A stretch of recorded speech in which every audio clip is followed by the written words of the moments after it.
Good morning, good afternoon, or good evening, friends. Happy Friday, and welcome on back. I was gonna say to randomized perfection. It's been a minute since since then, but I don't know. I guess I said that a lot back when I was streaming that. No, this isn't even Stardew Valley, man. This is our Pokemon Brilliant Diamond Nuzlocke. Welcome back. I think it's been about a month since our last one, which is longer than I wanted, but because of the road trip that I took in the middle of July, you know how it is. Happy August, by the way. It is officially August 1st, at least. No, it should be August 1st everywhere, I think, regardless of your time zone. Well, or August 2nd, I think. Yeah, no, I think it could be August 2nd, depending on where you are. Either way. Hope everyone's doing well.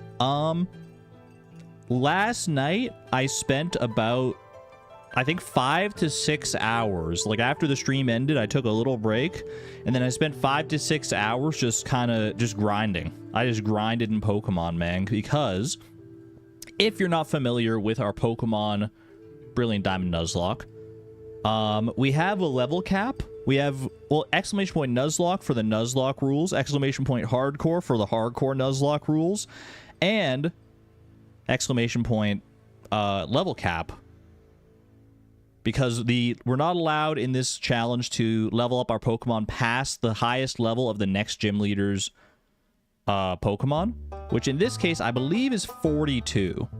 I believe it's 42. I mean, I hope I got that right. Let me double check. Yeah, we're going for Gym 7 today, which is Candice's Abomasnow is level 42.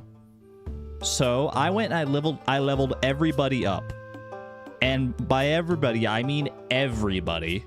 Every single Pokemon in my box, I got to a minimum level of 39.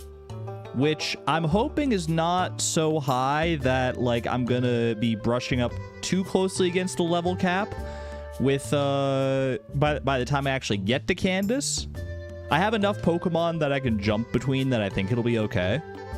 But it is still a little spooky, for sure. Mindless grind with a good YouTube video or audiobook is Chef's Kiss. That's literally exactly what it was, yeah. I was just grinding it out. I had some Wolfie VGC videos on in the background to keep the Pokemon vibes going. It was a good time, man. It was a good time indeed. And I hope I'm well equipped, because I've heard whispers, I've heard tell that Candice, the ice-type gym leader, can be kind of nasty in a Brilliant Diamond Nuzlocke. She's got an interesting team for sure. A little bit of a scary team in some respects. I think I'll be okay, but... Exclamation point deaths, by the way, if you want to see how many deaths we have. If you want to see the full list of dead Pokemon in this Nuzlocke, exclamation point deaths. It's 0. It's 0, baby. You know it's 0. There's not the command doesn't even exist. I have duped you. I have swindled you, because there's not a single dead Pokemon so far. A couple close calls, sure. But actual deaths? Nah, we're chill. No deaths in grinding either. I was grinding on Iron Island, which was a little spooky because, like, one of the most common Pokemon there is Graveler, and Graveler knows self-destruct. But I had ways to circumvent that. I would either use, like, you know, high defense Pokemon.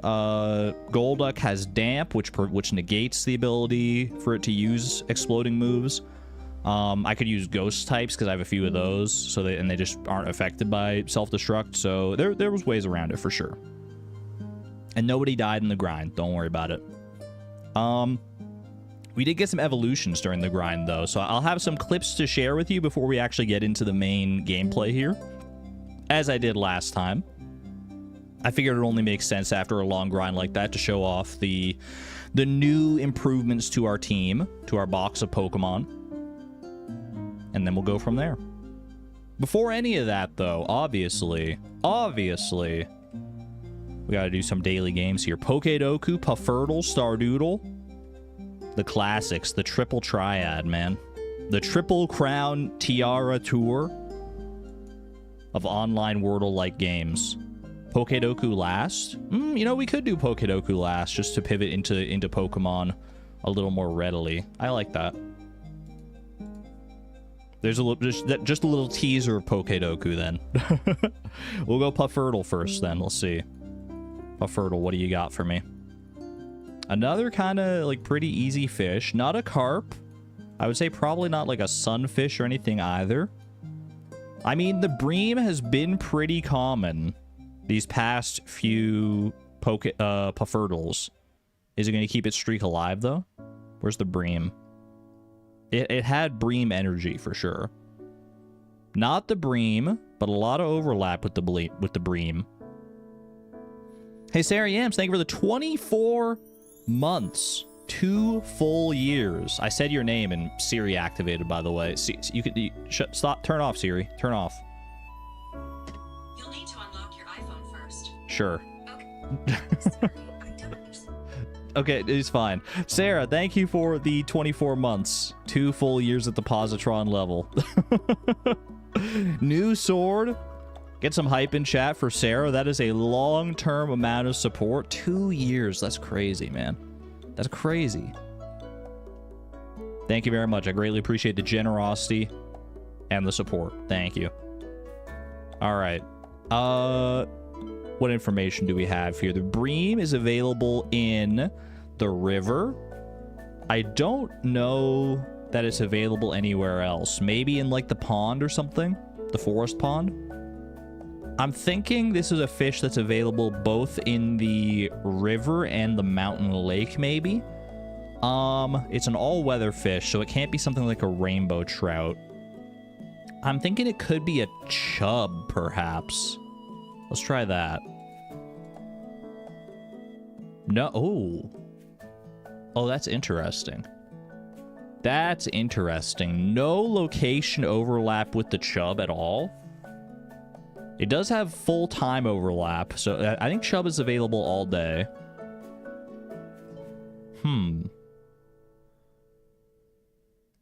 I think this might be a smallmouth bass, y'all. Yep, there you go. I can't tell you the exact process that my brain went through to land on that information, but smallmouth bass jumped out at me. Like as I cross-referenced here, I was like quickly eliminating all the different fish until only the smallmouth bass remained. They don't have a location overlap, no. I'll tell you what the giveaway was, because I'm pretty sure chub is available in the mountain lake and the forest river, but not the town river. And when I thought of that, I thought back to making the Master Angler video, and I was surprised to learn during the making of that process that the smallmouth bass is only available in the town river and not the forest river. So I'm like, well, what's a fish that's available in only the town river and not the forest river? Because it would have to be in the town river as well to overlap with the bream. And that's how we got there. So there we go. Not bad, man. Not bad. Puffurtle in 3, that's okay. Can we do better on Stardoodle today? That's my question. I think we got Stardoodle in 5 last time. If we go into like mushroom territory again, all bets are off, but let's start with our usual corn here. Okay. We got vegetable. That's more... honestly, a lot of the time, there's, like, 0 overlap with the corn, or, like, just the season overlap or something like that. So having this is pretty good. A vegetable that is more expensive, that grows in spring, because I don't think there's any winter-exclusive vegetables. So an expensive vegetable that does not regrow, that grows in spring, I'm thinking cauliflower. Okay, we're getting closer. Less expensive than that, and it grows faster. Perhaps a potato? There you go. Potato, the quintessential crop for min-maxers everywhere. How many potatoes did you grow in your first spring? I guarantee you it's probably not 0 if you want to make a bunch of money. Just ask Gamer Gar about that one. Potato. Boil them, mash them, stick them in a stew.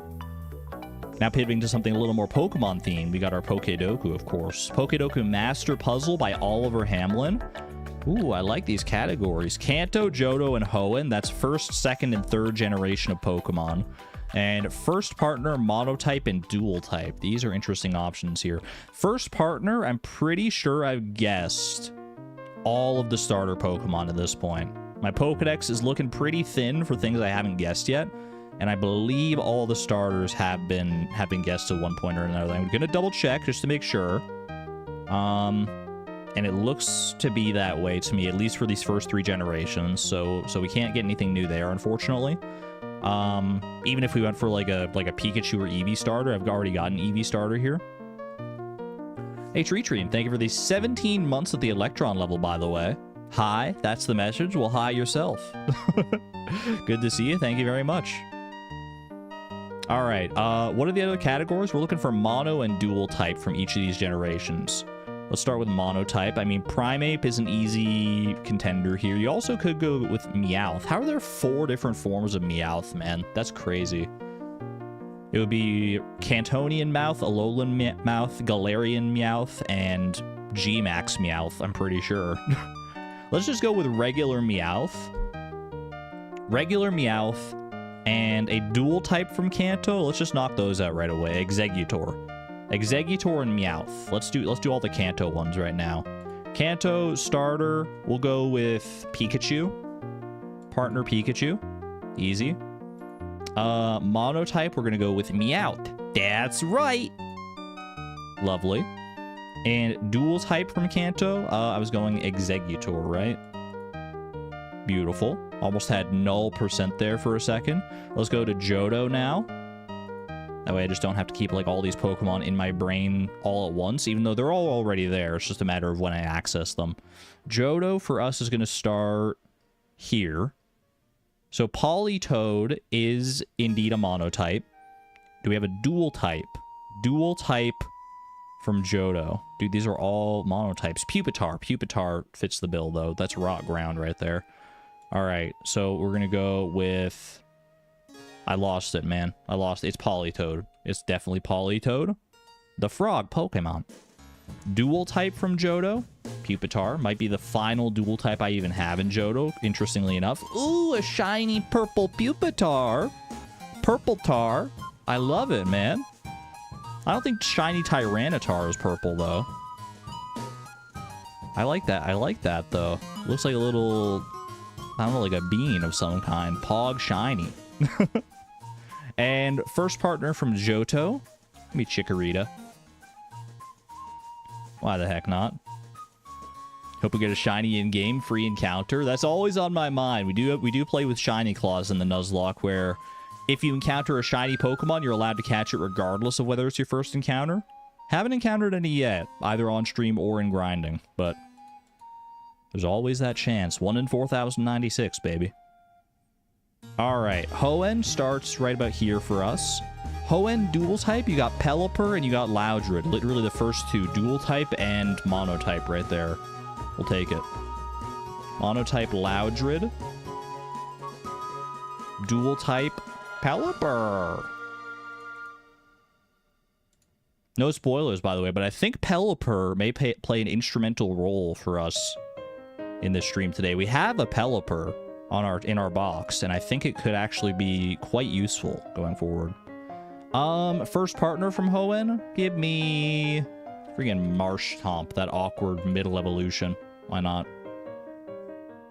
Not bad, man. Not bad. 6 new Pokedex entries out of the 9 slots available. Thank you to Oliver Hamlin for allowing me this opportunity. We got 1,122 out of 1,258. You can do the math on that one if you want to figure out how many we got left. What were Oliver's picks?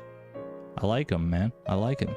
I thought there was almost going to be like a way to like fill out this group with like all starters or something.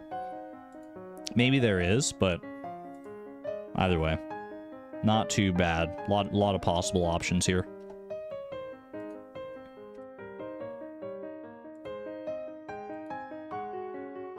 And now for something not completely different, actually, because it's still very Pokemon themed. So let me go ahead and get myself set up here. Give me 1 hot minute. I'm going to go ahead. Well, first things first, I do have to... Sorry to the soundtrack of Kirby's Epic Yarn, but we're pausing the stream playlist here. Then I do this. Perfect. Then I got to turn on my Switch. My Switch 2, even. Switch 2? Is this anything? I've switched to Switch 2? I don't know, man. I'm trying too hard to be cool and hip with it. This isn't PG-13. Hold on, I gotta reach down for my controller.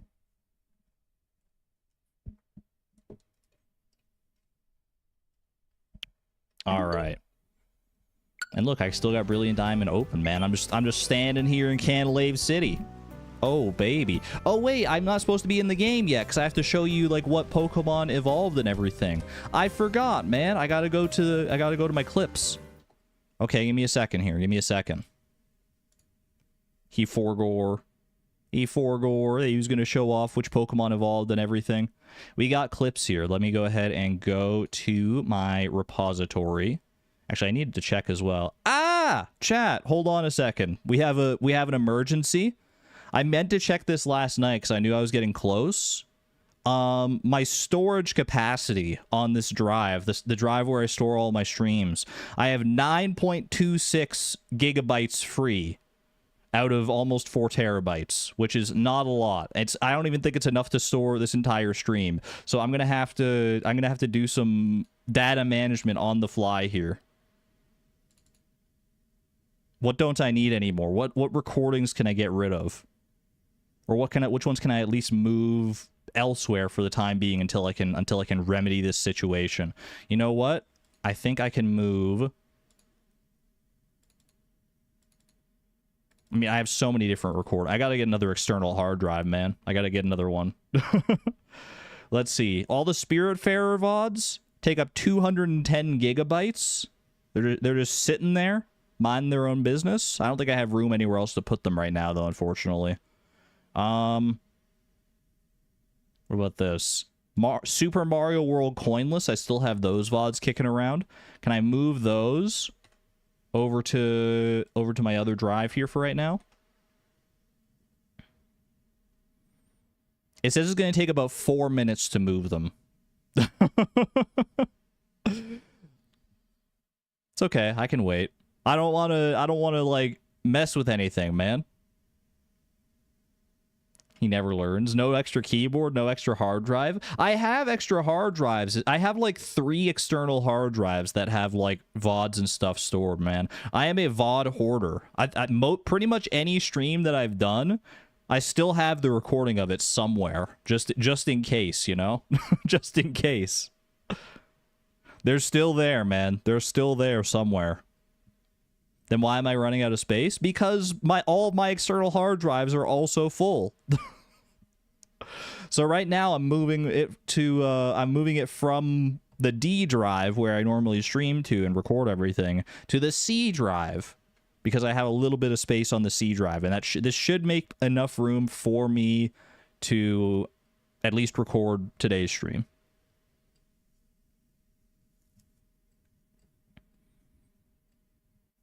At least I hope so. There's no way that I'm going to stream long enough to fill up like 30 gigabytes of space today. How long? Let me double check. How much does a normal stream fill up? Yeah. Oh, chat. We're so chill. We're so chill. All of these VODs for Pokemon Brilliant Diamond, the max any of them fills up is 15 gigabytes. Okay, no, one of them did 18 gigabytes. The highest any of them goes is 18 gigabytes. And I'll have like 30 to play with after this. So unless we go for like insanely longer than normal, we should be all right. We should be okay. You would like to get the good quality Spiritfarer VODs? Do you have 210 gigabytes to spare somewhere that you can hold them?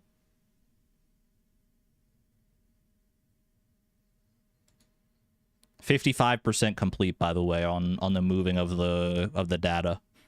I should be fine to like do other things while this is moving. But I don't want to risk it, so I'm just gonna we'll just chat it up. We'll just chat it up for right now. Your Google Drive. How much space do you have on your Google Drive? I've paid for like extra space. I don't think I have that much space. How much space do I have on Google Drive? Does it tell me anywhere? My Drive. You pay for 2 terabytes? I don't pay for that much. I have 100 gigabytes of storage on Google Drive, of which I've used like 25.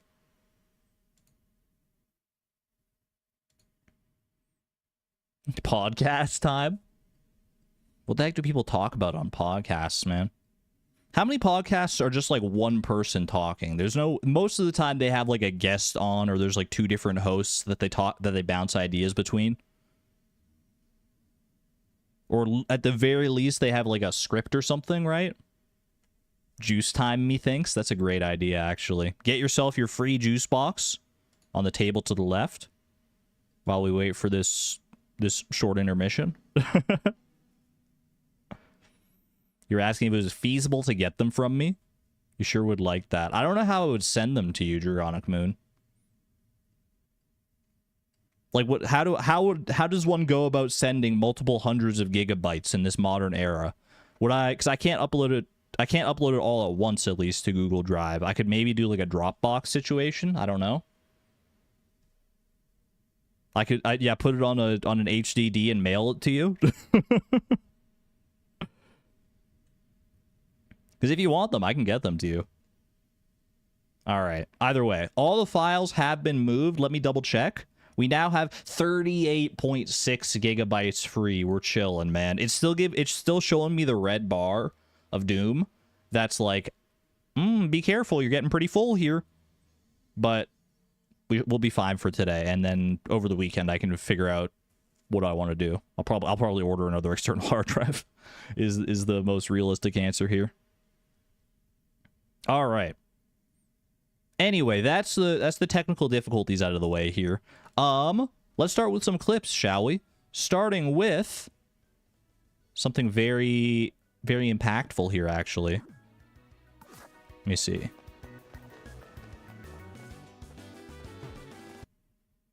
Let me see if I can get where do I need to go here? I need these clips. I haven't actually. They're not technically clips. They're just the raw recordings, and I gotta jump to the right points here. Okay, here we go. Here we go. All right, chat. Give me 1 second. Get another computer tower just to be safe. Could I get one on the cheap, you think? That would just for storage's sake, and a second person. Okay, now you're just memeing on me. All right, chat. This was our first side quest. This was my first side quest, my first part of the grind. If you remember back on our previous stream, we completed Iron Island and we got ourselves an egg. And what does that egg hatch into, you may wonder? I had to run around for like 6,000 steps, but check it out. New member of the team. It's your boy, Riolu. Look at this little guy, man. This cute little pupper. Riol's data will be added to the Pokedex. There he is. The emanation Pokemon. The aura that emanates from its body intensifies to... Hey, I was reading that, man. And I did give Riolu a nickname. I mean, he's a dog. There was only one way I was gonna go with this. Let me know if this is an acceptable nickname. He's a pupper, man. Okay, what did I do here? Did I check his stats and everything? Check like his summary, check his nature and everything. He's a careful nature. We got it from Riley, hatched on Iron Island, which we don't have another encounter for already. And then I got him to the level cap, you better believe it. He's got inner focus, so he can't flinch and he can't be intimidated and stuff, I'm pretty sure. What was the actual stat distribution? Hold on. Careful nature is lowered special attack and higher special defense, which is not great, unfortunately. Because Riolu/Lucario is definitely a special attacker a lot of the time. But it'll be fine. It's not the end of the world.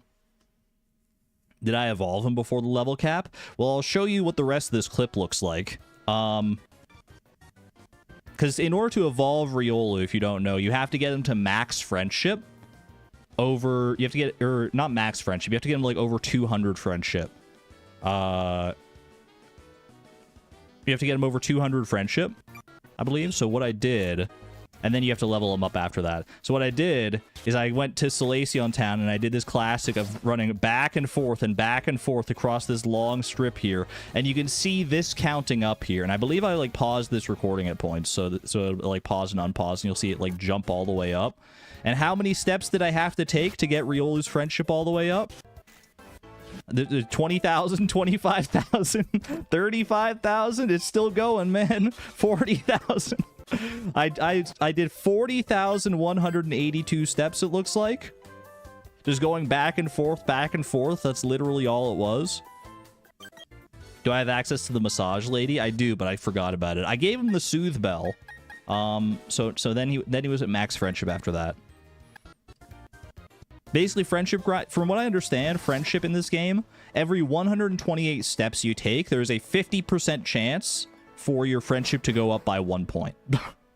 I don't know if the soothe bell actually helps with that at all. It doesn't seem like it did, because it says like it gives you like a 50% friendship increase, and 50% of 1 is like 0.5, and I don't know if it truncates or if it rounds up, so Tim B better appreciate this. I mean, it was worth it. I'll tell you that.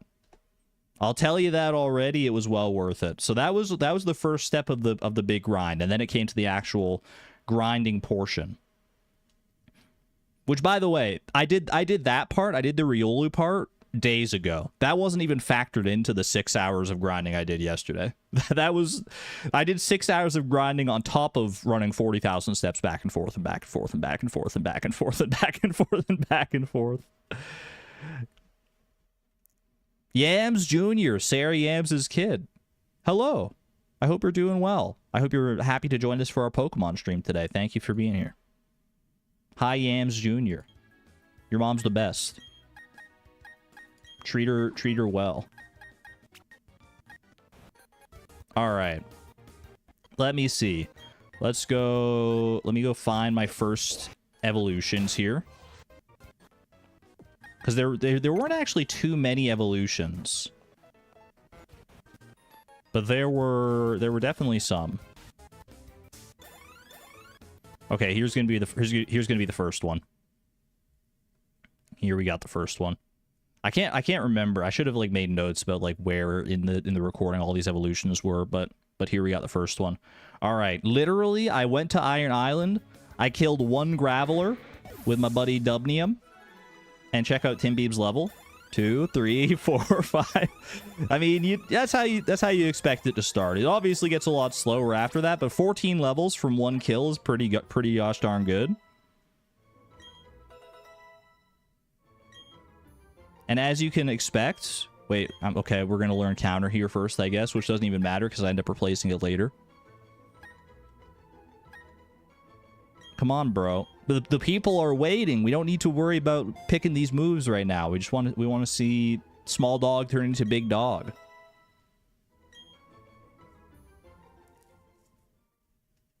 And there you go. If there was ever any doubt, his friendship is indeed, I think it's probably max by this point. I don't know if it was officially maxed at this point, but after all the grinding, it darn well better be maxed out, man.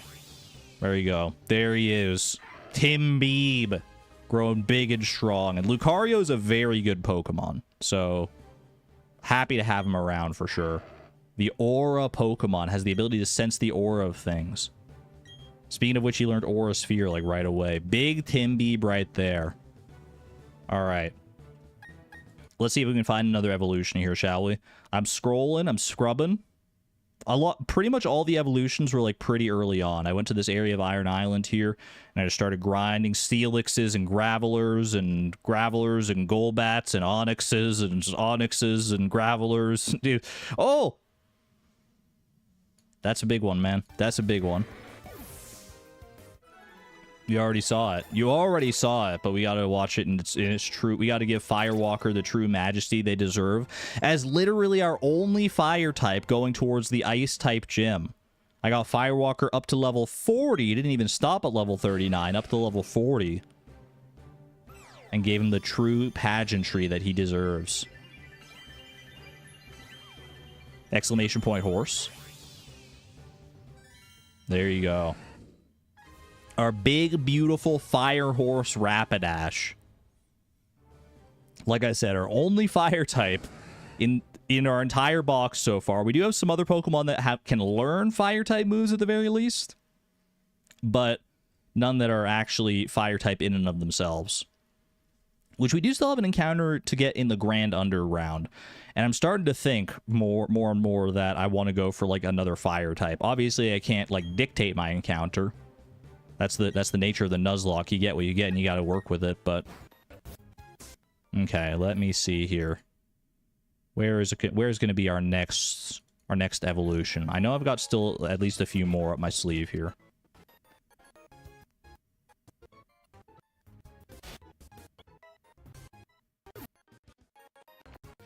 I should have gone through this before the stream and just like clipped out all the actual evolution parts. That's on me. Professional streamer, by the way. But I'm gonna find them. I'm gonna find them. Should go to a fire room underground. Maybe we'll start with that today. Maybe we'll go and try and find something in one of like the fiery lava rooms underground. I haven't been to the ground underground since I did that whole Spiritomb grinding section. But as you progress through the game, you do get access to more and more things in the Grand Underground. Like, more Pokemon become available. Bro, where are my freaking evolutions here? I thought they were all early on in the grind. But I'm scrubbing, and I haven't found anything. Dude, I was grinding for so long. Okay, there we go. I got one. Evolution spotted. Can you guess who it's going to be, chat? Can you guess who it's going to be? I have slain the wild Golbat. You can probably guess who it's going to be. It's not Pikachu. It's not Pikachu. It's our boy Squidgy Wiz the First. Going from a little baby Tentacool all the way into a big, bad, beautiful Tentacruel. Look at that. I love Tentacruel, man. He's such a fun design, and he's actually pretty good, too. He's, like, fast. He's got good special defense. With 80 tentacles, that doesn't look like 80 tentacles to me, but I trust you. Maybe he's just hiding them. For ensnaring victims, it prevents escape until its prey is weakened by poison. He looks mean. He looks angry for sure. I mean, his name is literally Cruel. He has the word cruel in his name. All right. More evolutions to come. Boop, boop, boop, boop, boop, boop, boop.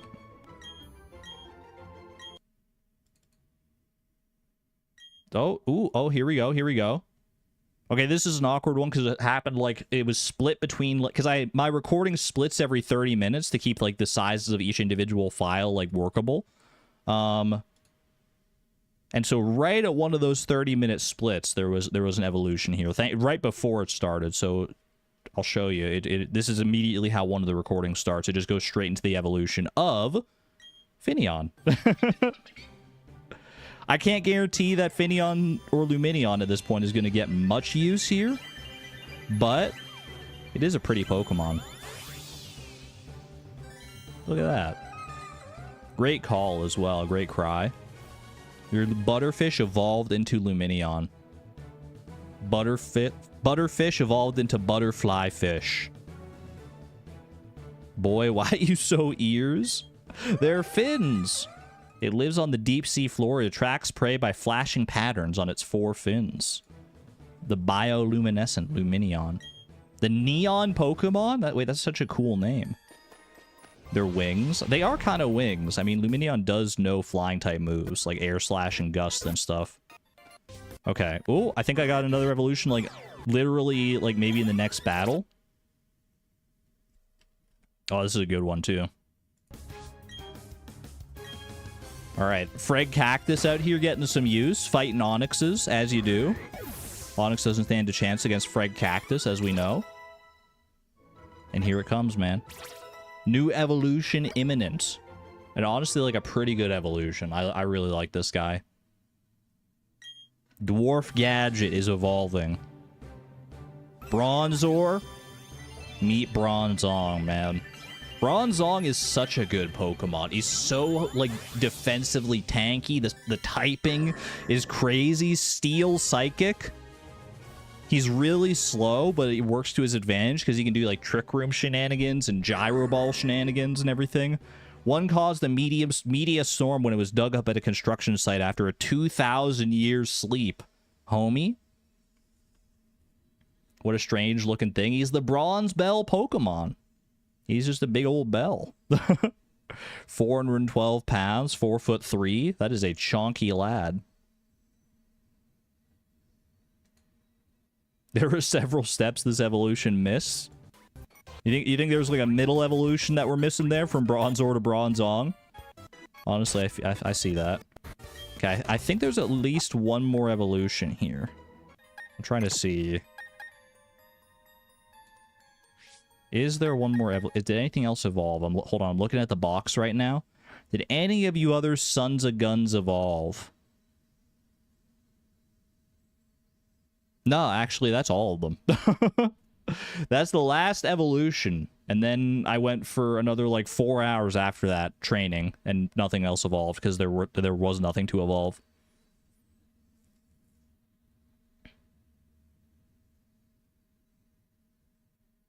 Just got here. Why is this process not visible? I mean, I did all the grinding, just fighting battle after battle after battle after battle after battle after battle. I did all that off stream, and so now I'm just showing you the highlights, the evolution. But that's all the evolutions now, so you're all caught up. And walking, yes. A lot of walking and a lot of battles. And now we're finally ready to get into the actual game. Welcome home.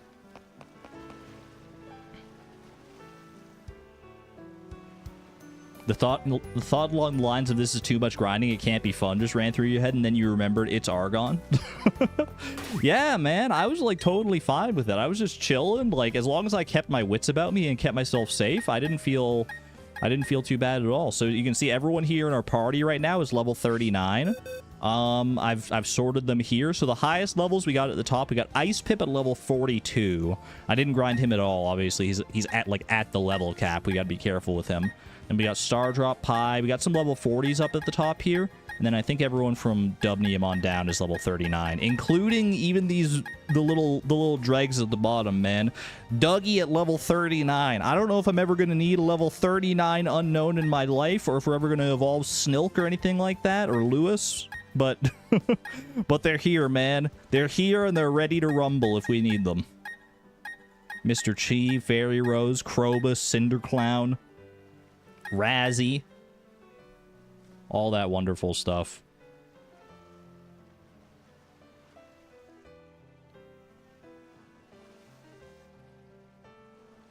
All right, at any rate.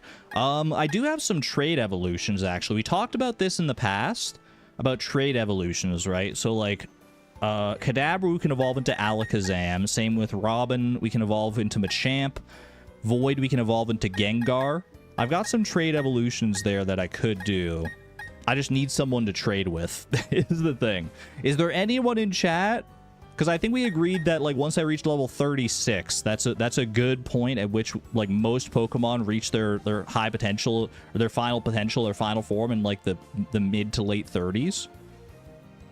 Anyone in chat want to trade? Any traders in chat? Anyone got Pokemon Brilliant Diamond or Shining Pearl and you want to trade with me? You don't have Nintendo Online? Sorry, that's okay. I can always figure it out between streams as well, but for right now, I mean, even if we don't get the trade evolutions, they're still pretty strong Pokemon. Yeah, let me just buy that. I don't have Pokemon. Chat, what the heck? We don't have anyone that has Pokemon Brilliant Diamond or Shining Pearl in chat right now? With Nintendo Online? Surely we have someone. You have it? Sleepy Chase. Sleepy Chase, you have Nintendo Online and you have Brilliant Diamond and Shining Pearl. Would you be willing to save the day and trade here? You only have Platinum. Is there crossplay? No, unfortunately not. There wouldn't be crossplay between the old games and the new games. You have Diamond. Brilliant Diamond on the Switch.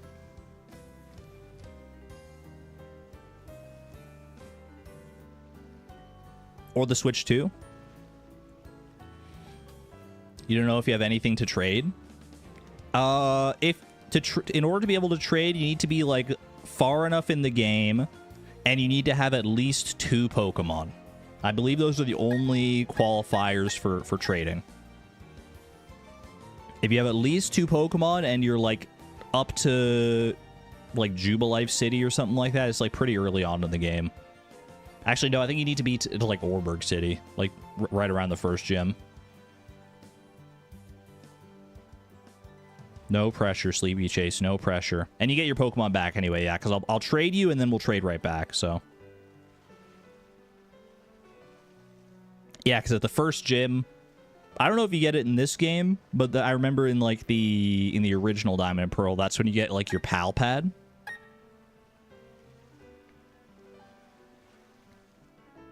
Why trade and trade back?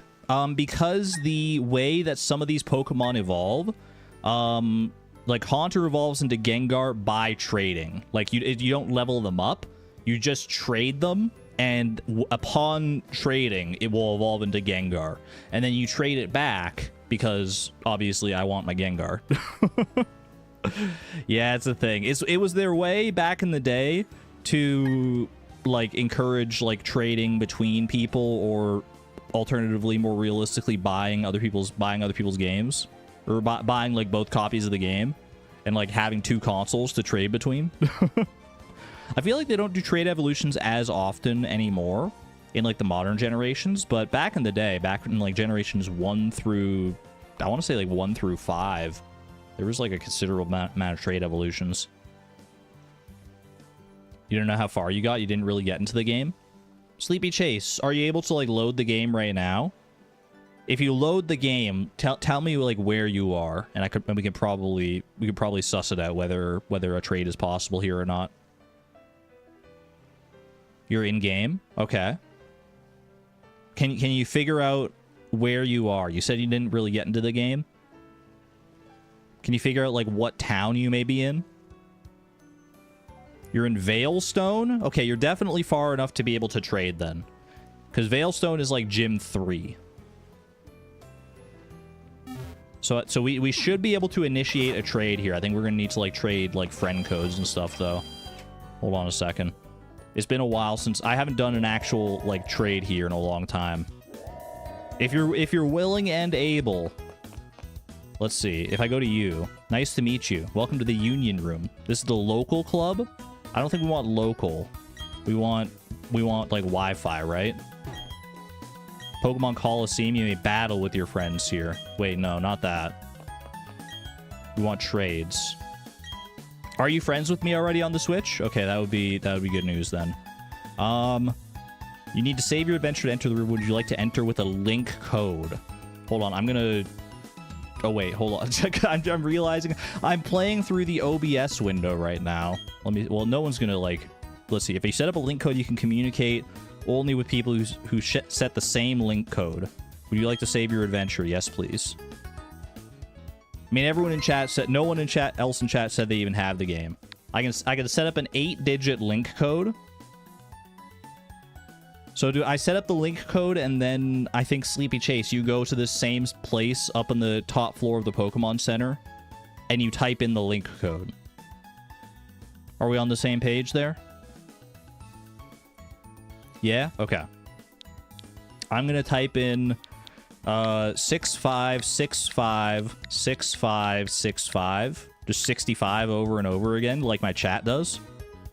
The Union Room. Fantastic news. Perfect. All right, communicating, please stand by. So if you type in 65 4 times in a row, OMG, you joined the local room. Sleepy Chase, are we making some magic happen here? Would you like to meet me in the local Union Room? Ooh. Oh, it said communicating, but it's no longer communicating. Is this you, Sleepy Chase? I think this is just like an attendant here. Tell me more. Chat? Welcome to the local room. I'm the only one here now, but please do bring your friends for some fun and excitement. That's funny. You can just like chat with her if you want to. What if we met in the local room and we were both trainers? Touches fingers together. Local tells me it's not online. That's what I was thinking, right? I will leave the local room. Do we have to go? Maybe it's in the lower floor. Maybe it's the basement, not the upper floor. Hold on a second. Because the other lady at the desks was talking about battling, but there is a lower floor here. Right this way, please. I've never been down here before. Tiala. My name's Tiala, and I'm your guide to the Pokemon Global Club. If you have a Nintendo Switch Online membership, this seems more like it, man. This seems more my speed here. There are some places, such as inside buildings, you can't use it. Would you like a more detailed explanation? Nah, we're chill. We'll figure it out. Union room. Okay, Global Club with a link code. This should be more like it. We got to meet in the basement instead of the upper area. It feels more nefarious when you do it in the basement, though. Just because basements are, like, spooky. All right, 6-5, 6-5, 6-5, 6-5. No need to mess with a good thing. Chat, don't hijack my global room. Why is it's so big? It's so spacious in here. Oh my goodness, look at that. There's so much room for activities. There's room, man. I'm just gonna do laps like I'm an Uma Musume. I'm not leaving the global room. No, I don't want to leave yet. How many laps can I do before Sleepy Chase arrives? Let's find out. I've done 1 lap already. That's 2 laps right there. Sleepy Chase. I think I got the 2nd lap in. You're a guitarist. What do I look like to you? I think I'm probably just like a random trainer class. I love your cool blonde hair and your guitar and everything. You're fantastic. I have a hat on. Is it a beret? All right, hold on. I'm gonna try and talk to you. Can I can't seem to interact with you in person here. Oh wait, call, trade. I would like to trade with you, Chase. Hello. It's like a brown bowler hat. Interesting. Am I like an old lady? Am I like an old rich lady? That's the one I would, or like an old rich man, perhaps. Would I like to trade? Yes, please. Please reject him. Wait, Chase, you get to show off your Pokemon too. Okay, so I am trading you. We'll just start from the top here. We might as well go for it, man. Start with Void. Trade it. And you can trade me whatever. I'll just trade it straight back.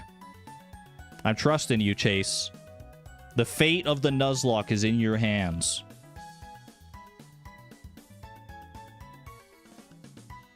It's so exciting, right? Right? Not every Nuzlocke allows trade evolutions, but I think this is fun, man. I think it's a fun way to like get the community involved, be able to like trade with someone and then it makes your mark. So we'll forever remember Sleepy Chase saving us and help. You're trading a Ghastly. That's so fitting. If a communication error occurs, we should be all right. Hopefully the stream doesn't mess with our communication here. Chase saving the entire run. Here's the thing, though. Chase, I don't know if you can cancel the evolution. I don't know if you can cancel a trade evolution. If you can, try and spam B. Spam the B button when Haunter arrives. That way we can see the evolution on stream. If not, no worries, and we'll just get Gengar back. But I wouldn't mind trying to see the evolution on screen. I feel like I remember there being like a niche thing where like you can't actually cancel a trade evolution though. All right, and I'm gonna trade back. Wait, hold on. We gotta check if you're treating your Ghastly right. Calm nature Ghastly, lower attack, higher special defense. You know what? It all looks good to me. This is a bog standard Ghastly here. Take good care of it, and I'll trade you back. You may be in the process of seeing like an evolution that you can't stop. I have no idea. The tongue emoji is crazy. Invading Chase's Pokedex. I trust Chase with Void, and he trusts me with the Ghastly here. So you could not stop the evolution. No, Chase. Wait. You can't say. Don't say my Gengar now. Wait. Wait, trade me, bro. We've got 2 more trades to do. Look at Void, man. We didn't get to see the evolution ourselves, but... Oh, baby. Log off. Log off is crazy, Antonio. What the heck do you mean, log off? I don't want my Gengar stolen. I'll never forgive you. Goodbye, son.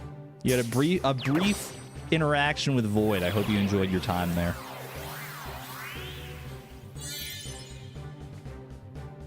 Enjoy your Ghastly. I hope if you one day evolve that Ghastly into a Haunter and want yourself a Gengar, your own Gengar, Chase, I got you. Hit me up anytime.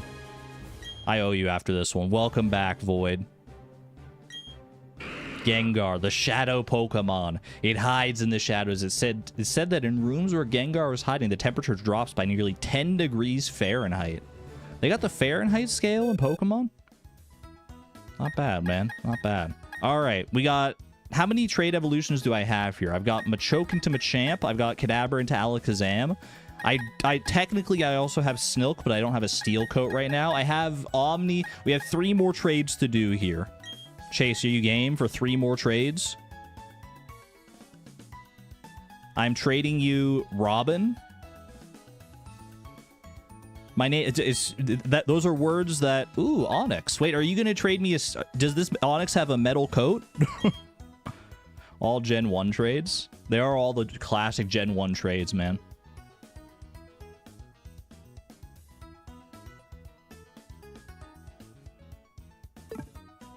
I will trade you Robin for a bunch of rocks.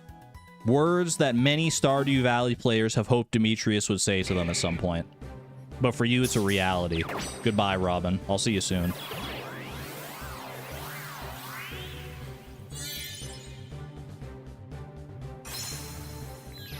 If you're only in Veilstone City, I wouldn't imagine that you have a metal coat to put on your Onyx, so we're probably not going to see a Steelix evolution here, but I'm happy to help you with the evolutions. If the case should arise.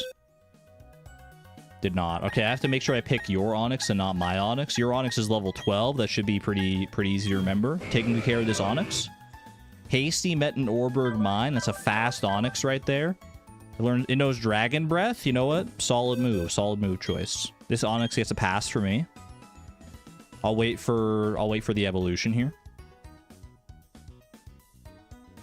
Argon about to steal Chase's Pokemon. I don't need another Onyx, man. Snilk is already level 39. We're chill. You're a nosy Nelly, Argon. All of you get to see every intricate detail of my Pokemon. Why should I not get to see the intricate details of the Pokemon being traded to me? Just because you're not streaming them. Holy, look at Robin, man. Oh my gosh. Think of how many trees she could fell with those arms. Look at her. Most lopsided trade in all of Pokemon history, an Onyx for a Machamp. It's crazy work, man.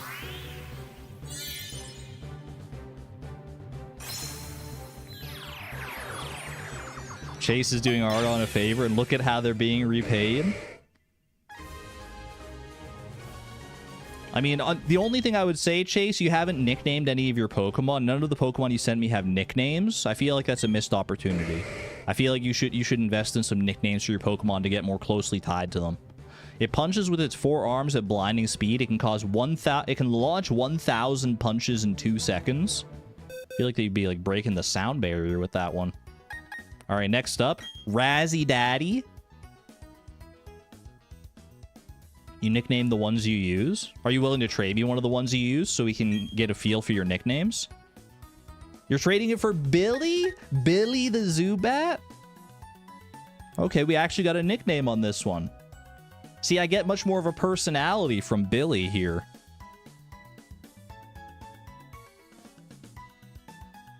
The other person canceled the trade. What the heck? Are you too attached to Billy? Okay, that's fine. You know what? Honestly, that's okay. That's okay. I understand it. What the? Okay, all right. Now you're just trying to flex on me. I see you. Trading me your freaking Jirachi. I've got a Jirachi too. I'm just not using it, okay? Lest we forget, I have a Jirachi and a Mew in the other box here. This doesn't make you special, but it is really cool. Jojo the Jirachi. It's a great name, honestly, for a Jirachi as well. You're flexing on me so hard. Psychic type for psychic type? I have received the Jojo the Jirachi. Does Jojo, the next question is, has Jojo been used at all? Is Jojo a main part of your team? Level 29 Jojo! See, this is what I'm talking about. And holding the amulet coin. Oh my gosh, it's so special. Wait. Confusion, Wish, Swift, Zen, Headbutt. You should, I think you can get the Psychic TM from Veilstone City Department Store. You should teach that bad boy Psychic right there. I don't mean to, like, backseat Pokemon trainer you, but... Alright, Jojo, you're going back home. Take good care of Chase. And in return, we will get ourselves a big, beautiful Razzie Daddy, complete with a brand new mustache. Actually, does Alakazam have the mustache? Has some mojo. That Jojo has some mojo. Popular boy. Is this the star of your team? He is the wishing star Pokemon. It already has Zen Headbutt. Yeah, but if you... I think Jirachi's pretty good at, like, being, like, a mixed attacker, like, physical and special, right? Razzie 2 spoons over here. One for the soup and one for the... What else do you eat with a spoon? Yogurt? Soup and yogurt? One in each hand. Look at that mustache, man. Alakazam. There he is. Razzie Daddy, come home. The big spoon and the little spoon, they look about the same size to me. Goodbye, Jojo. Go and enjoy your bizarre adventures with Chase.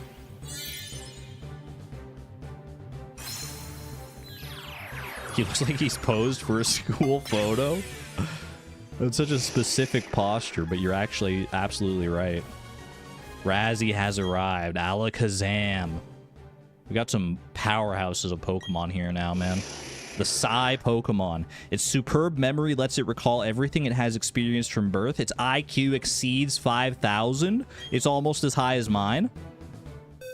Crazy, man.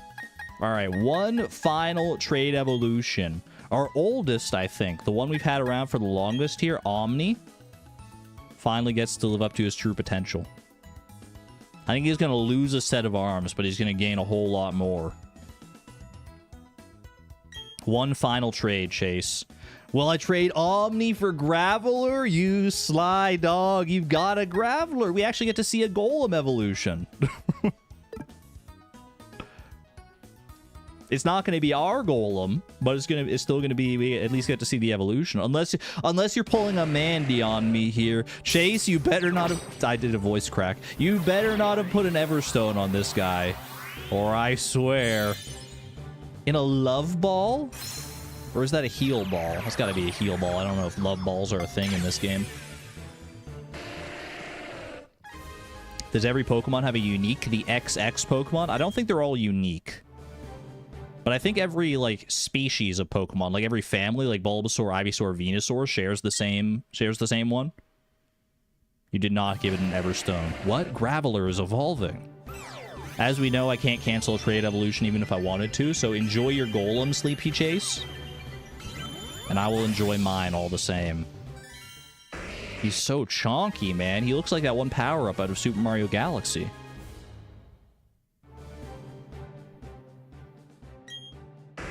The Megaton Pokemon. It sheds its hide once a year. Its boulder-like body is so tough, even dynamite can't harm it. 661 pounds. Okay, Chase, would you like your Golem to learn Stealth Rock? Chase, I'm being tasked with something. I wasn't prepared for this eventuality. Would you like Golem to learn Stealth Rock? Sure? Okay. I got you, brother. I got you. What move would you like to replace with Stealth Rock? Rollout, Smackdown, Rock Smash, or Bulldoze? Level 30 Golem is kind of crazy as well. This guy's a decently high level. He looks cursed. I'm sorry. What do you think? Personally, I would get rid of either. I think Rollout and Smackdown are a little bit redundant. Rollout is high risk, high reward. Like, you can get some great value out of it, but you gotta commit to it. Smackdown is much more consistent and reliable, but it is lower damage on average overall, I would say. So it depends. Are you a high risk Andy, or are you more about consistency? I think Rock Smash and Bulldoze are fine here.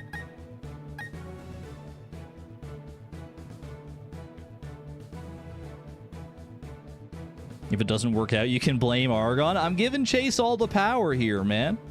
I'm giving Chase all the power. He asked for my input, but I'm leaving the final decision to Chase. Get rid of Rollout? All right. Not a gambling man, I see. But that Smackdown is 100% accurate, which honestly is pretty rare for rock moves. All right. Your Golem's heading home. But first, we got to check the summary, of course. You give him a fist plate to boost the power of those rock smashes. I see you. Met him at level 7 and trained all the way up to level 30. You've given this Golem a good life. In a heal ball and everything. The healing spirit of the heal ball. He's going home. And we're in turn bringing home Omni. Look at those. Look at the thighs on Golem, man. Oh my gosh. I mean, I guess you have to have some pretty hefty legs in order to be able to hold up 660 pounds of pure stone. But my goodness. Farewell, Golem. And welcome home, Omni. Can you tell which one's which?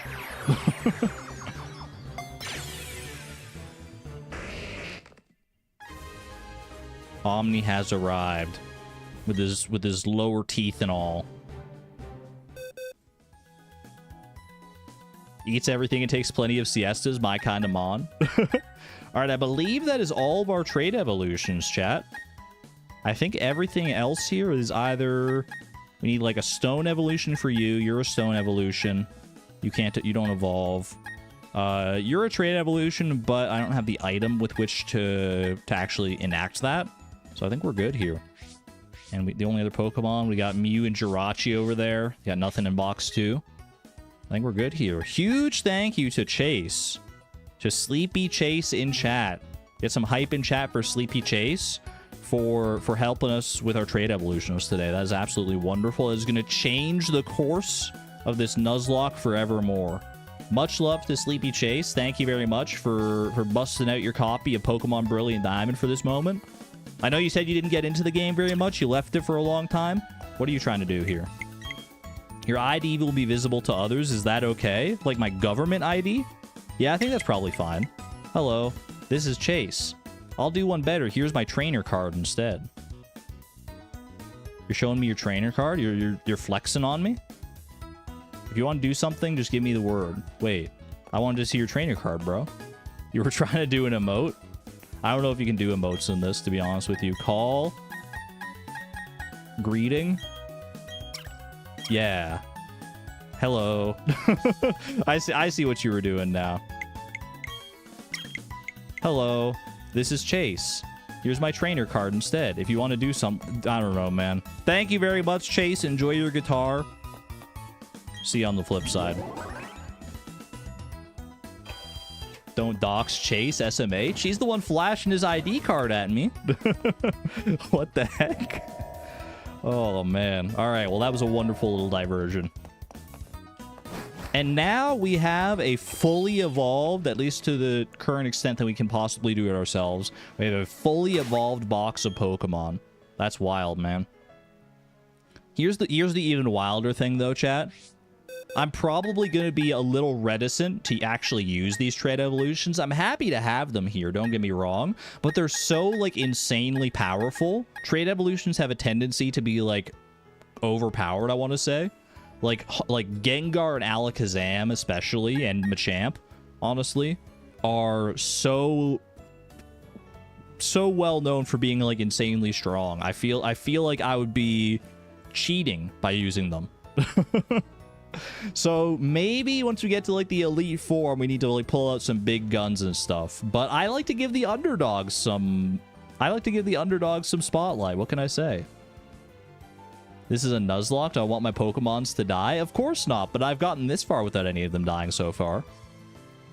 Alakazam is frail as glass, though. That's true. I mean, they are like glass cannons. Alakazam and Gengar are both kind of glass cannons. Robin is definitely a bit bulkier, but slower. Obviously, Omni's quite the tank. Well, they'll get some use, but we gotta give everyone some spotlight here. How's my team look right now, by the way? How do we feel about this team? Salmonberry, Zuzu, Cherry Bomb. I've got water, grass coverage. I've got flying. I've got dwarf gadget to wall things. Timby will get some appearance here. Marcello for a little immunity from like normal type moves. I feel like this is a good team to go forward with right now. I think this is totally fine. For Candice, not the greatest. This isn't our Candice team. We're not going straight to Candice. We still have a little bit of story to do, and we actually have to like trek all the way up to Snowpoint. But this is just like for general Pokemon battling. I think we have to fight some Team Galactic grunts and then maybe like fight Commander Saturn. I'll have to check what Commander Saturn's team is. Can this trainer be beaten? Cherim and Crobat may not help. Well, they definitely won't be good against ice types for sure. And Marcello probably won't be either, because they're all weak to ice. Which is why I should use them now, because we're not going up against ice types just yet. Alright. They do need some items, though, for sure. I've taken all the items away. Salmonberry, what will I give you? Salmonberry, do I have any, like, water or ground boosting things or anything of that, that instance? We'll give a Mystic Water to you. Makes sense to me. Zuzu, what moves do you have? Cross Poison, Pluck, Thief, and Taunt. I forgot you had Thief, to be honest. We could actually go and get a Metal Coat at some point from, like, fighting Steelixes on Iron Island. For right now, that is fine, though. I will give you might as well just give you something to boost the power of moves. Give you some cool black glasses to boost your thievingness. Cherry Bomb. You've got Magical Leaf, Sunny Day, Leech Seed, and Solar Beam. You like to set up the sun? I think I do have a Heat Rock. I feel like I've scrolled past that a couple times while grinding in the past here. Yeah, we got a Heat Rock, which boosts the duration of Sunny Day when used by the holder. So you know what? Go ahead and take that. You, my dwarf gadgetly friend, you've got Gyro Ball, Extrasensory, Hypnosis, and Safeguard. I don't know if I have anything that boosts the power. I might have like a metal ball or something here. Hard Stone. Mind Plate to boost Extrasensory could be alright. The Iron Plate to boost the power of Steel type moves. I mean, honestly, you're not that much of a... Wait, Iron Ball. It lowers speed and allows ground type moves to hit flying types and Pokemon that are levitating. You don't actually levitate. Dwarf Gadget has Heat Proof instead of Levitate. It has got 2 possible abilities, and we got Heat Proof, so this wouldn't affect you levitating-wise. And lowering your speed is not the worst thing in the world, because Gyro Ball does more damage based on how much slower you are compared to your opponent. And you're already so slow. I'm gonna give you the Iron Ball. I don't know if that's like too cute, but I think it works here. All right, Timbeeb. What does Timbeeb have here? Aura Sphere, Flash Cannon, Power Up Punch, and Calm Mind is a goated moveset. I will give you, I think, a Fist Plate because you've got 2 fighting type moves, so it makes sense to power them both up.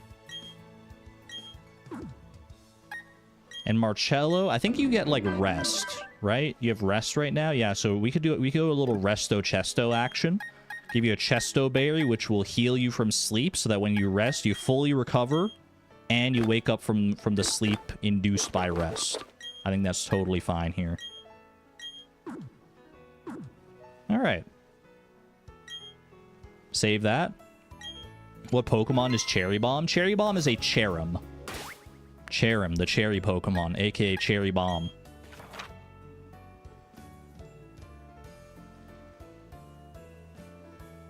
What happened? I stole Clint's artichoke dip? Did you steal his dip 2 times in a row? You did. Wait, that's so rare. He got some extra dip and you just stole it right back. Clint is not allowed to have artichoke dip. Poor Clint, man. All right. Our next order of business, as you can see in the top left there, go figure out what's happening in Lake Valor. Previously on Pokemon Brilliant Diamond, the team that we did Gym 6. We met up with Rowan and Lucas and Barry over at Candice Library. There was an earthquake, which we deduced to be the result of Team Galactic blowing stuff up, which over at one of the 3 lakes, or like doing stuff at all the 3 lakes. So Lucas went to one lake. We get to go to Lake Valor here. And Barry went all the way up to Lake Acuity up in the north, which is where we're going to go shortly after this. There we go. We're all caught up now. Not that we're really here for the story, right? Time to run down to Lake Valor. Excited for another trainer battle. We are an hour and 10 minutes into the stream, and I haven't battled anybody or done much of anything just yet. We've done a lot of trading. A lot of... Ooh, wait. The berries, though. We got to do some berry collection here. I forgot I planted these citrus berries, man. Those will come in handy for sure. I do think we have some boss fights coming up, actually, now that I think about it. Before we even have to, like, worry about going towards Candice, I kind of forgot about this section of the game. But I believe, like I said, we have to fight Commander Saturn at Lake Valor. And then I think we go over to Lake Verity back towards our home of Twinleaf Town. And I think we also fight Commander Mars again there. I think we got some Galactic fights to go up against here. The Galactic Grunts I'm not super worried about. But the Commanders can be a bit spooky. So we'll have to look at their teams and prepare for them just to be on the safe side here. Durmeister steals the win at the Egg Festival. How fitting, given that we just did the Egg Festival not too long ago. Alright. Pop on a repel here just so this grass isn't causing us any undue strife. It's not killing our momentum any more than it needs to be.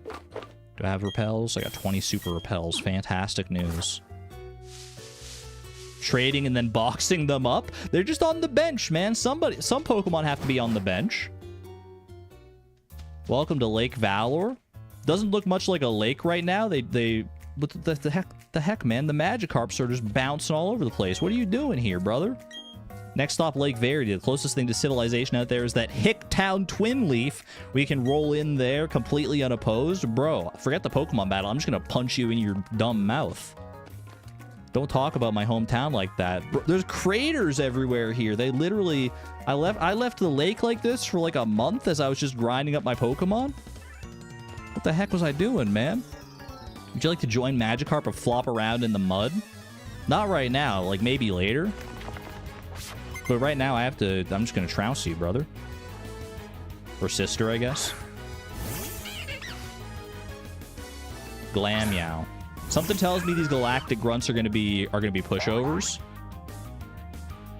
What's your level? Your level 33 Meowth going up against my level 39 Salmonberry, who avoids the Fury Swipes to make me fall more in love with you than I possibly could. We love Salmonberry around here. Get absolutely clobbered, Glammeow. Has the lake dried up?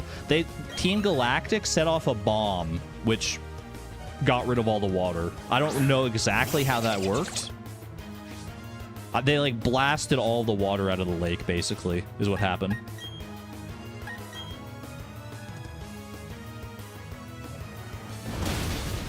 Yeah, like I said, these Galactic Grunts shouldn't be problematic whatsoever here. They're called Grunts for a reason. Every so often you run into one that can, like, have like a random higher level Pokemon, or like a fully evolved Pokemon that'll throw you for a loop. But for the most part, we're just gonna be seeing a lot of those, like, Glammeows and Crogunks and stuff. I played you for a child and I paid a stiff price for my arrogance. However, you're much too late. Team Galactic has already found the sunken island under the lake. And the Pokemon that slumbers there? Well, where do you think it is now? That's their whole gambit, by the way. They're looking... There's, like, rare... Oh my gosh, the Magikarp. There's, like, legendary Pokemon of the lake. And they're blowing up the lakes to try and get access to them. I don't know why they can't just, like, surf over there and catch them like a normal person, but... Why are there stairs on the lake bed? I don't know. Maybe this was like Lake Hylia at one point. There's like a temple down here somewhere. Even Team Galactic has no use for Magikarp. Worthless, all of them. You want me to pull out my Gyarados and so you can say that again?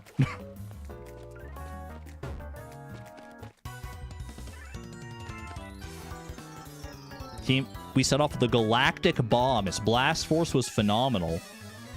Apparently. I don't... Where the heck did all the water go, man? This can't be good. Is it like still in the sky? Did they blast it so high it's still waiting to come down? All right, Golbat is... We don't have anything super effective for Golbat here. Sorry, I drank it.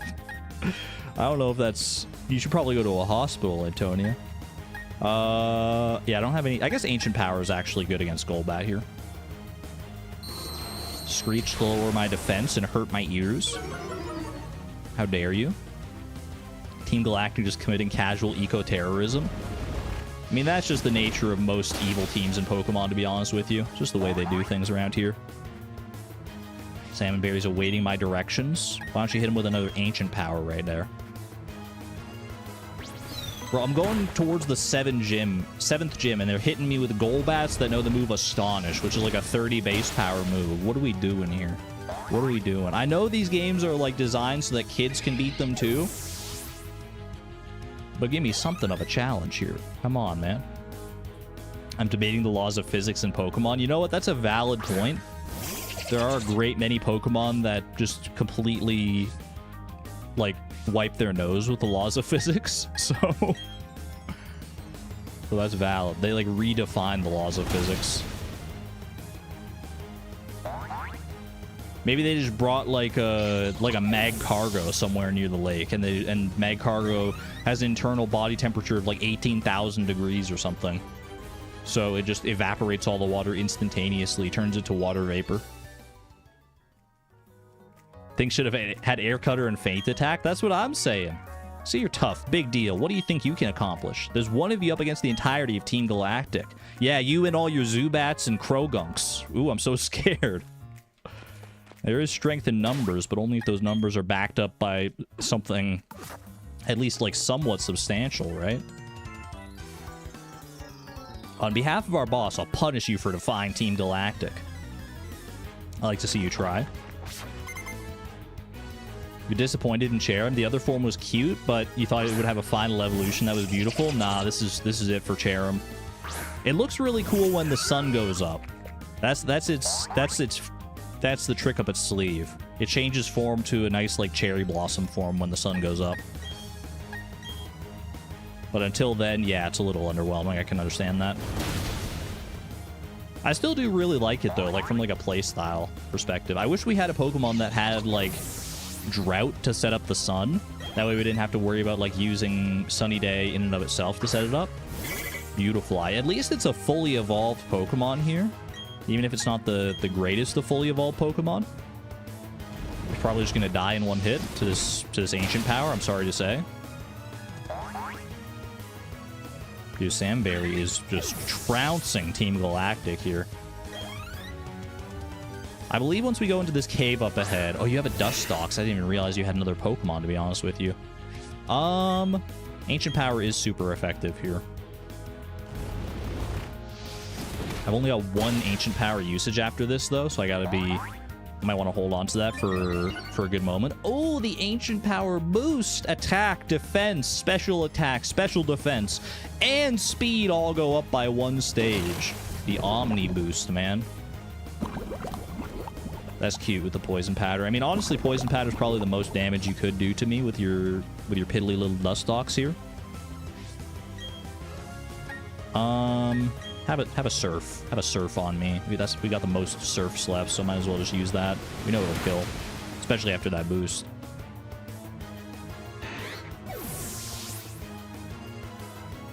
Beautiful. Salmonberry up to level 40. Again, our level cap is level 42, so we do have to be a little wary about that. But only technically with Pokemon that we want to use in the fight against Candice, which I don't think that Salmonberry is going to be one of those Pokemon. But you never know. We're Team Galactic, the #1 syndicate in the world. To defy us is to defy the universe. Shouldn't you be like Team Universal then, instead of Team Galactic? You ever think about that one, buddy? Let's switch Timbeeb up in front. You know what? Timbeeb, I'm the only one who's really seen Timbeeb in action too much because I hatched him off screen. I trained him all the way up off screen. He's basically just like he's like a Deus Ex Machina at this point. He's just like here, despite the fact that nobody in chat has ever seen him before. You want to fight me, brother? What do you want? Are you one of those nitwits fooled into guarding the entrance? It doesn't matter who you are. It's too late to make a difference. Things are going to get really interesting now. All the legendary Pokemon are going to be brought to our HQ in Veilstone City. Are you sure you were supposed to tell that to anybody who walks by, brother? That seems like privileged information. All right. Yeah, I believe if we go into this cave here, then we will encounter a Team Galactic commander. So let's go check. We should go check their team just to make sure we're on the safe side here. Team Galactic.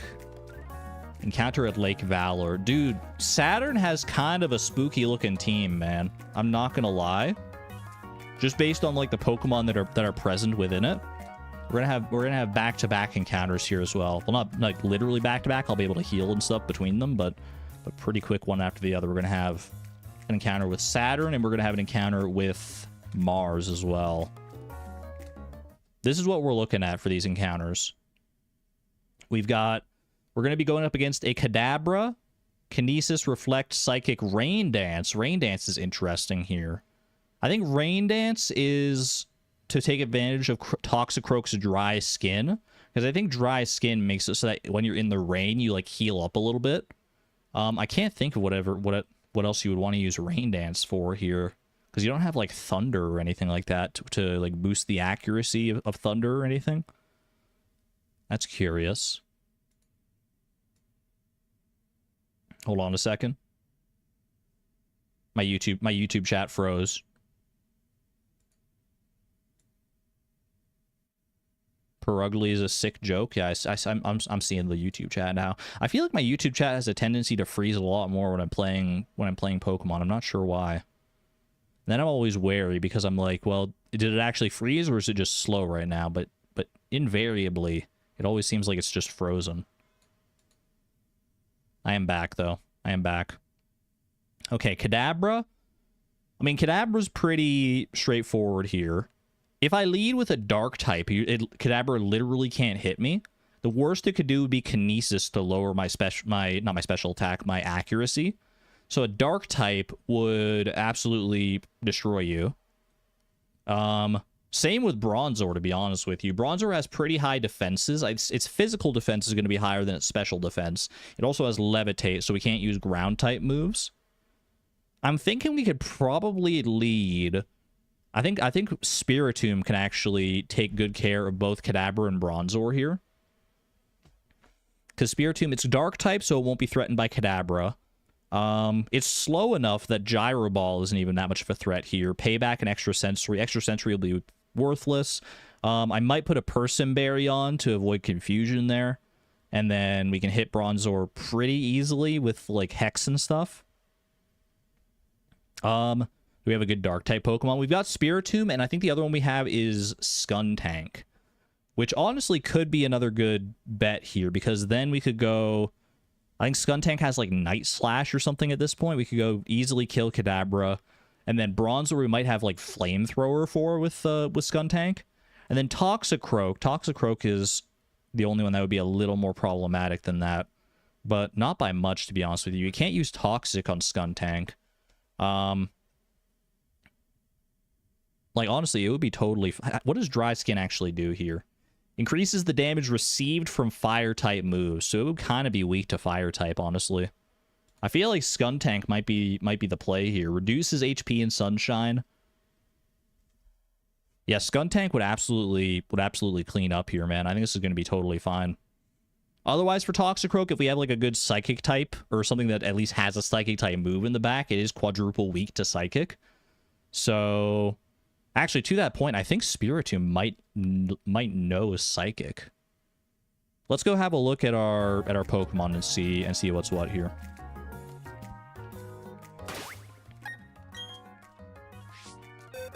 Let's see. Spiritomb, Rare Disc, my guy, one of my favorite Pokemon in all of human history. What do you have? Hex, Psychic, Curse, and Nasty Plot. Oh, bro, it's lights out. This is Spiritomb sweep. Spiritomb will absolutely make quick work of this fight, I think. Okay, I'm going to move you in. Who do we not need for this? I mean, might as well just get Marcella out of here. Spiritomb is gonna wipe the floor with this team. But in case he doesn't, in case there's some eventuality that I'm not prepared for, let's bring Skuntank as well. And I think I'll bring you over Cherry Bomb. I don't think Cherry Bomb's gonna help us too much in this fight. And honestly, like, I think that's totally fine.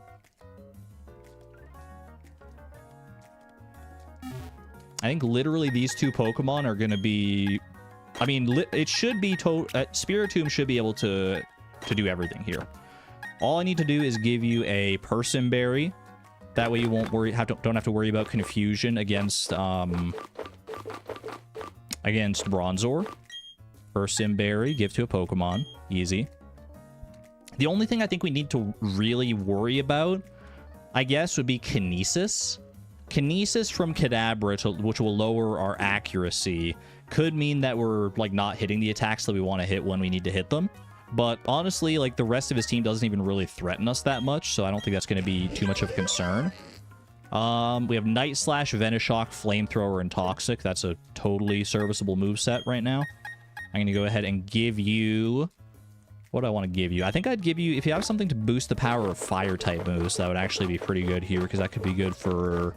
That could be good against Toxicroak. Don't think we do, though. So, in lieu of that, I'm just going to give you a Citrus Berry in case we need to switch you in, and then you can recover some HP if you take some kind of nasty hit. But I think you'll be fine. It's a lot of Person Berries. I mean, I've just been casually growing berries on the side a little bit, just so I don't run out. Alright, also, I should make sure everyone's, like, fully healed. Sandberry, you're probably not coming in here, but just in case. We don't take chances in this Nuzlocke. That's one thing you gotta know about me. Even though this should be a pretty easy fight, I'm not taking any chances. I've gone deathless so far, and there's a reason for that. Alright, I think we're well equipped here. Saturn, it's time. The mission is proceeding without a hitch. The boss should be pleased. Everything is for everyone, and for the good of Team Galactic. Boy, what you talking about? I recognize your face. You're the child who raided the Team Galactic building in Eterna City. I feel like I would recognize you by that hair, but I don't think I do, brother. Jupiter should be ashamed of herself being beaten by a child like that. But anything and anyone that opposes Team Galactic must be crushed. Even the very thought of opposition will not be tolerated. Well, let's see what you can do. Oh my gosh, that's the smuggest face I've ever seen in my life. Commander Saturn. He already thinks that victory is, like, fully assured here. You can see it in his eyes. He's already, like, pre-rolled his eyes halfway down his face, man. He doesn't know what kind of power he's working against here. All right. You're either going to go for Kinesis or Rain Dance, I would assume. We set up a nasty plot on you because you literally can't hurt me. Oh, you're withdrawing. That is interesting.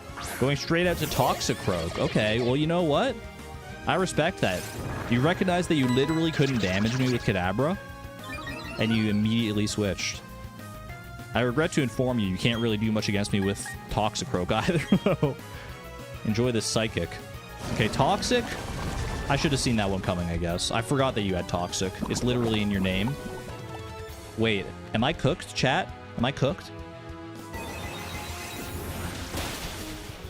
I still think the Person Berry is better for us here to prevent Confuse Ray, but that Toxic is going to hurt a little bit here.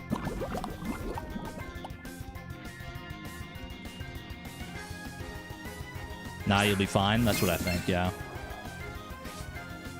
My YouTube chat froze again. I wish there was a consistent way to tell when it actually froze.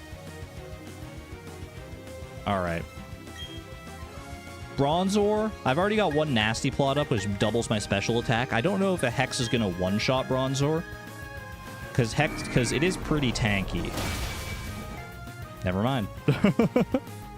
Never freaking mind, man. Not tanky enough, I guess. I guess I'm used to Bronzong. Bronzong is extremely bulky. And Bronzor is generally more physically bulky, I suppose. Kadabra comes out. I mean, as far as this game is done, man. Kinesis is your only hope here, really. Kinesis and then hope that I miss. Remember when Steel resisted Dark and Ghost? Boy, do I ever. I think that was changed in Generation 5. So, like, the original versions of Diamond and Pearl, Steel did still resist Dark and Ghost. It was way, way too good, man. Very nice. You, my friend, are tough. I can see why you defy us so. Literally curb stomped you with 3 moves. I guess technically 4 moves. Even I, Commander, only managed to buy us time. But that's fine. A child like you will never be able to stem the flow of time. Team Galactic will get the 3 legendary Pokemon of the lakes. With their power, we will create an entirely new universe. By now, Mars should have captured the Pokemon of Lake Verity. Well, that sounds like where I need to be then, man. Forget all these Magikarp. I'm sure they can flop around for a little while longer. They'll be fine. Don't worry about it. Go check out the situation at Lake Verity. So we're gonna fly on down to Twin Leaf Town here. Go visit Mom while we're in town. Get healed up. And then straight on over to Lake Verity. I wonder if that flow of time changes based on version. It probably does. They probably talk about, like, space or something. Because Brilliant Diamond is Dialga, which is time, and then Pearl is space, yeah. Are you and your Pokemon healthy? Take a quick rest, dear. Thanks, Mom. Even all this time later, Mom's still... It's nothing better than homemade cooking straight from Mom, right? Oops, this isn't what I wanted to do. What did I want to do? I wanted to change Pokemon here. I think we have a couple grunt battles and then straight into a battle against Saturn. Not Saturn, against Mars. So bring back... What am I going to bring back here? Bring back Marcello. And bring back... Who did I swap out for Trash Bear? Cherry Bomb? Do that for right now. This is fine, and I think I'm also going to swap... Yeah, let's give Cherry Bomb a chance up front here. I like Cherry Bomb. Cherry Bomb! Alright, here we go. At least this lake has water. Ah, Vi, what timing. Those Team Galactic scoundrels are after the legendary Pokemon. Vi, hurry, you've got to help Lucas. Oh, is this a double battle? I think this is a double battle. Ooh. What's with this old timer? Yeah, because I think I run up here. Wait, is this... I thought this was a double battle with Lucas. No, I think we double up with Lucas against Mars. I think that's how it goes here, but I have to take on this double battle on my own. Well, hopefully... 6 Pokemon? Wait, what the heck? I didn't even realize there was a mini-bot. Oh, they got a Silcoon and a Glameow. Never mind. I should have known, man. I should have known. They're just Team Galactic grunts. We got nothing to be scared of here. If freaking Silcoon Glameow, what are you talking about? If you surf, you can avoid the other double battle. We're no chump, though. All right. I mean, sunny day. Why not? Get Cherim in good fighting form here. And then just go for Shadow Ball against Silcoon, to be honest with you. Technically, Marcello can't hit Glameow because he's only got Ghost-type moves. They're still having us fight Silcoons this far into the game, man. This is crazy. Timby wants to learn the move Swords Dance. That's a really good move. Ooh. But I've got Aura Sphere and Flash Cannon. Like, he's a special attacker. Although his attack is actually higher than his special attack. I could pivot him into being a physical attacker. I could get rid of Calm Mind, which boosts special attack and special defense. But I don't know. I feel like special attack in Lucario is just like cooler. So I'm gonna say no to Swords Dance. I hope I don't come to regret that. Between Power Up Punch and Calm Mind, though, I think we're like totally fine on setup. Fun maxing moment. I mean, after one Calm Mind, Lucario is a severe force to be reckoned with, even before then, to be honest. Aerial Ace. Okay, it's a little spooky, but you don't have like same type attack bonus or anything. Golbat. Okay, this is not looking the greatest for Cherry Bomb, to be honest with you. But I got the Sunny Day up, so you know what? Sunk Cost Fallacy. Solar Beam this Glameow. And Golbat. Honestly, Shadow Ball on Golbat, I feel like is totally fine here. We're high enough leveled. I feel like these shouldn't be... Okay, it's not gonna kill you. I hope I don't come to regret this, man. Solar Beam will definitely take out Glameow. It's a very strong move. And Glameow doesn't have that much defense. So there you go. Even though it's not like super effective or anything, we're fine. Alright. They're not going to double team. I mean, they can't double team now onto Chair and Poison Fang. Alright, we might have to get you out of here, Cherry Bomb. Stunky, yeah, this ain't your fight. Okay. I think we definitely swap in Salmon Berry here. And then Marcello, you can finish off Golbat. You're faster.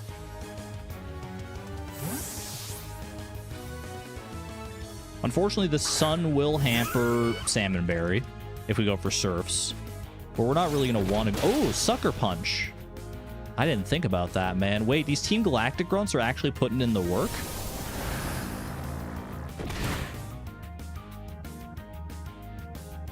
I'm a little spooked.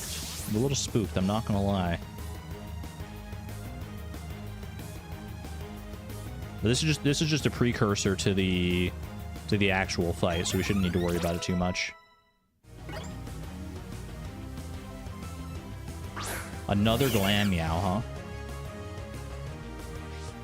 Alright. I think we go Earth Power onto Stunky. That should be the one-shot for sure. And we'll get Marcello out of here. We'll go for Timbeeb instead. Not that we need, like, the super effectiveness to deal with a Glameow. But Dog versus Cat is an all-time classic right there. Make sure that the Sucker Punch fails. Aerial Ace does nothing. Earth Power's a one-shot. This would actually be like a scary fight if they bothered to evolve their Pokemon. I guess they can't overshadow the commander, though. That's the only problem, huh? Double Glameow, huh? Well, I mean, Earth Power might not one-shot, but it'll at least do a sizable chunk of damage. And then I imagine... You know what? Give me an Aura Sphere here. Aura Sphere is just cool. Show them what you're working with, Timbeeb. Ooh, I love it. Good Timbeeb, good boy. This is why difficulty mods exist for these games. It's true. Although I've heard many whispers that the Elite Four and Champion of this game in particular are, like, insane. So the difficulty is going to ramp up right near the end. But for right now, we're chill. And honestly, I mean, the gym battles can also be pretty tough in these ones. Losing is a part of my job, too. I feel better by saying that. You're too young to understand. Maybe you're too old and senile to change your mind. All right, I might as well head back home and heal up. Be on the safe side here.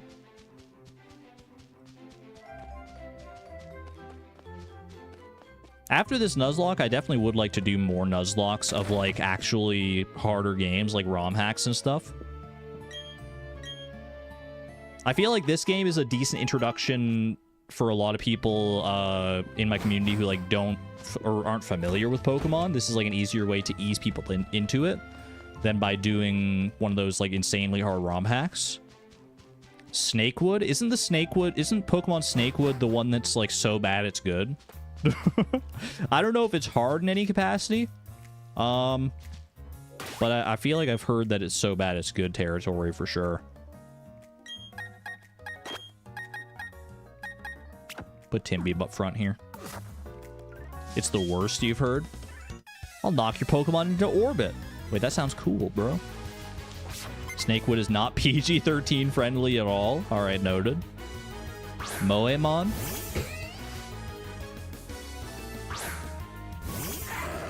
I don't think Stunky can do much against the Lucario. Maybe... Actually, you might have, like, a Fire-type move, but you're a Stunky, not a Skuntank, so I think we're okay here.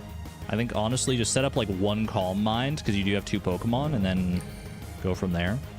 So serene. One streamer you watch had to unlist his VODs of Snakewood. Is it that bad? Screech is a little spooky to lower our defense by 2 stages, but... And he's not even an actually Family-friendly streamer. Sucker Punch. Yeah, even with the defense drop, that didn't do too much, so we're all right here. Aura Sphere is an easy cleanup. We haven't done the underground encounter yet? No, we haven't, no. Maybe we'll do that after we're done with Team Galactic here. Blam, meow. I mean, good luck. Kaboom! Ooh! What were you saying about sending me into orbit? Maybe I'll send you 6 feet under. Or at least your Pokemon. My mind is going orbital! Is that a saying? Is that a thing people say? Or is he just being a weird Team Galactic member? Which is kind of redundant, I guess, to say.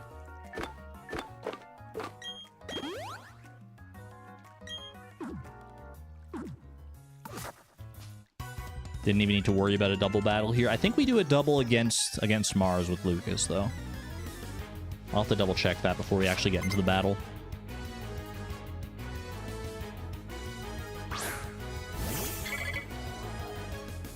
How family-friendly is Snakewood on the scale of baby's first Pokemon game to... What the heck does that... What's that word, Small Kidney Joe? The universal scale that everyone uses? Slurmon? You can't say that. I don't know. I wouldn't want to do anything that's like... That's like that. That's not PG-13 in that way, I don't think. I just want to, like, do ROM hacks that have... tough battles. I don't want it to be like crazy edgy and weird.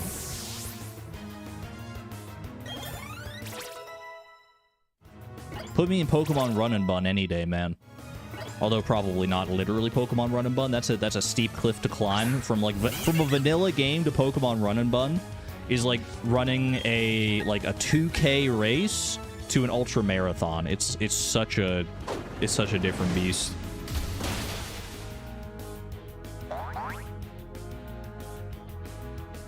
Tim Beeb landed a critical hit, wishing to be praised. Who's good Tim Beeb? Who's a good Tim Beeb? Chat, you heard him? Tim Beeb wished to be praised? Exclamation point, Tim Beeb. I'm heartbroken. Serves you right. You want Team Galactic to be powerful? That's all you want? Well, then maybe you should get your priorities in order. Radical Red. Recommend Drayano ROMs for fun difficulty settings. Those are the ones that I think Peachal is doing a like Drayano gauntlet right now, right? Where he's playing a bunch of Drayano's games all in a row, trying to Nuzlocke them like back to back to back to back.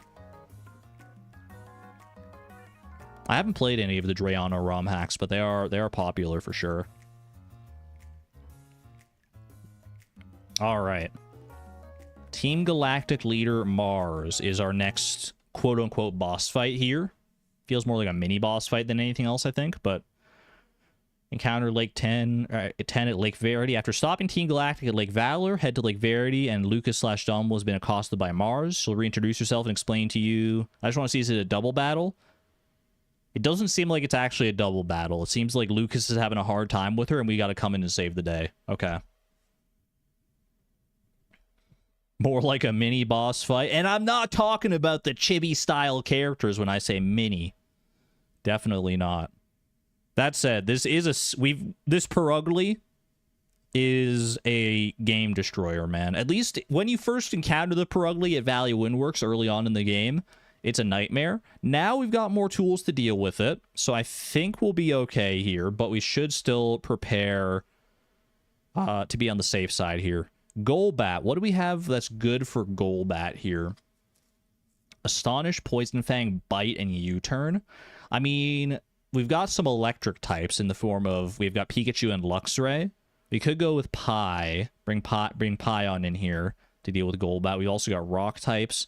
I mean, to be honest, I think Golem, Omni, could actually be a pretty good Pokemon to have here. These all have quite physical moves, a lot of physicality to them, and Golem is like a major physical wall. They don't have any like water or grass type moves or anything, so I think Golem would be a good bet here. Golem for Golbat. For Bronzor, I mean, you can bring a whole number of different things there. I have to be careful if I want to swap in. Iron Defense, so we don't want to go for a physical attack against Bronzor, but that's probably not what we would want to do anyway. I think maybe Skuntank comes in here for Bronzor. And Perugly, we've got options as well. I mean, Golem can handle Perugly if it needs to. I don't think it has we have any, like, fighting moves for Perugly on Golem, but what's Perugly going to do in return? Aerial Ace, Slash, and U-Turn. None of those are going to be very, very good. We also do have some fighting type moves. I think we'll be okay here. I just gotta pick the right Pokemon. We shouldn't need to do like a super in-depth concrete plan. As long as we bring good Pokemon to at least one good Pokemon to counter each of her Pokemon, we should be fine here. Skuntank is an honorary Sinnoh fire type. I mean, it's kind of the best we can do, right?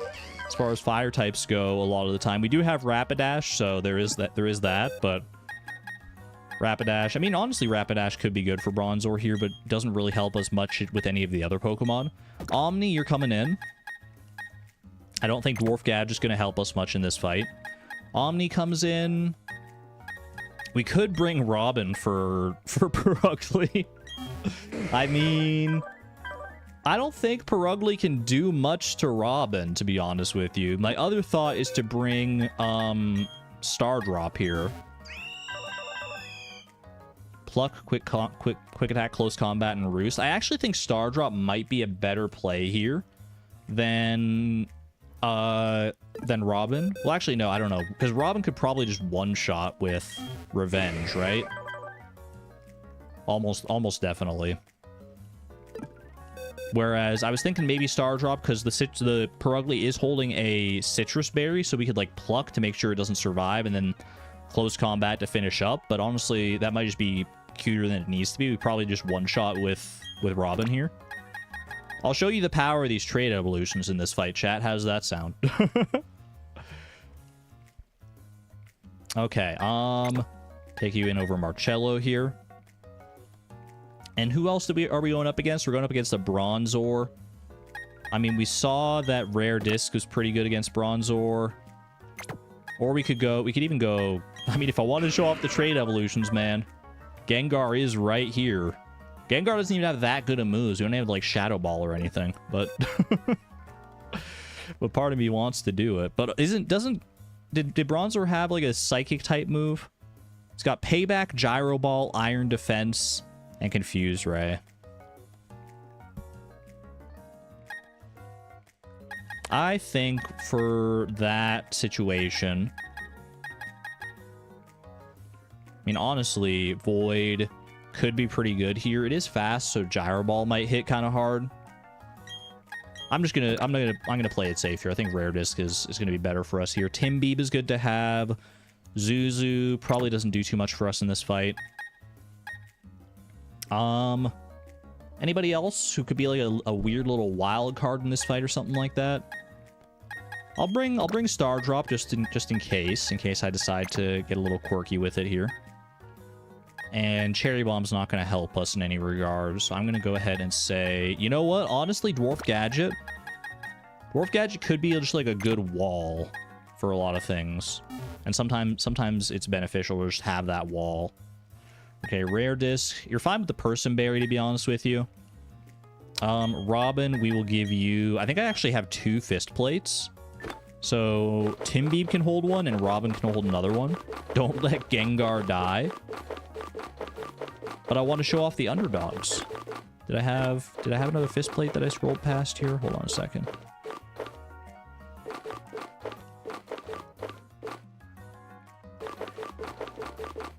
Maybe not. Maybe I was thinking of a different one that I have 2 of. Oh, well, that's fine. I will give you instead a Citrus Berry then. Rare disc, you're fine there. Omni, I'm gonna give you a citrus berry as well. When in doubt, citrus berries throughout the team. And he has to die for that? He doesn't have to die. I'm not gonna endeavor to let any of our Pokemon die.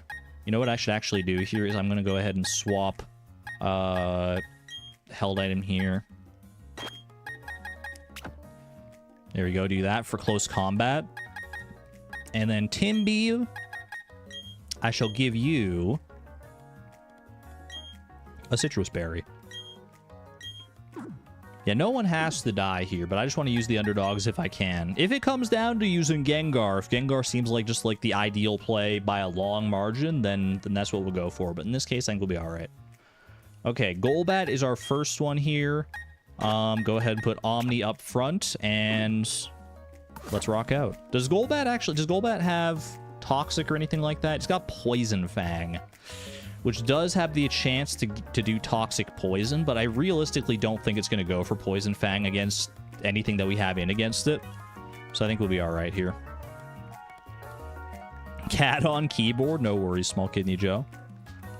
No one has to die, sounds vaguely threatening. No one's going to die, chat. We're going to finish this entire run with 0 deaths. Just you wait and see. She did the :O face, man. Did you see her face? She was like, oh, surprise Pikachu face. That face, it brings back bad memories. I'm talking about Valley Windworks. I caught a whole bunch of trouble for that little incident. Oh, she's doing the angry :O face. Wait, is there an emote like that? That's like greater than sign :O, man. What's with that look on your face? You do remember me, don't you? Fine, whatever. I'll tell you who I am again. And now she's all happy. Now she's doing :D. I'm Mars, so I'm Team Galactic's commander. She's all about these emoticons, man. How cute. You think you could save the day with your own little hero? Not a chance. Not even a teeny one. You're all going down. By you all, do you mean... Well, I guess Rowan is here as well. But it seems weird because it's just me and Lucas standing there right now. All right, Golbat should be no problem here. In fact, I'm assuming that you're gonna use U-turn with Golbat. Do I want to get quirky with it? Because I could just, assuming Golbat's not gonna use U-turn and like switch out, I could get quirky here. I could say, well, I could actually even set up Stealth Rock, but I think that's probably unnecessary. I think I could just go Rock Blast, which if Golbat stays in, will kill. If Golbat uses U-turn and switches out, though, and then like Bronzor comes in, then Rock Blast is not going to do that much. So I could preempt that and switch something else to like get the leg up on Bronzor, but I honestly don't think we need to because it's Bronzor. Here comes the U-turn. We'll still get some damage. You might even go to Perugly here, and in which case Rock Blast will still do okay. No, Bronzor comes in, all right. Fair enough. Rock Blast won't do much here. But a little bit of chip damage is better than nothing. At least it hit. Rock Blast is not guaranteed to hit. 4 hits from Rock Blast is also pretty huge. Omni is awaiting my directions. This thing has Levitate, so obviously Bulldoze is not going to be the play here. You're probably going Confused Ray. So we go Rare Disc. And I think Rare Disc will be faster than Bronzor, so even if it goes for another Confused Ray after this, we should be all right. You could also go Gyro Ball here. Yeah, Gyro Ball.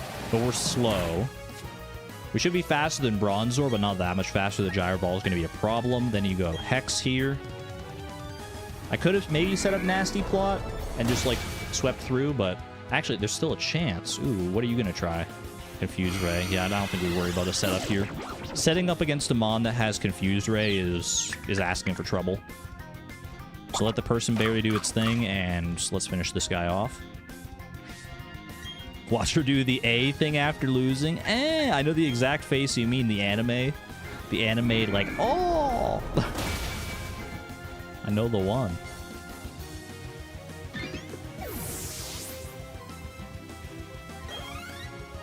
Easy peasy. All right, is Perugly coming in? Golbat's coming in. All right. Do I hard swap here? What's Golbat going to go for against against Spiritomb. Astonish, Poison Fang, Bite, or U-turn. Honestly, the worst thing that could happen here, I think, is it goes for Poison Fang, and it poisons me.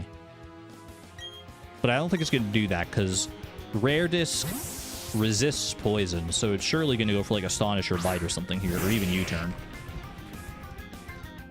There goes the U-turn. Okay, so Perugli's coming in. This isn't the best. We kind of want to be in with one of our fighting types against Perugly. But this is still relatively okay, to be honest with you. I'm going to go ahead and I think, honestly, Bulldoze here. Perugly, nothing it does to us is gonna like hurt Omni that badly. And Bulldoze can lower its speed for other Pokemon. Unless it does the... Oh my gosh, they're playing me for a fool. Do you turn right back into Golbat so you can avoid my Bulldoze? They're just playing games with me, man. They're literally playing... It's not even a Pokemon battle anymore. It's tennis. U-turn? Here comes the U-turn. I should have gone for the Bulldoze, man. Would be a bold play going for a Bulldoze against a Golbat, though. Alright, Rock Blast will still hit and do something here, at least.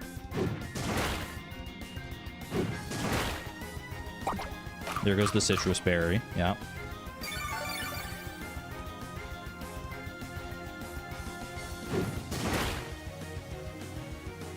Almost hit 4 times.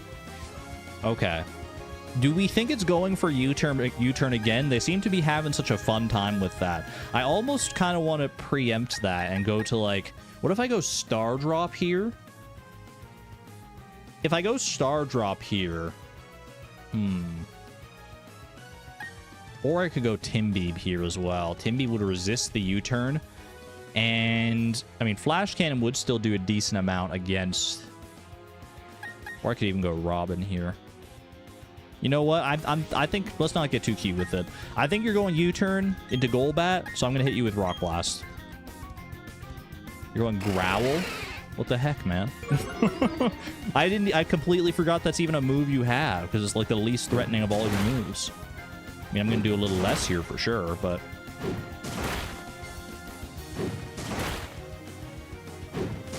I'm getting really lucky with those Rock Blasts, man. 5? Did I get 4 Rock Blasts into 5 Rock Blasts there? 9 Rock Blasts? It's like 2 to 5 hits per Rock Blast. That is far from guaranteed. Alright, well, there you go. Turns out Omni's just that good, man. Here comes the U-turn. This will knock us into Citrus Berry range, so that's fine.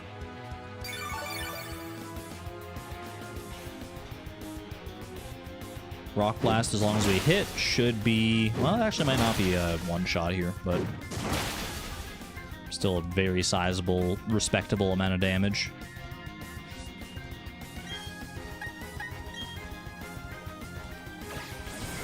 U-turn. Mars, you threw this battle. Come on. You could have done so much better than this. What are we doing out here, Mars? What are we doing out here? What face is she going to make now? The Golbat hath fainted. Oh, she's so surprised. She's doing the colon O again. That's her favorite, I think. I lost again. So first it was Valley Windworks, and now it's Lake Verity that I owe you for. This shouldn't be happening to Team Galactic's commander.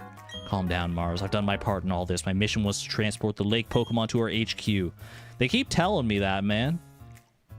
I'm just gonna go to your HQ. I'm gonna free those lake Pokemon. You don't gotta wait. Pokemon of the 3 lakes are connected somehow. Thanks to Saturn's grandstanding at Lake Valor, a cavern appeared here. It was a cavern where the Pokemon Mesprit slept. Mesprit appeared too, probably to go help its friends. That worked out well for us. It was super easy to catch. So now we've got them all. This Mesprit, the being of emotion. Azelf, the being of willpower. Uxie, the being of intelligence. So now we have all 3. You can look forward to what Team Galactic has in store for them. Holy lord dump. I see. This also occurred at Lake Valor. Another legendary Pokemon was taken by Team Galactic. Both of you went up against full-fledged criminals. The fact that you're unharmed is reason enough to celebrate. But what about Lake Acuity? Is Barry safe? Is that that's the end of your thought? You're not going to be like, let's go find him together as a team. You're like, oh dear, what's going on with Barry up at Lake Acuity? Well, I suppose there's nothing for us to do. We better just wait and see. I'm just going to stand here and wait. If I need you to go to Lake Acuity right away, I'm worried about Barry. What about you, bro? Don't play the old card either.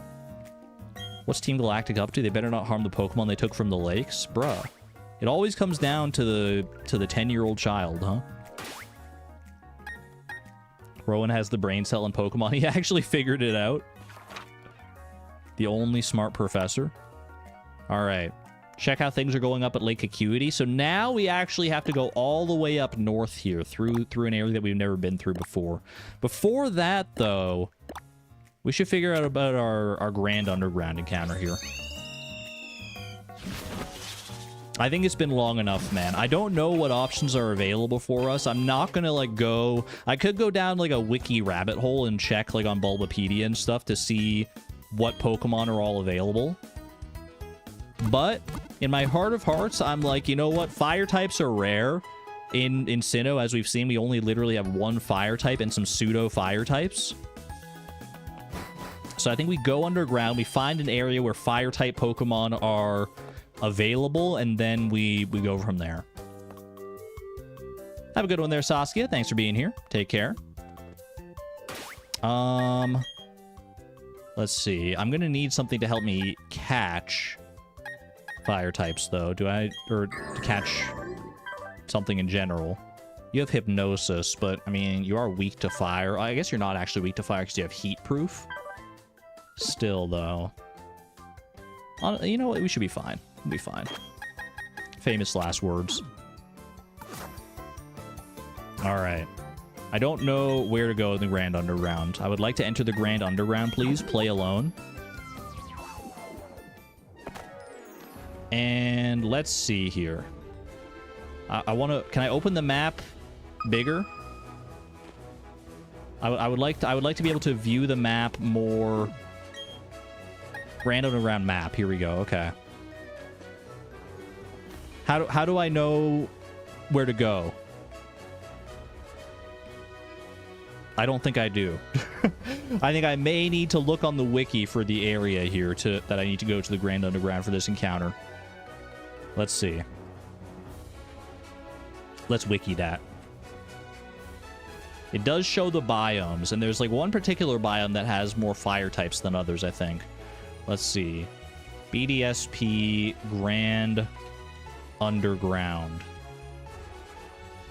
What does the 0 out of 40 mean? That's the number of sparks you have collected in the Grand Underground during your visit this time, I think. I don't remember specifically what sparks do for us, but I haven't unlocked a fire biome yet. That's what I thought. But they're all like, they're not like random, right? Like if I go to a specific area, it'll be a fire biome if it's listed as a fire biome in here. East and west. Yeah, okay, so I believe this biome, if this first like question mark one way over here should be a fire biome, I think. We'll leave the map up for right now. It's not really hurting anything. Yeah, see, there's these random diglets here, and you walk up to them, and I got 1 out of 40 sparks now. What does that necessarily mean for me? I don't really know. I could interface more with the Grand Underground. You can actually get some like pretty good items down here if you spend enough time and grind it out, but that's not what we're here for. I believe this is a fire type zone right here. Yeah, volcanic cave. Okay. So here's the way the Grand Underground works, chat. There's no wild grass or anything to that effect in the Grand Underground as far as I know. Literally, you go in and you like see the Pokemon walking around. Like you can see which Pokemon it is before you encounter it. So I think the only way to do this, because in a Nuzlocke you're not supposed to have like foreknowledge of which Pokemon you're about to get. Like you can kind of plan around encounters, but you won't know until like the dice are rolled and you get what you get from the grass. I think the best way to do this is for me to just go into the volcanic cave like with my eyes closed and walk around until I encounter a battle. Close your eyes and we trust you. Option 2, you get to choose as a treat. I think I gotta be honest to myself here. And I gotta close my eyes. I hope that you trust me. And I'll just like run around. I'll just maniacally wander around with the control stick until I run into a battle. I think that's the play here. I also don't know what level these Pokemon are going to be. I'm going to be perfectly honest. This could be a little spooky. Should I have some water types just in case? I probably should, huh? Bring Salmonberry back out here. Bring, you know what? Tentacruel could actually be a decent like wall and stuff here. That should be fine.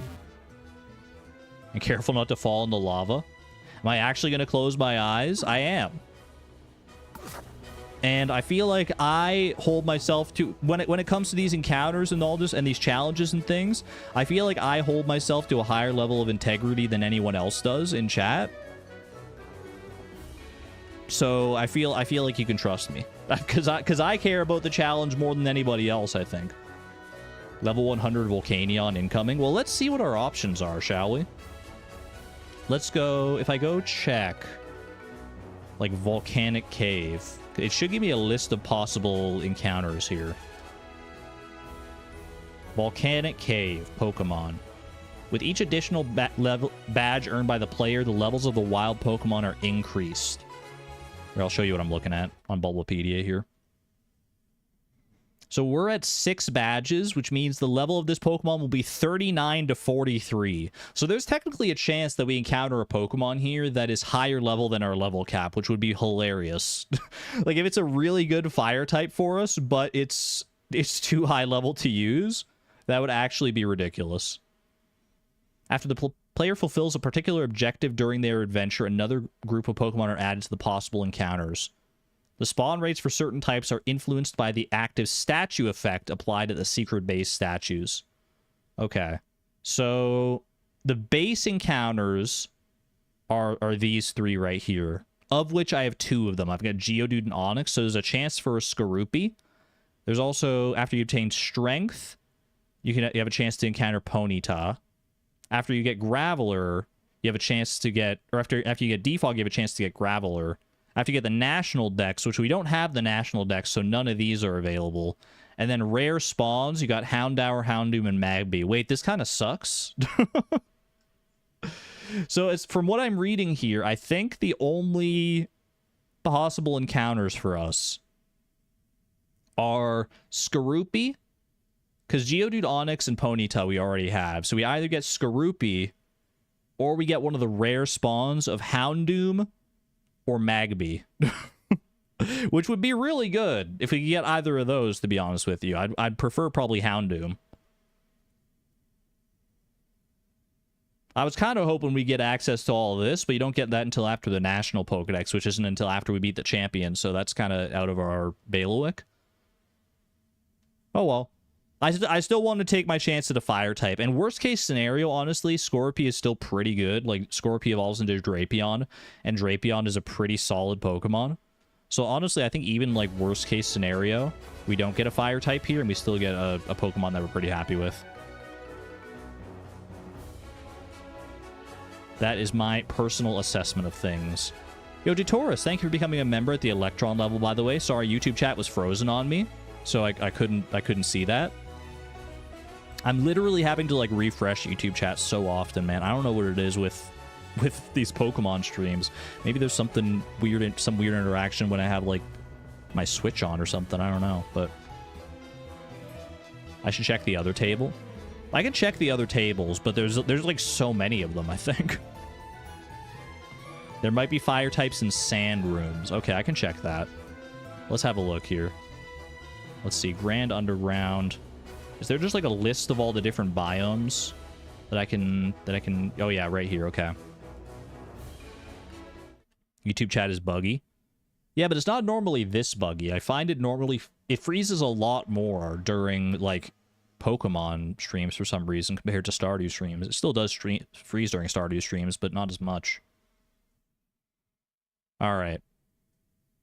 Wait, the Sandseer Cave. That's what you're talking about. That definitely... I mean, definitely looks like there could be some potential here for fire types. Sandseer Caves.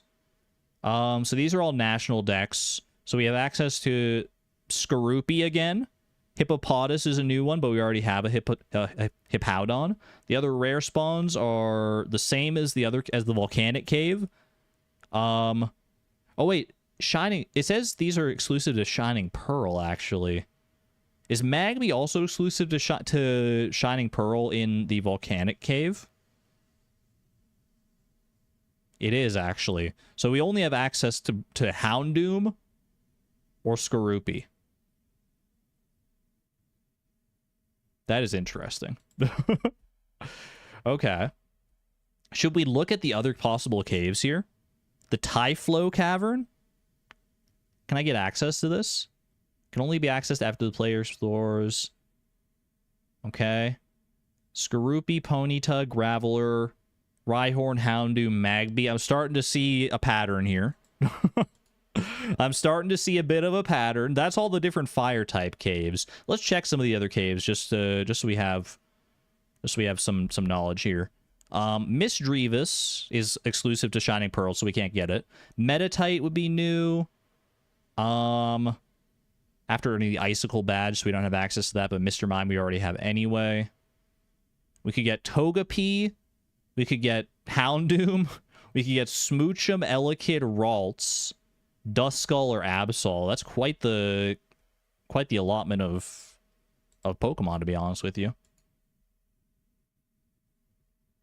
Didn't realize how much was post-game. Yeah, a lot of these are post-game. Like, anything that's national decks is all post-game, right? Wooper, Quagsire, Hoot Hoot, Barboach. We don't really need any more water types, to be honest with you. Lickitung, Togepi, Ralts, and Swablu. Swablu would be kind of cool. Little Altaria action. Grassland Cave. What do we got here? A lot of different stuff in the Grassland Cave. Holy. Silcoon would technically be new. Combee. Cherubi, Bunnery. A lot of, like, honey Pokemon here. Luxio, Glammeow. My goodness. Rare spawns. Scyther, Pinsir, and Absol.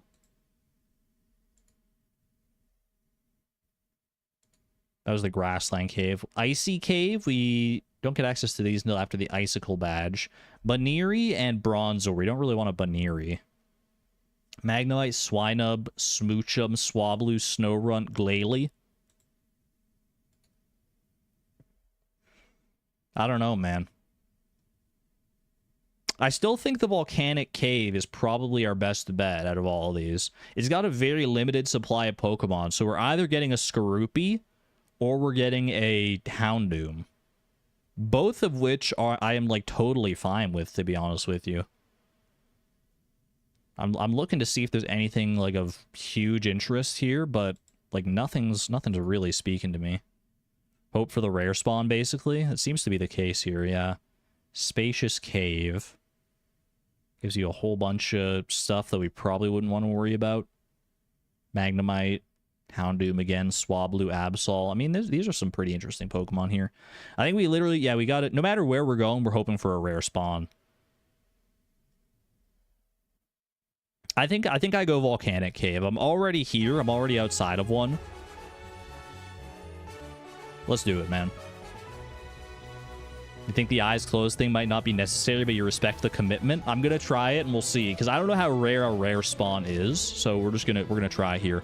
I'm gonna close my eyes and I'm gonna run around until I encounter something. So prepare for me to look like a dummy. All right, we're going in. Closing eyes. I'm in. I'm running to the right to get away from the door, and now I'm just running around. I don't know what the geography looks like around here. Oh, I got something. What did I get? Ponyta we already have. Okay. You know what? If I'm leading with Dwarf Gadget, I should definitely have a Smoke Ball. This is not a good lead. This is not a good situation here. Pop in Squidgy Whiz. I'm not going to look at chat either, because I don't want any, like, reactions for, just, like, Pokemon that might be around. What did you even hit me with there? All right, run. Can I get away? I got away safely. All right. Hold on. Wait, I need to... Okay, I have a menu open. How do I need to try and open the Pokemon menu. I'm gonna open my eyes. Okay. I think that was yeah. Because I think it defaults to like the Pokedex and you gotta go like one to the right. Okay. I want to put the held item here. I want to swap held items. No, wait. I want to put held item. Put in your bag. I should have just done give item. I'm just doing this a silly way. I don't have my eyes closed right now. I did have it closed while I was menuing, but I managed to remember the menus well enough. All right, smoke ball is what I want. Because the smoke ball lets you run away from any encounter regardless of your like speed stats, which normally determines it. Okay. I'm gonna press B to get out of this menu. This will go to the main or our pause menu. We unpause from there and I keep running around. Alright. Here we go. Unpause. Wait, that's not it. What did I press? Unpause. Yeah, okay, that sounds good. That sounds right. I'm running. I'm running. I got something. What did I get? It's a Skorupi. No, my Houndoom! I wanted my Houndoom, man! Was there a Houndoom nearby? Chat, be honest with me. I mean, Skorupi's still good. Level 39, it puts it on par with all of our other Pokemon. There was no Houndoom. There is no Houndoom in Bossing Say. See if we can get this in a quick ball real quick. Ooh. There wasn't anything else on screen. Okay, I gotta try and actually catch this now. I thought quick ball would be game set match, to be honest with you. All right, I will. You're poison type, so we don't want to hit you with extra sentry here and like kill you. Do I think gyro ball? I don't think gyro ball will kill you. I'm trusting that gyro ball won't kill you.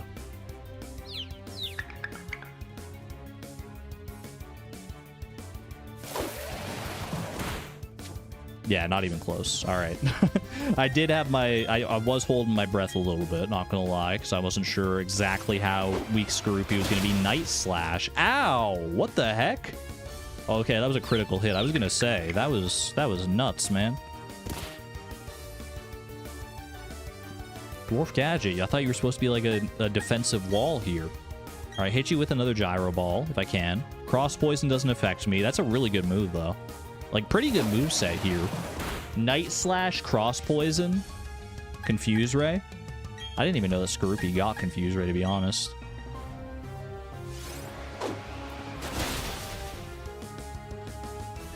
If it killed him, what would that have done? It would mean that I don't get my encounter for the Grand Underground, because you only get one chance at an encounter in a Nuzlocke. Alright. Toxic doesn't affect me. Hypnosis. Put you to sleep. Betty bye time, Skorupi. And now I should be able to get you. Nest Ball, probably not. Get you into Premier Ball if I can. That would be fun. If he loses to this bug. I mean, it's doing more damage than I thought it would. I mean, I have to respect that it's at level 39, but we got it. Skorupi hath been caught. Wonderful news.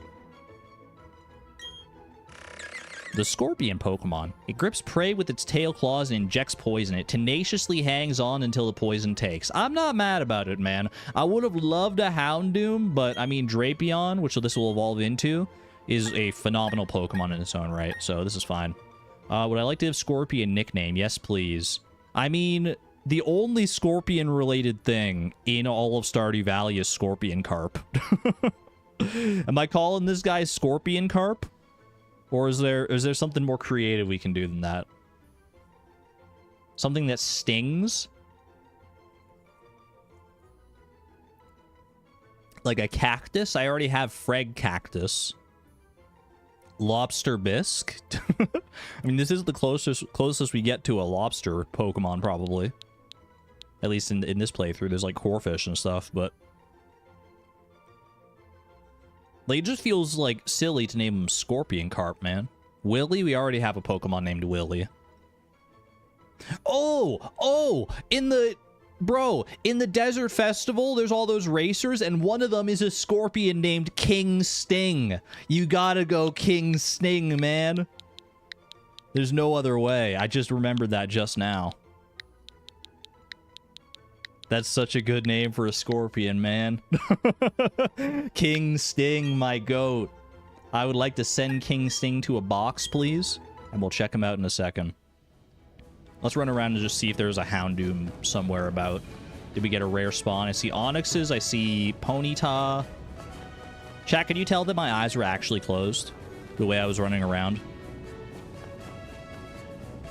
How does he do it? My brain is a steel trap for Stardew Valley knowledge. Okay, there were no Houndooms in there.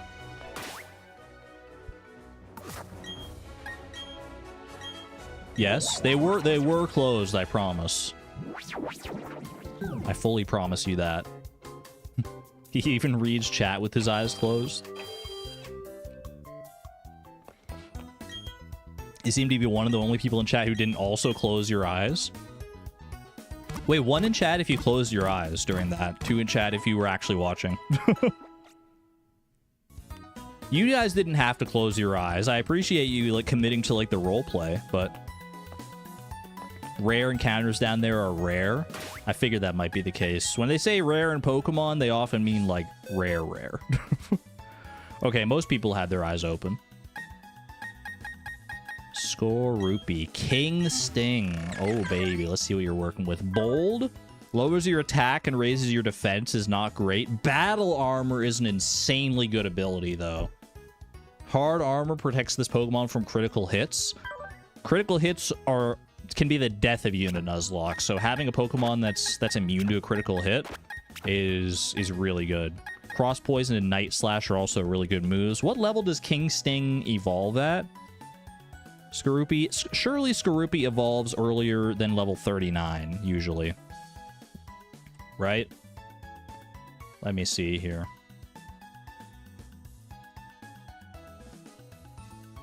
Let me check my handy-dandy Cerebi Pokedex. Skorupi. Skorupi evolves into Drapion at level 40. Are you kidding me? It's perfect, man. It's perfect. He's right there. Couldn't ask for a better Skorupi if you tried. Well, other than the stats, maybe, but... All right. Well, you know what then, King Sting? You can join the party.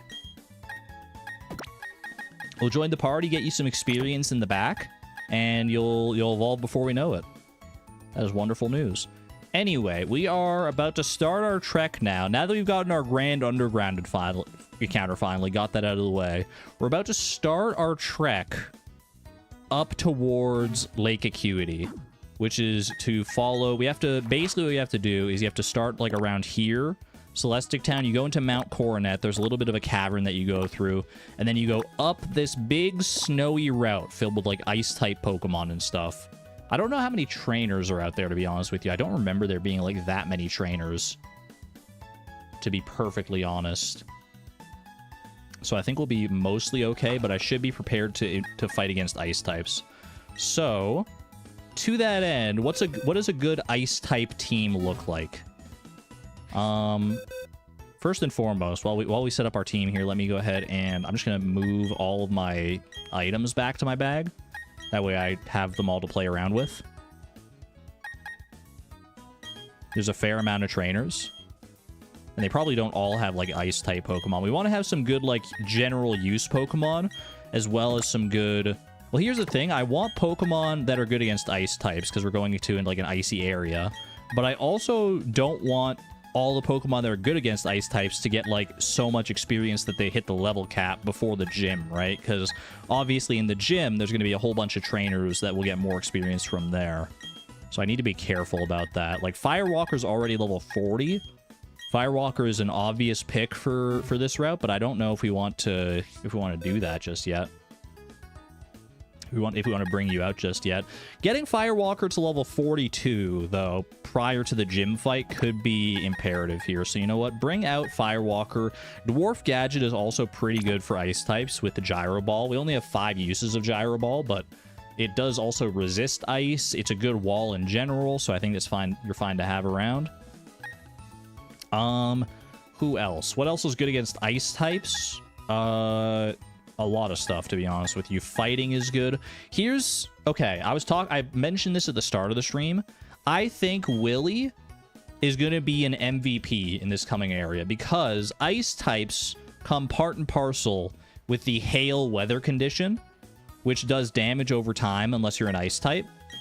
And Willy is one of our only ways to, like, very quickly set up a different kind of weather, because you can switch Willy in, and he has drizzle, which makes it rain instead. So we can completely, if we switch in Willy one time when it's hailing against, like, a Snover or a Bomb Snow or something, then it resets it, and we don't have to worry about the hail for a while. So Willy, I don't know if he's going to be that good for us otherwise. Like, he doesn't have the best moveset, to be honest with you. But I feel like he's a good Pokemon to have around. So I'm going to bring him over Squidgy Wiz here.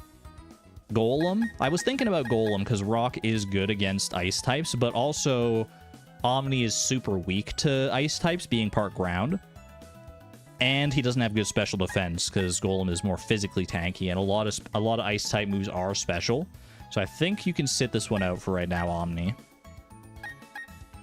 Trash Bear could be good to have around for its fire type prowess here. I think Timbeeb is still good to keep around. He's got steel and fighting. Stardrop is weak to ice type. I think I'm going to go ahead and swap you out. We need more, like, good general purpose Pokemon. Like, Timbeeb's our only, like, real big heavy hitter here. Would I like another big heavy hitter of some type, like some kind of good physical attacker? Who would be a good physical attacker? I guess, honestly, maybe Marlin. What does Marlin have again? Marlin's got Brick Break, Pin Missile, Bullet Seed, Swords Dance. I feel like Marlin could be a good fit here for sure. So I'm gonna go with that. This seems like a decent team to me to at least start our trek up towards Snowpoint City and Lake Acuity and all that. Let's give him some items as per usual. Dwarf Gadget, you are going to go ahead. I think, honestly, Iron Ball still works just fine for you, buddy. Firewalker, we don't have anything to boost fire-type moves. So, you're also not that tanky. I don't know if, like, a berry really helps you that much. What else could I even give you, to be honest with you? I feel like I don't have that much for you. I've got to keep you protected pretty well, because you're my only fire type. Have I driven that point home yet, that you're my only fire type? I'll give you a citrus berry, when in doubt. Alright, Willy. I don't think I have a damp rock to, like, boost the length of rain from your ability, unfortunately, so we're just gonna have to let you do your thing here. I'm gonna say... Ooh, Focus Band could be good for somebody at some point as well. I'm gonna say you're getting a citrus berry as well.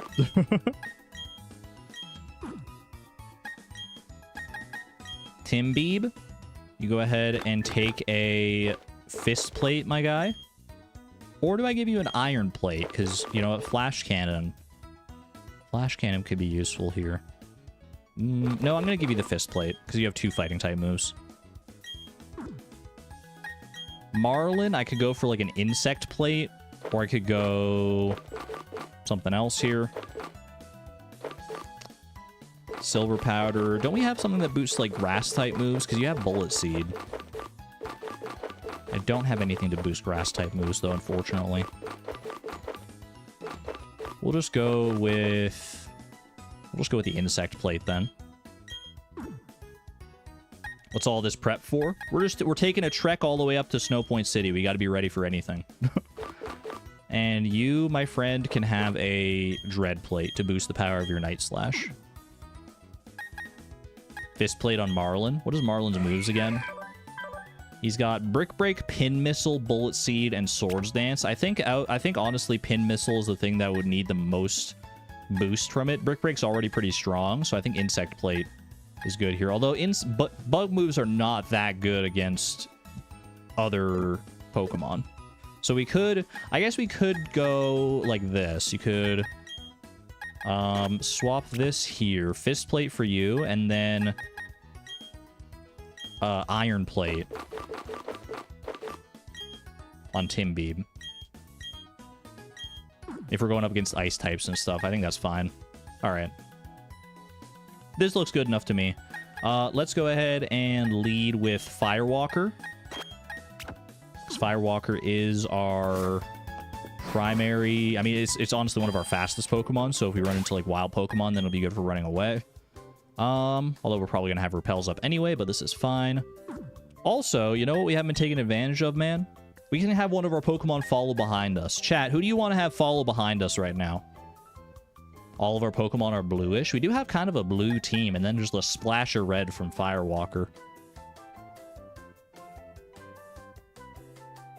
Who should we have following? Firewalker, Timbeeb. You want to see how Firewalker looks? We can have a look at how they look as well, and then we can decide.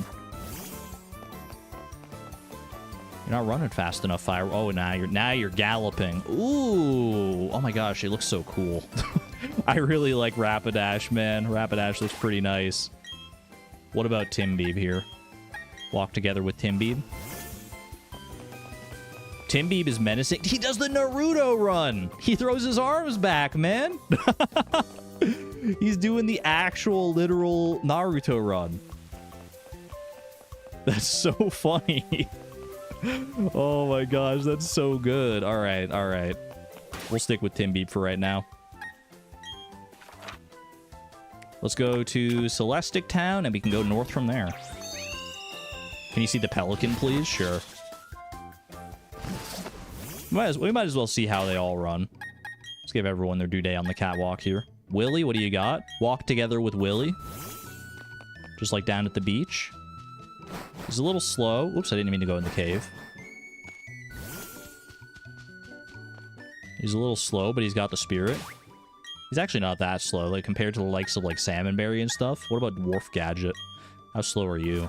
Man, I know you're slow, but you're not that slow because you float above the ground, so you don't get impeded by friction when you're following me around. His beak is heavy. We got Marlin as well here. Oh, he flies? Wait, seeing Heracross fly like that is pretty cool. I still can't believe we have a Heracross in this run, man. It's such a rare encounter. And King Sting, the newest member of our motley crew. He's trying to keep up on those stubby little legs. He's doing his best. I still think it's got to be Timbeeb. That's going to follow behind us for right now. Timbeeb with the Naruto run. Heck yeah, man. You don't like it? Which one didn't you like? The flying bug wings of Marlin? Or Heracross? Little Squicky, perhaps? Alright. We still actually haven't gotten an encounter in Mount Coronet, and I don't think that's going to change anytime soon. We technically have access now. One of the things I was keeping an eye out for, or was having in the back of my head anyway, was I wanted to consider at least the chance of getting a Feebas, which we now have access to, because Feebas is available in this northern area of Mount Coronet, but it's really hard and annoying to find. I'll show you exactly why. If you know already, then you know why, but it could be worth considering here. But check this out. We go to this lower room of Mount Coronet here. First, they have to use defog so we can actually, like, see what the heck we're doing. I wish you could go, like, up and down, like, choose whether to go up and down the pages here, but you just have to, like, go one at a time like this. Defog, can I just select it here? A wild Staraptor helped out with defog. I don't know what a Staraptor is doing down here, but I appreciate you being here, buddy. I don't think you can get wild encounters from Rock Smash rocks in this game, so I think we're safe to do this.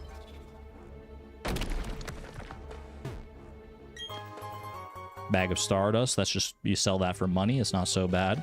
So if you don't know about Feebas, chat, this is the lake where you can fish to catch Feebas.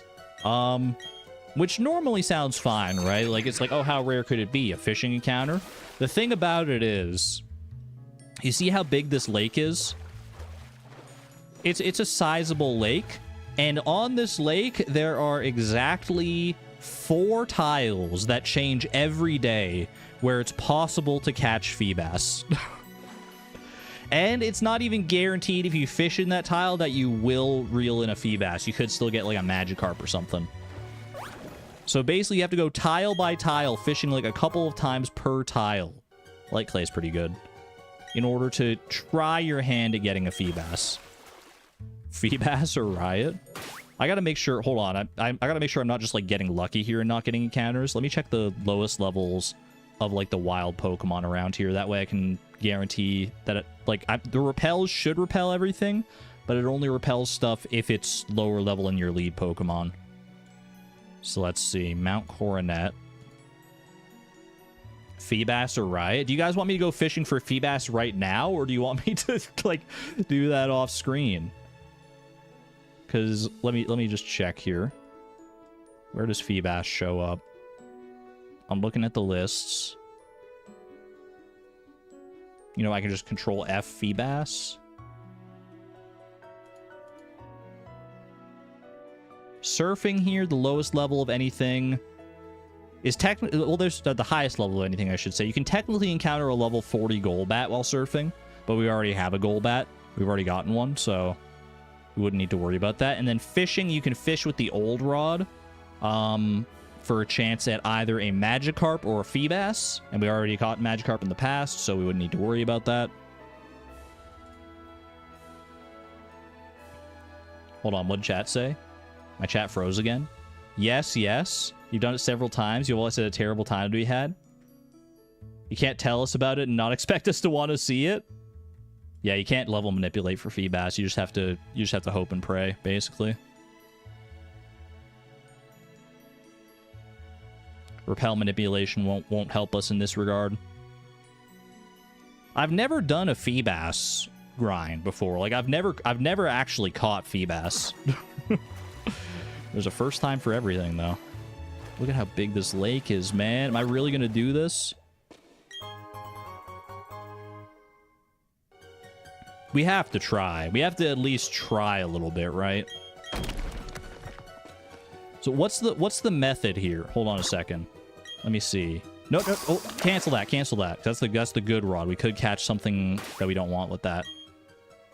What's the method here? So you go get the old rod. Register that up here. Replace the good rod with the old rod. I would want something in the lead that can, like, hypnotize Feebas, maybe, or I could put Dwarf Gadget in the lead and give him a smoke ball like we've done in the past, like we did for Skorupi. Let's do that real quick.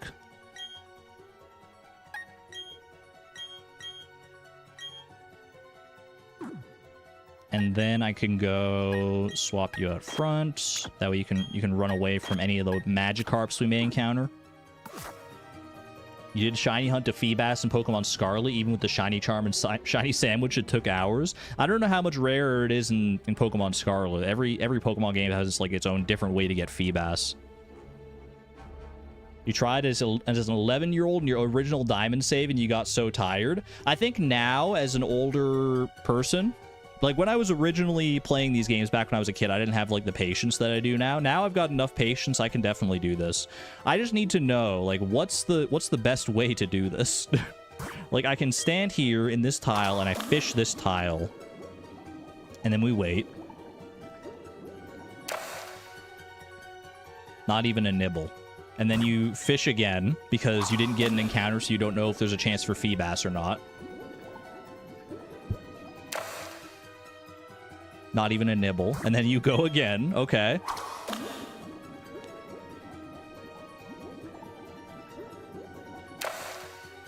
Not even a nibble. All right.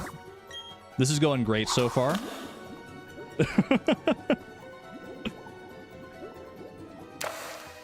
Bro, They don't want... They're not... Is it because the old rod is just that bad? Or is it because I have a repel up? It wouldn't be the repel. The repel doesn't work on fishing. You wish there was a meta for this? I can't... I mean, there's probably... Oh, we got something. I've landed a Pokemon. I've got a Magikarp, which is the expected result. So you might see this and be like, okay, we can move on to the next tile now, right? But I don't know that we can, because wouldn't it be like there's like only a chance to encounter Feebas here? Hold on, let me see the actual odds here. Yeah, we know that it works. Feebas can be found in the basement of Mount Coronet, where it's on 4 tiles which rotate each day. In addition to that, the other Pokemon can be on that tile, but you combine his tiles. You can combine tiles with friends by mixing records. I don't know about all that. That might be worth looking into if I can combine tiles and increase my odds, but... So, like, yeah, I don't know if, like, would I move on to the next tile now, or do I get 2 encounters per tile to make sure? Like, that's what my gut tells me, is it would be, like, I would, like, go for, like, 2 encounters per tile to make sure I don't, or have, like, the highest chances of not missing the tile. You can see how long these encounters per tile do take.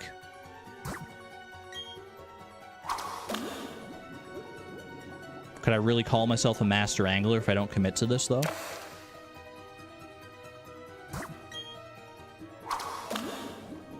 This is quite a grind, man. What are even the odds of, like, catching anything here? It's so... Okay, we got something. Landed a Pokemon. What if we just get lucky right here, right now? Okay, it's still a Magikarp. So at this point, I would say it's probably not this tile. So you move on to the next tile. Would be my personal judgment of things. And then you step 1 to the side, and you go fishing again.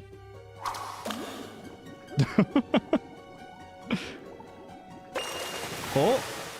Okay, got something. At least I got an encounter this time. I got another Magikarp.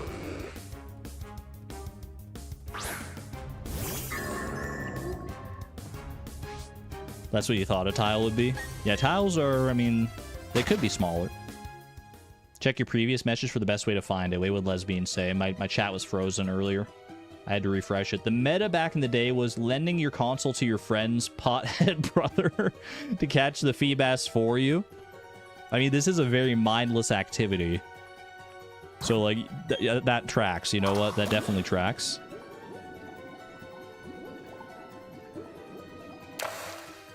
I mean, chat, if this is what you want to see for the rest of the stream, I'm here for it. I think I'd have to go just like 1 encounter per tile and just hope I don't miss it, though. There are 4 tiles. There are 4 tiles out of this entire lake that it could be. So even if we miss like 1 of them, surely we'll get one of the other ones later on, right?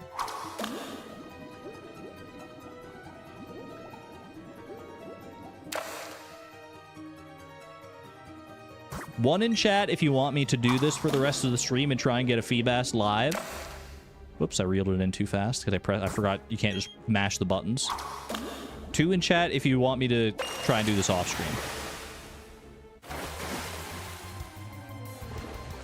1, 1, 1. If I'm reading the encounter table right, it's Feebas or Magikarp, so it's only a matter of patience. That is correct. You just have to find the right tile. Faye very vehemently posting a lot of 2s, posting enough 2s to feed everybody in chat for years to come. But I don't know, I'm seeing a lot of 1s. I'm seeing a lot of 1s in chat.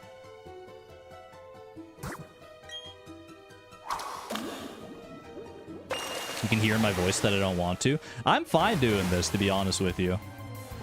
I was a little excited to get up towards the 7th gym, I'm not gonna lie, but now that I'm buff, I just have to get into the right frame of mind. I need your permission to get into the frame of mind to just grind this out. And if everyone in chat is down for it, then I'm down for it as well. Let's grind out Feebas, man. I've never done it before. How long could it realistically take?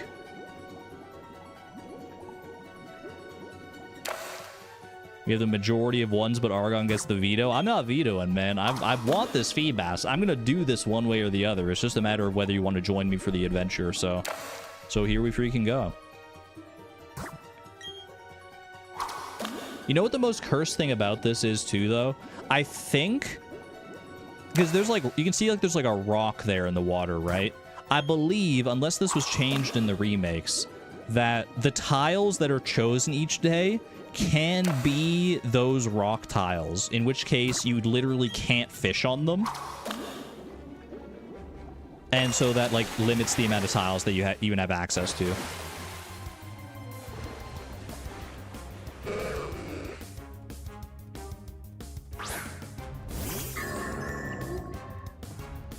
Do you want to use the calculator you literally found on Reddit 2 minutes ago? So there's a calculator to determine this. To determine where your tiles are. Like, I would, like, input my trainer ID and it would just tell me where my tiles are or something like that. Nah, that sounds like cheating to me. We do this the old-fashioned way. We make our own luck around here. Wild Magikarp. Now, this is the kind of challenge we're all used to around here, man. My lotto number, not my trainer ID, but same difference. Yeah, fair enough. I mean, we could try that. We could definitely try that if this gets a little long in the tooth, but... You're fine with the calculator? We're getting a Feebas anyway. That's a good point. That is a good point worth talking about. Like, I'm gonna do this. You, chat, you know me. You know me. And you know I'd do this until I got a Feebas. And I'd do it happily. So do we just skip the rigmarole and use the calculator?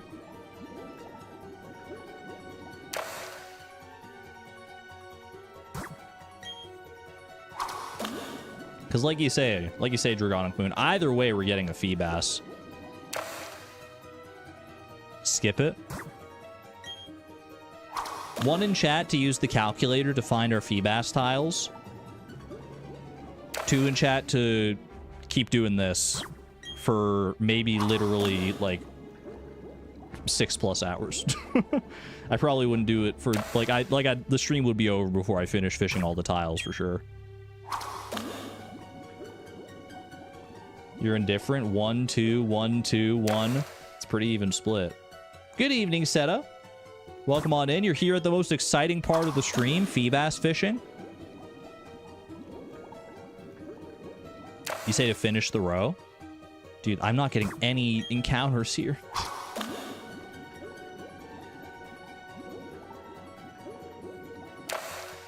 Do like this for 15 minutes and then get it. I'm gonna finish this tile and then I'm just gonna go use the calculator, to be honest with you. I'm past the point in my life where I need to prove anything by doing insane tedious grinds like this. That's a Magikarp, that's not a Feebas. I'll give in, man. I'll give in. Who am I trying to prove anything to by doing Feebas the old-fashioned way, right? So let's see. So you're telling me... Lesbian said there's a calculator. Let's see. BDSP Feebas calculator. Feebas calculator for Brilliant Diamond and Shining Pearl. I have to put in my lottery number, so I go to the lottery center in Jubilife City, and then it'll tell me which tiles they are, right? You don't even know what Feebas looks like? It's the most gorgeous Pokemon you've ever seen. Trust. Don't look it up beforehand. Get surprised.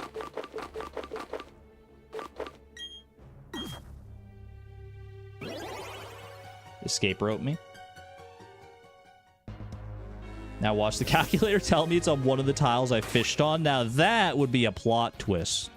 Talk about a plot twist. Do I even have a prism scale? Isn't there's 2 ways to evolve Feebas though? Like in this game, in a game with a contest like this, don't you not need the prism scale? Can't you use like beauty poffins to get it big and beautiful?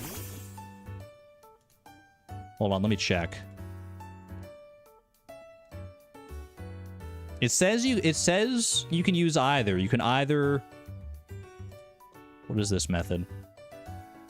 Either prism scale or max beauty to evolve Feebas. Yeah, I don't think you need the prism scale in this context. Okay, lottery corner is over here. So lottery corner you can check once every day, every like real life day. And if the lotto number matches are any Pokemon IDs, then we get a prize, but we're actually just here for the number itself. So 75635 is our number. So I type that into the Feebas calculator. 75. Whoops! I press the button. Wait, hold on a second. Sorry, you couldn't hear the game sound for a second there. 75635. Generate. 40,960 possible seeds. Please add more information. Wait, I have to add multiple days worth of lottery numbers?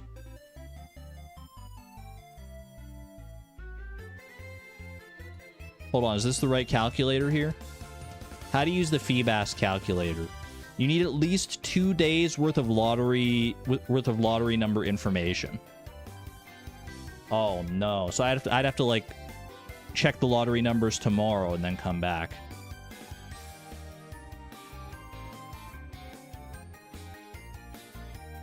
So we can't actually use the Feebas calculator right now. We'd have to wait a day. Or am I able to like change the in-game like the time on my Switch in order to get a new lottery number? Does that work? I don't know if this game has like protection against that. The price of seed tracking. That locks you out? I thought that might be the case, yeah. Or scrub the VODs. Well, I didn't do... Well, wouldn't it have to be 2 days in a row? Or is it just... Is it 2 days in a row? Or is it 2 days just in general? Let's see. How do you use the Feebas calculator?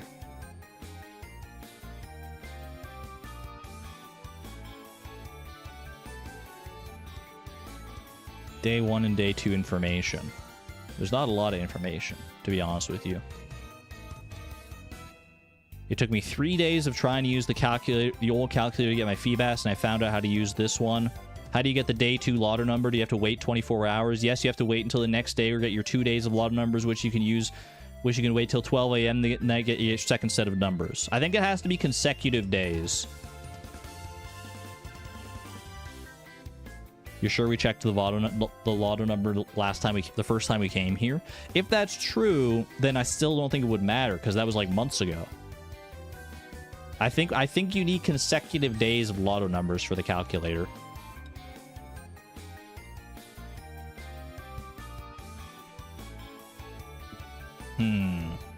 So either we go back to the grind, or I think the way to do this, chat, because we don't need a Feebas right now. We can hold off on this encounter still, and we can just keep going for now.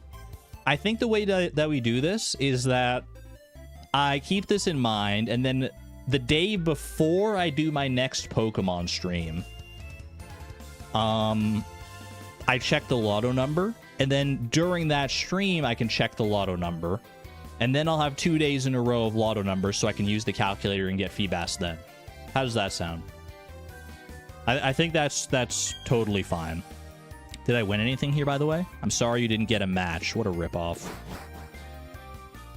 I have not beaten the Elite Four yet. No, we're not even at the 7th gym just yet. We're on our way to the 7th gym, but we're not there just yet. I think that's the way we're going to do it here. I would love to get Feebas / Milotic. Milotic is a very cool Pokemon, definitely one of my favorites. But I don't want to grind that out on stream. Let's see if we can still... I mean, we're almost 3 hours into the stream, man. But honestly, getting up to Snowpoint City, I don't think it's going to take that long once we get down to it. Well, it depends on how many trainers there are, to be honest with you. I don't remember how many trainers there are going up through this area.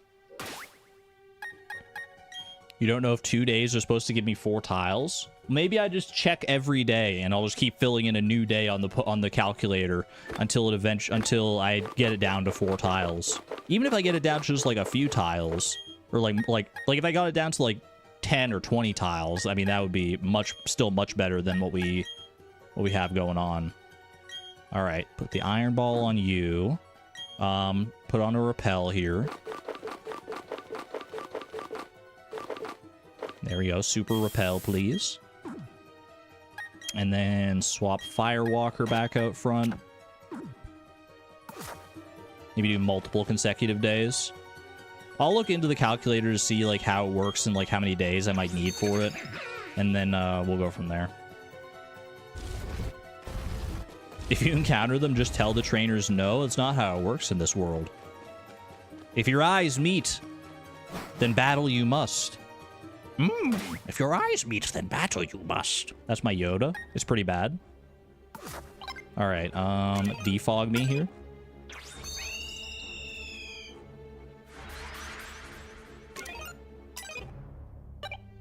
Okay. At the very least, this cavern, I don't think there's much going on in this cavern, to be honest with you. There might be, like, some extra items I can pick up here. But we obviously don't want to get an encounter here.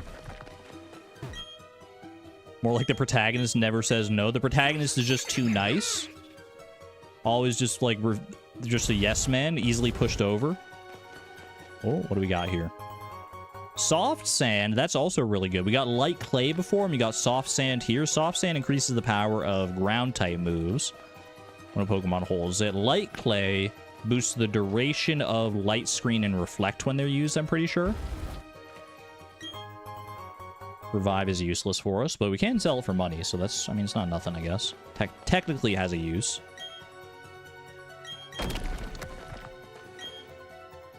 I would like to use another repel, please. Because I saw this item. This has got to be something good, man. They hit it so far away over here. Full restore? It's okay. We can't use it in battle, but at least it's, it'll help us heal up on the road so we don't have to go back to Pokemon Center as frequently. I forget, is there more to Mount Coronet? I don't think so. I think this is like a tunnel right here, and then it just leads straight out to the next route. You got a buffer? Hold on. Is YouTube buffering on me? My OBS is fine. My YouTube looks fine. Might have just been a YouTube side thing. Alright, welcome to Route 216, y'all, which I believe, unless it has like an extension on one of the other routes, this should be a new route here. Like, it's not an extension from, like, either of these ones here. These are Route 211. Route 216 should be brand spanking new for us here. Route 216 and 217, which should mean 2 new encounters. Let's see what options we have for these encounters before we get even close to the grass. The only one I'm pretty sure we'll be able to encounter here is Snover. Beyond that, I couldn't tell you. All right, Route 216.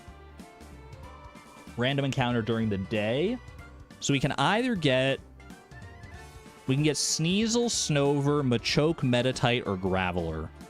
Machoke and Graveler we both already have, so it's going to be Sneasel, Snover, or Metatite. Of those, I mean, technically we could... No, I can't Repel Manipulate, actually, because all my Pokemon are higher level than, than the Pokemon here, so I can't Repel Manipulate anything. That's the downside to having grinded up all the way to level 39, so we're just going to get whatever we get, I guess. Might as well do this thing here. Use Hypnosis to good effect, and let's get ourselves an encounter. New Pokemon galore. Yippee! Wait, I have a Repel up, don't I? There we go. Turn off my Repel, please.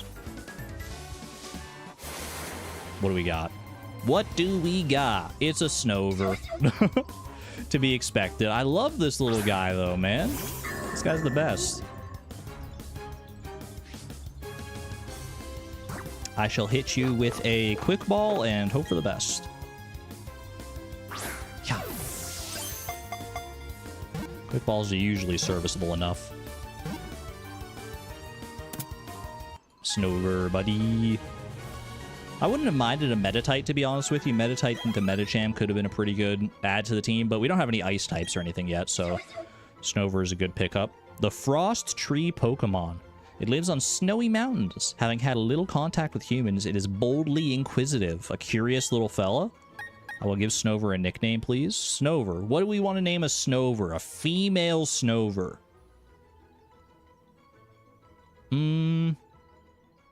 Yam? Like Snow Yam? I'm thinking there's like there's a lot of wintry stuff you could do here. Winter melon, snow yam, winter star, crocus, holly. Holly could be good. Holly or crocus. We already have Krobus. Although it's spelled differently. I feel like Holly's pretty good. Holly de Snover. I don't want to add it to my party. I'm sorry. I want to add you to a box. We'll grind you up later. Crocus, so it finally has a use. Well, Crocus technically has more use than Holly does. At least Crocus you can use for winter seeds. Impish nature reduces special attack, raises defense. Not the greatest, although I guess you're more of a physical attacker anyway, so it's probably fine, but you're not that defensive. Either way, good to have you in the back. Not going to be that useful for the ice type gym, obviously, but still. Alright, and we'll have another encounter up on Route 217. We just got to get there first. Go ahead and save on that.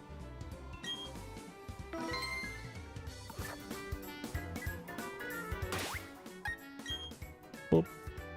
And Super Repel. Swinub is a 217 encounter? Really? That would be nice. Wait, did he say I can see you're an ace too? Wait, can we get some ace pride in chat? Ace trainer Blake? Ace recognizes ace. Game recognizes game. I am ace and arrow too. Oh, baby. All right, Ambipom. A little bit spooky. These things, ace trainers can be pretty tough, to be honest with you. How did he know? He could see it, man. He just looked at, took one look at me and he's like, yep, you're ace. For sure. What does this Ambipom know, do you think? I mean, I could literally just look it up, but that sounds like a lot of work. I'm just going to send out Marlin and hope for the best, I think. Or do I go Dwarf Gadget? Because is Ambipom really going to be able to hit Dwarf Gadget? And I think Ambipom's pretty fast. I'm going to go Timbeeb, actually. Let's go Timbeeb. Ambipom is so icky looking. Ambipom... I wouldn't want a hug from an Ambipom. I don't know if that's a controversial thing to say. He is kind of like something about his face and how his hands look like swollen balloons and the spindliness of his arm tails and of his literal like arms and legs. There's something just off about this guy, man. There's something very off about this individual.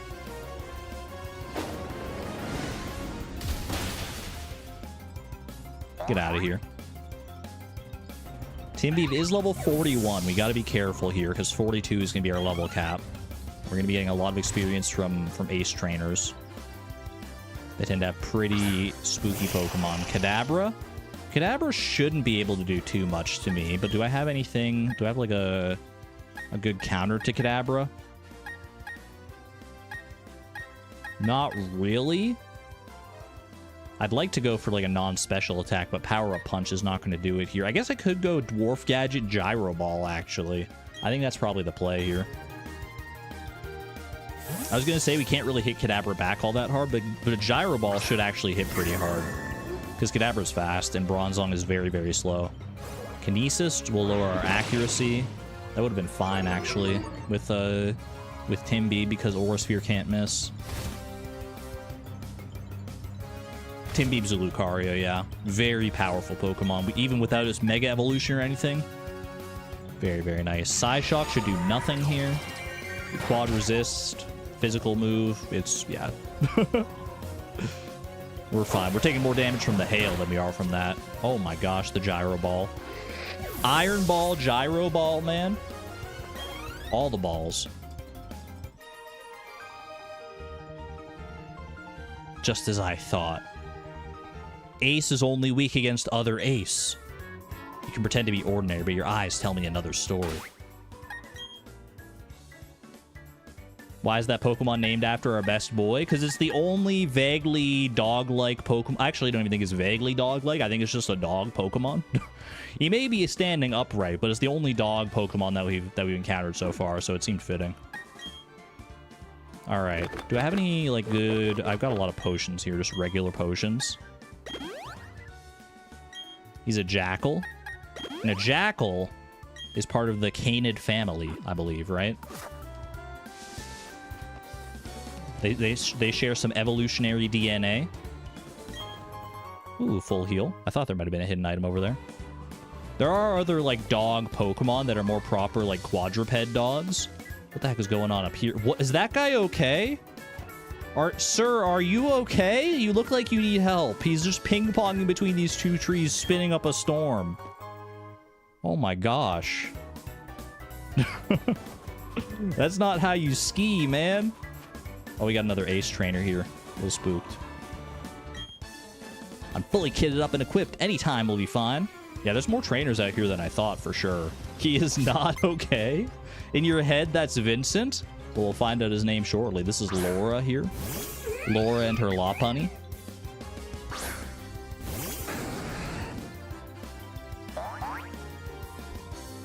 Ace trainers can definitely use Lopunny more effectively than most other trainers, because if you're not Ace, then you're probably in at least some way attracted to Lopunny. So Ace trainers have a distinct advantage when using a Lopunny, no doubt about that. I'm going to go... I think Lopunny can have fighting type moves, right? It's got like high jump kick and stuff. That scares me with the steel type Tim Beam. Let's go Marlin here.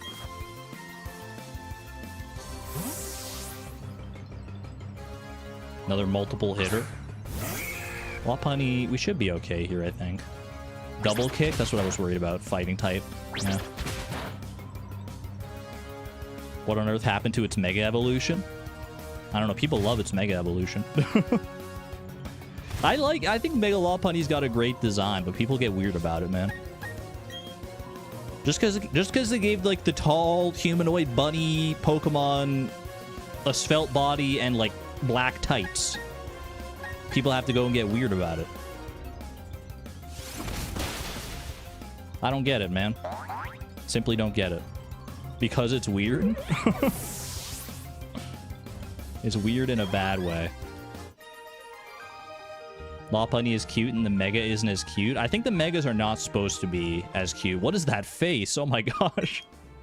Perhaps I should change into a more comfy outfit. I mean, you gotta... It looks like you're pretty well equipped for the cold. I'm not gonna lie to you. I think your outfit's just fine here. I think Mega Evolutions are supposed to be, like, cooler than they are cute. That's generally the design philosophy for Pokemon as they evolve.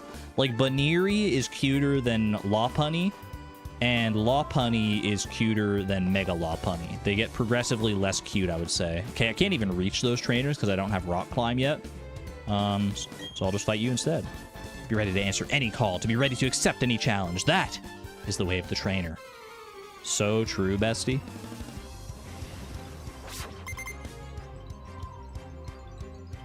Lopunny looks like it would give amazing hugs.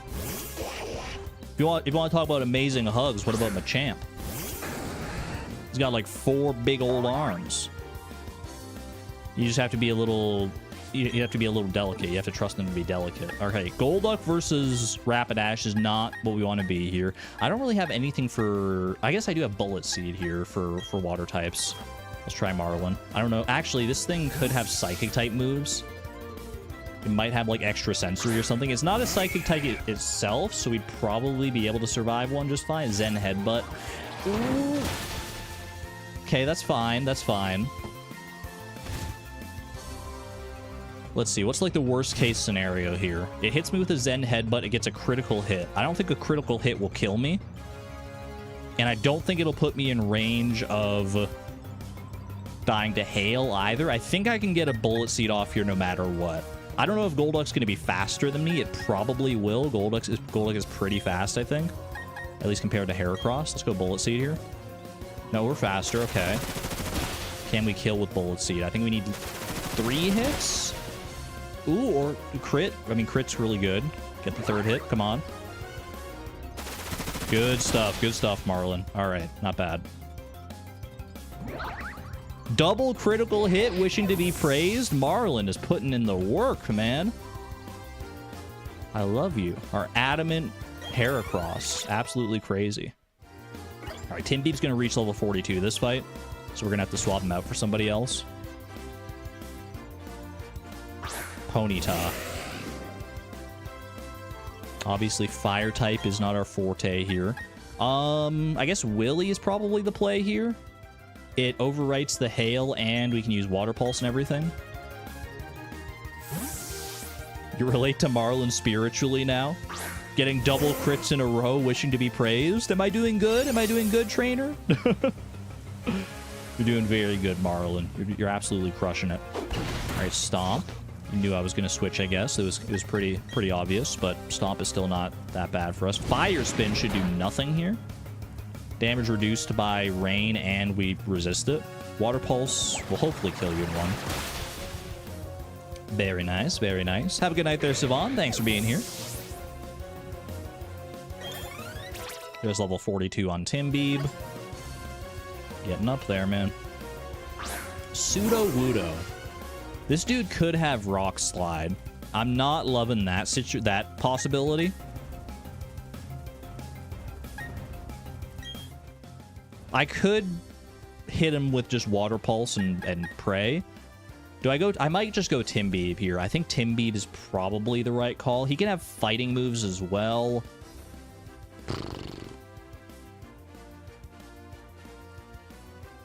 Pseudo-Wudo, you're so annoying. I mean, Marlin can maybe take it, but he's lowered on HP. Dwarf Gadget can hit him with a super powerful Gyro Ball, but Pseudo-Wudo is pretty slow, so it probably wouldn't be that good, but we can probably resist anything that Pseudo-Wudo is going to throw. So I'm just going to go Dwarf Gadget, and hopefully the 2 Gyro Balls will take it down. Or even Extra Sensory. Extra Sensory is like normally effective, and Pseudo-Wudo shouldn't be as specially defensive, right? That actually helps. Lowering my speed, that'll boost the damage of Gyro Ball. Thank you for that. Oh, he doesn't know. He's digging his own grave. Keep on digging, Pseudo. Keep on digging.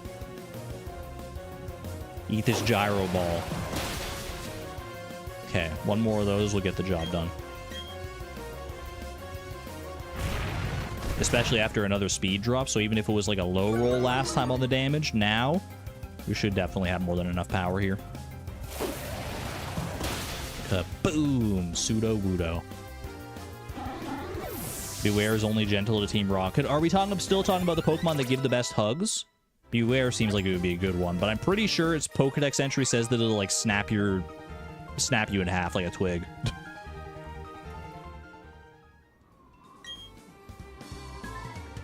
Maybe Ursaring? Big teddy bear? Although I guess Ursaring is more bear than teddy bear. You can make all the preparations in the world, but if it doesn't work out, it doesn't work out. You know what? Those are wise words right there. All right. Oh, we got a skier here. I got to switch out Timbeeb here because Timbeeb is level 42 now. Who am I swapping for Timbeeb? I think who would be like a good Pokemon to have around in lieu of Timbeeb? Maybe Machamp. Maybe Robin. Does the Blood Moon Beast give good hugs? I think you can probably infer that by its name. Arcanine, the biggest, fluffiest doggo. That, I mean, if cuddles count, then we got to open it up to a whole new slew of Pokemon for sure. What about, like, Dubwool, man? Wooloo and Dubwool? They literally have wool right in their names. All right, who am I swapping in here? I think I will swap in... I mean, I said I don't really have anything good for water types. So maybe I could swap in Pie for a little bit here. Get you some experience, Pie. I also need to recover everybody here. Just hover that for a second. Wooloo is a given for sure. Let's go potions here. Just do this. How many Pokemon have I caught now? Let's find out. I have caught... Oh, it just shows my Pokedex has 122 Pokemon in it, but it doesn't tell me how many I've actually caught out of those ones. Where can I find that information? Is it in my Pokedex? I've caught 71 Pokemon out of the 122 that I've seen. That counts like evolutions and stuff. Arcanine is a cutie, but it looks sharp. I mean, Hisui and Arcanine, like the rock version, would definitely not be a good play, I don't think. He'd be too sharp. But I think regular Arcanine, I think he's just all fluff, man. Yeah, I think he's just a big fluffy dog. I would like to give Pie... I think I have a magnet, right? You got a magnet. What other fluffy Pokemon are there, man? Am I a novice or am I capable? Let's find out, shall we? I'm not capable of dealing with this cold, man. It's freezing out here, Skier Edward. You got a Sneasel. Sneasel will say hi to Rapidash. Sneasel's very fast, but Rapidash might be faster depending on the level difference here. Firewalker seems curious about my fashion. I mean, Vi is naturally a fashion icon. I don't know if Flame Wheel or Flamethrower is better for us here. Depends on Sneasel's. I mean, Sneasel's really frail in both defenses, I'm pretty sure, so I think it would have been fine either way. Easy. What about, like, Whimsicott, man? Whimsicott, like, Whimsicott might be too small to give you proper hugs, but you could cuddle like a stuffed animal for sure. Do you know how to play with your... You know how to play with your... to give your Pokemon an edge? I know all about edging. Don't take that out of context. Feel free to take a power nap in that bed. Oh, I forgot you can just heal here. Wait, that's so good. I don't like thick fat. I don't have thick fat like some Pokemon, so I have to bundle up in clothes to keep warm. You know what? I guess that's true. I never thought about that. What is warm clothing if not just thick fat? What did I say? Chat, I know what I said. I deserve the ... dots for sure. Is this Route 217, by the way? Did it switch over? No, it's still Route 216. Okay. Hit me with the repel, then. Every day we stray further from the light. It was right there, man. How could I not say it? This is an Ace Trainer. They haven't been using Ice types, these Ace Trainers. They tend to use Pokemon of, like, all different types. I'm gonna lead with Pie for the Intimidate, I think. I always battle for keeps. This is no drill. Wait, what do you mean for keeps? Does that mean I get to keep your Pokemon if I win, Garrett? Because I'm game. Mr. Mime. I have a distinct feeling Mr. Mime does, like, one thing quite well, and that's set up light screen and reflect. You better apologize.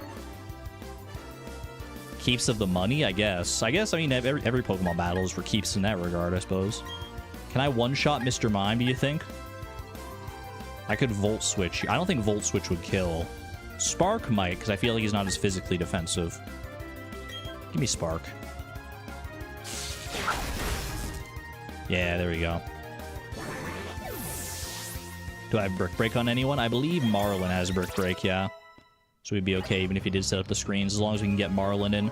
Marlin wants to learn the move Throat Chop. That sounds so aggressive. I love it. What is Throat Chop again? 80 power Dark type move is pretty insane. User attacks the target's throat, and the resultant suffering prevents the target from using moves that emit sound for 2 turns. He literally just, like, shuts you up for 2 turns. Exclamation point Throat Chop to shut me up anytime anytime I say something weird. I could switch for Bullet Seed here. Bullet Seed is a pretty good coverage move.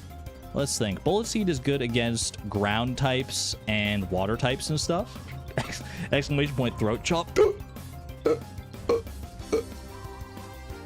That's just like stealing my mic, basically, but more aggressive.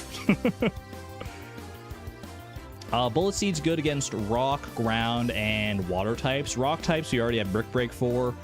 Ground and water could be still useful for. Throat Chop is good against psychics and ghosts. Which we have for psychic types, we do have Pin Missile.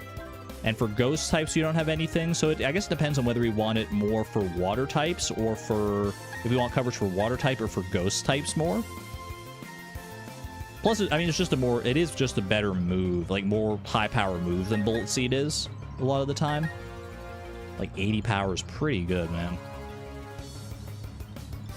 Which type would I keep Heracross in for? I mean, it's a good point. I think Bullet Seed is actually a bit more worth keeping here. I'm gonna maybe that's just the Mega Heracross influence who gets like who gets skill link, so you always hit 5 times with Bullet Seed. But I think Bullet Seed is still worth taking here. I'm gonna give up on Throat Chop. I'm sticking to my guns.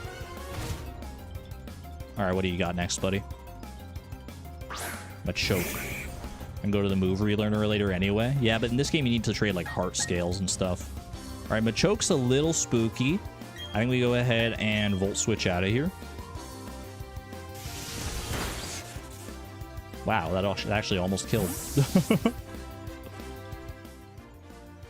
I mean, Willy would resist a fighting type move.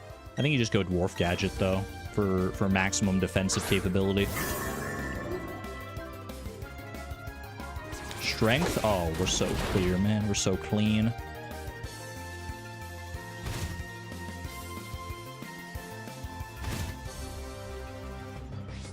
You can dig up heart scales in the underground. I don't know how rare they are, though. Like, I've done a decent amount of digging in the underground, and I feel like I haven't found that many heart scales. I may not have even found any heart scales, to be honest with you. But if I really needed heart scales, like I really wanted to relearn a move, then I would put in the time for sure. Willy getting up to level 40. King Sting's approaching that level 40 mark pretty quickly as well. Which would be nice for our evolution.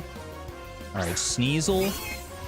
I mean, I'm sorry, Sneasel, it's lights out for you. You think Extra Sensory is the only trick in my toolbox? Icy Wind? Bro, why are they so obsessed with lowering Bronzong's speed? Don't they know that's his ultimate #1 power? They're just making him more and more deadly by the moment. -2 speed, good night, Sneasel. Not that you would have lived a -1 speed gyro. I mean, even just an unboosted gyro ball would have been fine, to be honest with you. That was an excellent battle. Thank you. I took longer trying to decide which move to learn than I did to beat you. If you don't play for keeps, you lose baddies you should be dominating. What do you mean by play for keeps, brother? I still don't understand. All my battles are for keeps. It's life and death on the line out here. It's the brutal world of Nuzlocks. If I go to bed before the battle, you better not lose a Pokemon. Or if you do, let it be an ugly one. I know where your priorities are. We got another Ace Trainer up here. It is Route 217 as well. I think Pi is still a decent lead for the Intimidate potential. This cold is but nothing compared to the fire that burns in my heart.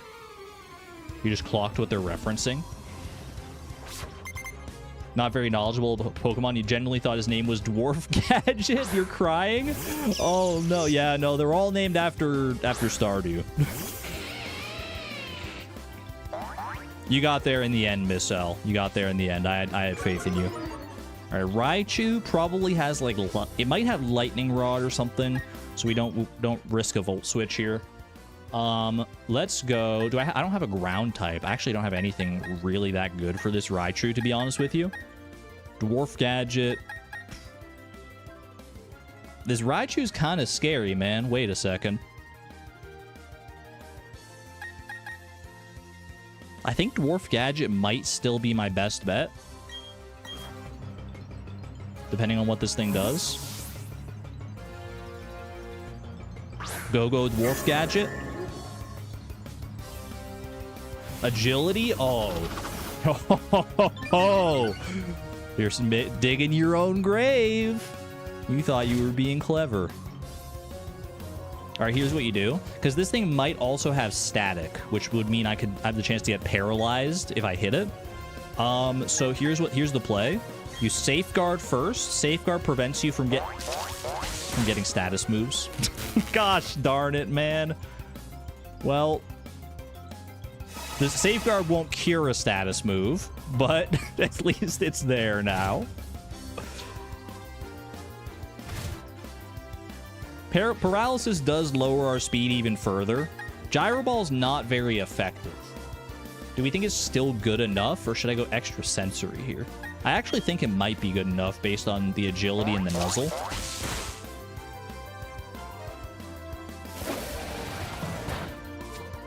Oh, so close. The hail might actually finish you here. Yeah, brother. It's a cold, cruel world up in these mountains. All right, I have to be wary about that hail as well, though, obviously. Pie's level 41. You love to see it. Dwarf Gadget is putting in such good work, man. Hippopotamus. I see your play. You're going to overwrite the hail for Sandstorm to try and gain an advantage here. Guess what, man? Two can play at that game. You pull out your Hippopotamus. I pull out my Pelipper. And now the weather doesn't know what the heck to do, man. Is it hailing? Is it sandy? Is it raining? It's raining now. Sand Tomb, it doesn't affect Willy, you fool. Get out of here. Get Water Pulse, idiot. That was a high-level Hippopotamus as well. Level 38. I didn't even clock that. Mate, you can just eat it? I mean, I could have stayed in there, but... Wait, you've got a Pelipper of your own? This is like the Spider-Man meme. What do I do here? I guess I switch to Pie, probably. Oh, wait. You're going to have a Water-type move. This could actually hurt in the rain. I set up the rain for you. Wait, this could be bad.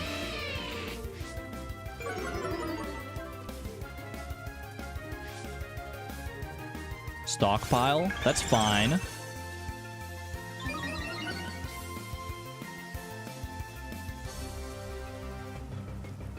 Team is no longer protected by Safeguard. Oh no. But I don't think Pelipper's going to go for any status moves here. I think we just go ahead and Spark. And there you go. Quadruple effectiveness. Stockpile couldn't save you. GG. If you'd gone for like Water Pulse or something, it could have been a little scary for sure. Nice try, Ace Trainer Dalton. Your heart burns as hot as mine.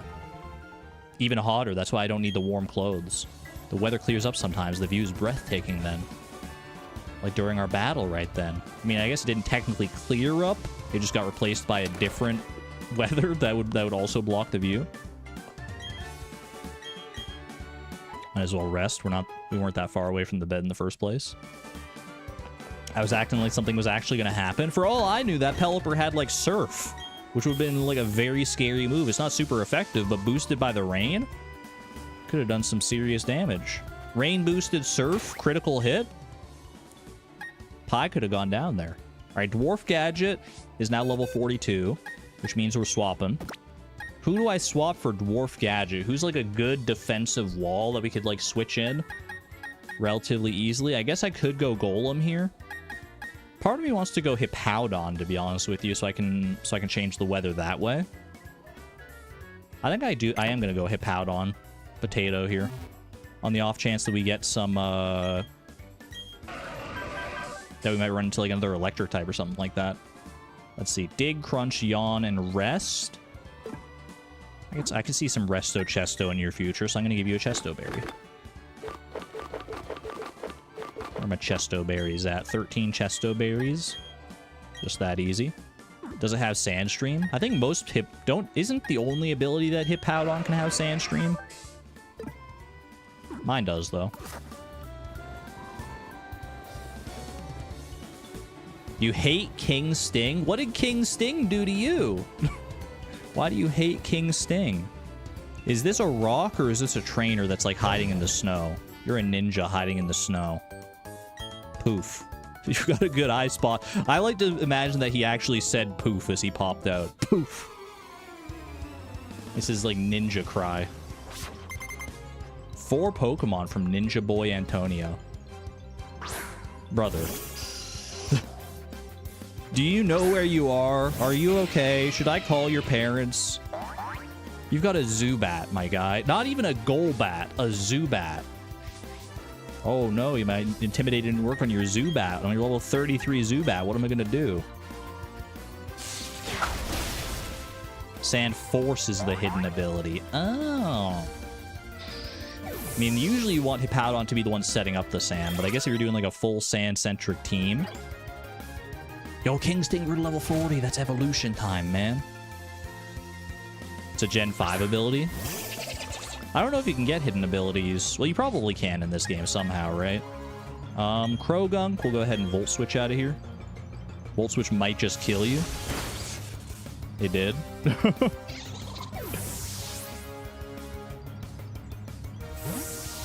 Argon caught bullying a kid in 4K.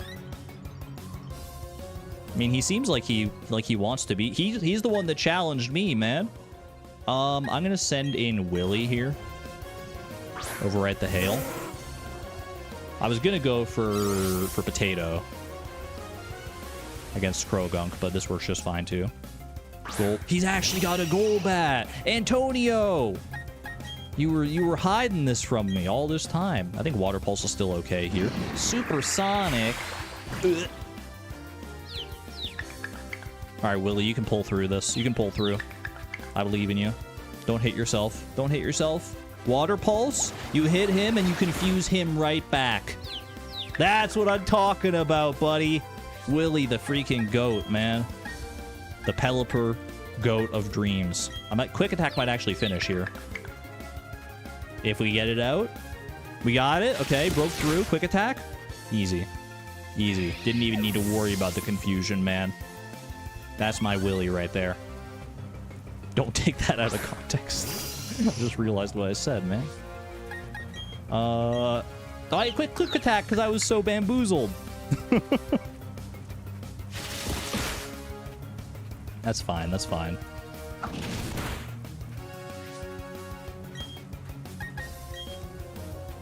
Pause. Chat, it's fine. It's fine. Don't worry about it.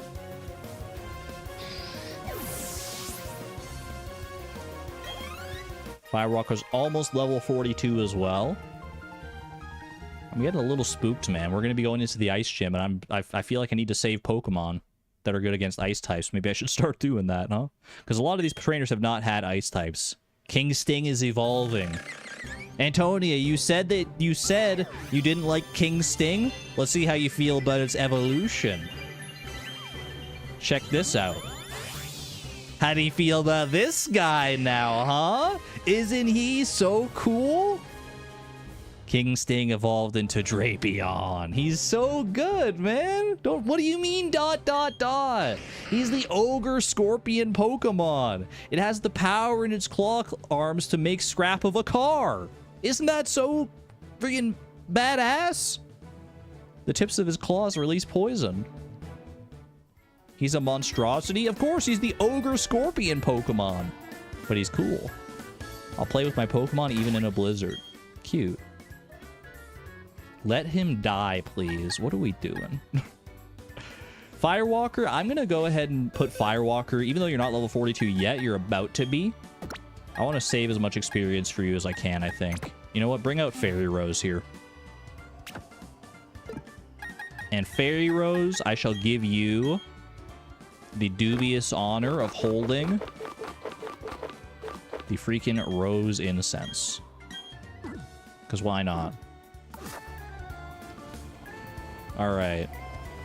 This dude might actually have ice types here. The skiers do probably more likely than not tend to have ice types. King Sting, are you good against ice types, my guy? Not really.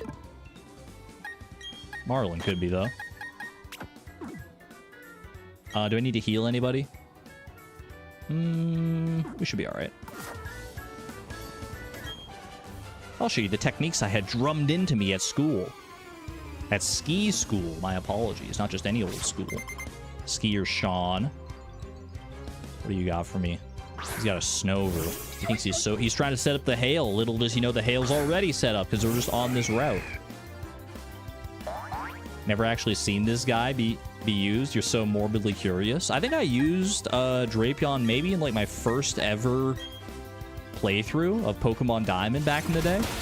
I love Drapion, man. He's so cool. He's actually like really good too.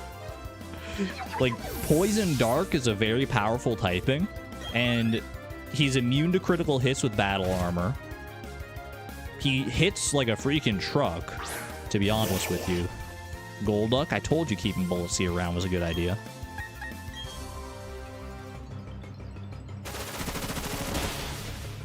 If I get an opportunity to bring in King Sting here, I'll show you the true power of the Ogre Scorpion. Praise Marlin right now. Did he get a critical hit wishing to be praised? If he did, then I apologize. I missed that. If he didn't, then he's got to work harder.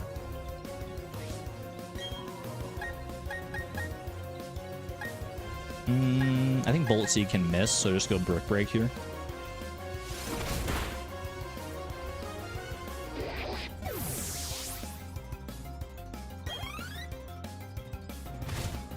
I dole out the praise very, very frugally, chat. They have to earn it. They have to earn it. It's a cutthroat world. We only train the best of the best out here. He's doing it. If he wishes to be praised, if he lands some good critical hits, then sure. But for right now, he already knows he's doing well. No news is good news. Haven't you heard that before? Willie would like to learn the move Mist. What does Mist do again? It resets like all... No, Haze resets stat changes. User cloaks himself and his allies in a white mist that prevents any of their stats being lowered for 5 turns. I think that's kind of irrelevant, to be honest with you. I'm going to say no to that.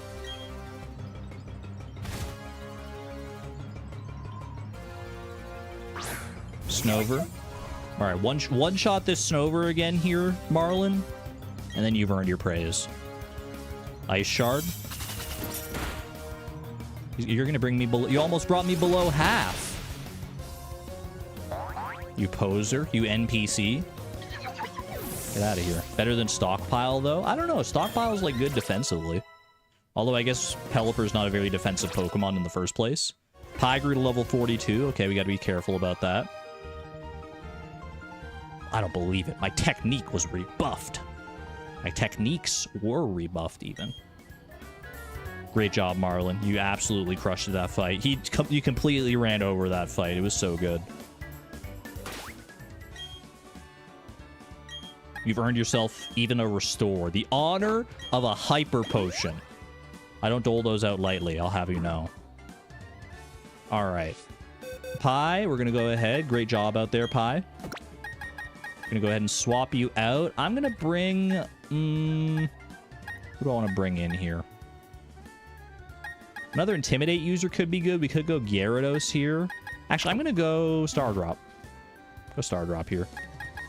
And Stardrop, get yourself an item of some repute. Of some renown. Light Clay, Soft Sand? I don't think so. I'll just give you a... I'll give you a Chesto Berry. Not a Chesto Berry, a Citrus Berry, rather. Is it considered dead when they reach half health? Nah, it's just spooky. They gotta reach 0 health to be dead. That would be a wild Nuzlocke rule, man. Imagine if your Pokemon died if they got below half health. If yellow health got you a dead Pokemon. Just like basically halving all the HP stats of Pokemon. That'd be awful.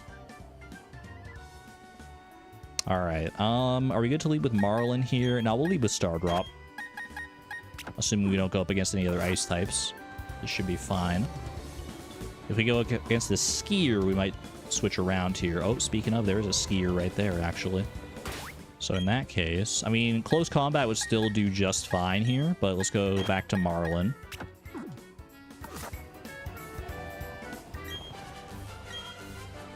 Smallant did a no health lost run once. Oh, I do remember that. Wasn't it Pokemon Platinum? He did like a no damage Pokemon Platinum run. Smallant's built different, man. That must have been a heck of a... I've watched that video a long time ago, but it's been a minute. Did Emerald as well. He's done some crazy Pokemon challenges out there. If you're not in the Pokemon sphere, you really should be. Because if you're here watching me, you probably like challenge runs in some capacity. And Pokemon is like bursting with challenge runs. Different forms of Nuzlocke, but also just like different challenges like that, where it's like you don't take any damage, you only use shiny Pokemon. You use, wait, that was it? That was the whole fight? Great job, Marlin. Does your Poketch have that hidden mood to climb cliffs? Not yet, but we're working on it. Oh my gosh, the snow. The snow, man! And I'm not talking about Elsa and Anna. I will use another Repel here. I don't think you can encounter wild Pokemon, like, in the snow just like this. I think it has to be grass still, right? Professor Oak challenges, living dexes. It's true. That looks like another ninja boy there, potentially. They tend to have, like, Golbats and stuff. Let's go with... You know what, Stardrop? I think you can handle whatever he's going to throw at you. I think he might have, like, some flying types, though. So part of me is, like, maybe I switch in something that's good against flying types here. Or good against Golbats, at the very least. Like, poison types. Maybe bring Cinder Clown in here. Just to have a chance. Put you in over Fairy Rose for the time being. Actually, put you in over Willy for the time being. Because Willy, I think, is going to see some use in the Ice Gym. And we will give Cinder Clown a Mind Plate. Beautiful. Poison immunity is great. We have Fairy Rose, who's immune to poison here. I guess King Sting is also immune to poison here. Yeah, we should be alright. What's a ninja boy gonna do, really? There are several kinds of ninjas. Are you an Iga or a Kuga ninja? I'm a Kuga. Because I'm a cool cat, so I'm a Kuga. Is this anything? Skorupi? Oh, you fool. Couldn't have picked a better lead if I planned for it, man. Argon, I've been wanting to get out to mow the lawn, but I can't because of the smoke from Canada making Wisconsin have the most unhealthy air in the country. So I was wondering how it is up there. I look out my window right now, I see clear blue skies. I think the wind is just being unkind to you in Wisconsin, Pyromaniac Poet. Wishing you the best of luck with that. I've definitely dealt with my fair share of smoky summers, so I know how bad it can get. Especially from, like, the wildfires in BC. For right now, for me here, it's fine. I know there's, like, a good amount of wildfires. I don't know how the BC wildfires are this year, because I've been hearing more about, like, the Manitoba wildfires. I knew you'd have a Golbat, you son of a gun. Yeah, it's not really much of an Alberta thing. We do get wildfires here from time to time, but usually we get the smoke from BC, if anything. Do I want to... I think I'm just going to stay in, honestly. I could switch to Chime Echo here. The Stardrop is already really powerful. And I worry about Golbat going for, like, Bite or something if I switch. Great job, Stardrop. Absolutely phenomenal dodge on that Air Cutter. Am I praising my Pokemon enough, chat? Quick attack time. I've never seen it this bad. It's gotten pretty bad up here in years past, for sure. Hasn't been nearly as bad this year, but I know how bad it can get for sure. I've seen it up close and personal. Stardrop wants to learn the move Agility. I'm going to pass on that one because Stardrop's already plenty fast. And our other moves are pretty potent. Not much of a ninja either way. No, don't be down on yourself, buddy. You're a great ninja. I wonder why everyone stops being a ninja when they grow up. That's deep, dude. That's deep. That's deep like this snow. HM07 Hail.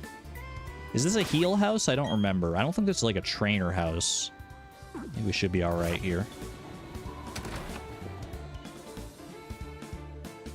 Hey, buddy. While I was fighting my way through the blizzard, I dropped a TM. It contained the move Rock Climb. Oh, that's just the hint. Because for some reason, they put this essential TM. Actually, this used to be an HM here. This used to be like a hidden move that was required to beat the game that you just had to pick up from the spot on the ground. I don't know why they did it like that. It's still essential here because you still need to pick that up to get the Rock Climb on your Poketch. That's wild, man, that they didn't change that. That's so strange. Did I miss any trainers down this way? My gosh, it's so deep over here. R/I'm 14 and this is deep. Is this what they meant when they said that? Are you okay, sir? Sir, are you okay? This is a Marlin moment for sure here. I'm gonna go ahead and use some potions just to make sure we're in good standing here. I couldn't help that other guy that was spinning around. You alright, buddy? We skiers feel Mother Nature through the soles of our feet. I don't think he's okay, y'all. That's not a normal thing to say, especially because it's like you have so many layers. You may, of all the sports, you may have the most layers between the soles of your feet and Mother Nature. Because you have like the ski boots, which are already thick, and you've got the skis themselves. Mantike, huh? I don't know if you have a flying move, to be honest with you. You're a Mantike. You can't be that strong. Then again, you resist everything I can do. I mean, Bullet Seed is neutral, I guess. I feel like King Sting actually might not be the worst idea here. He's very bulky. And he can hit back pretty hard. King Sting making his battle debut against this Mantike. Does Snow count as a layer or Mother Nature? I would count Snow as Mother Nature. Look at how tanky, man. I mean, I know it's a Mantike, but... Souza! Wait, aren't you supposed to be on vacation? Popping in for a bit? Are you popping in from a mobile location? Wait, you didn't kill the Mantike in one hit? King Sting, you're supposed to be making like a brilliant, beautiful showing. What is happening? His Mantike is bodying you. That's all right. You know what? I put you in against something that's like you're not super effective against. That's on me. His appendages. Ooh, good critical hit. Cross poison doesn't poison. Cross poison can poison, I think. How much poison could a cross poison poison if cross poison cross poison? You know? Sneasel is pretty frail, so I think cross poison is totally fine here. Especially because what are you going to do against me? Metal Claw? Bro, it's not even same type attack bonus. What are you doing? I mean, for not being super effective, that's still pretty respectable damage. Icy Wind. I mean, at least it's not super effective. Same type attack bonus, but... is also Icy Wind from a Sneasel.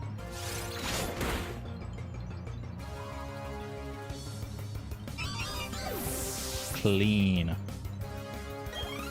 Good clean up there, King Sting. Well done. We're having some chill time, so you're hanging out with y'all while you're in your Airbnb on your phone. Yo, glad to have... Hope the trip is going well so far, Souza. Trainers getting appreciation for life through Pokemon. At least I think so. I think that's a good way to look at it. All right. I don't know if I needed that repel right this instant, but I do want to run back down here and get myself healed up at the impromptu Pokemon Center that we got down here. We already fought that guy, I'm pretty sure. I think that's the same ninja and everything. You bought a small packet of Fuzzy Peaches and you haven't tried them yet? Souza, do we get a live reaction right here, right now from you for eating Fuzzy Peaches, or are you going to hold on to them for a little bit still? I would love to know your reaction, because Fuzzy Peaches, for my money, are... I wouldn't say they're my favorite candy, but they're definitely, like, top 3, probably. And there's a lot of candy out there, man. So top 3 on Fuzzy Peaches. It depends. Wait, what did you get? Did you get like a brand name of Fuzzy Peaches? Are they the Maynard's classic Fuzzy Peaches?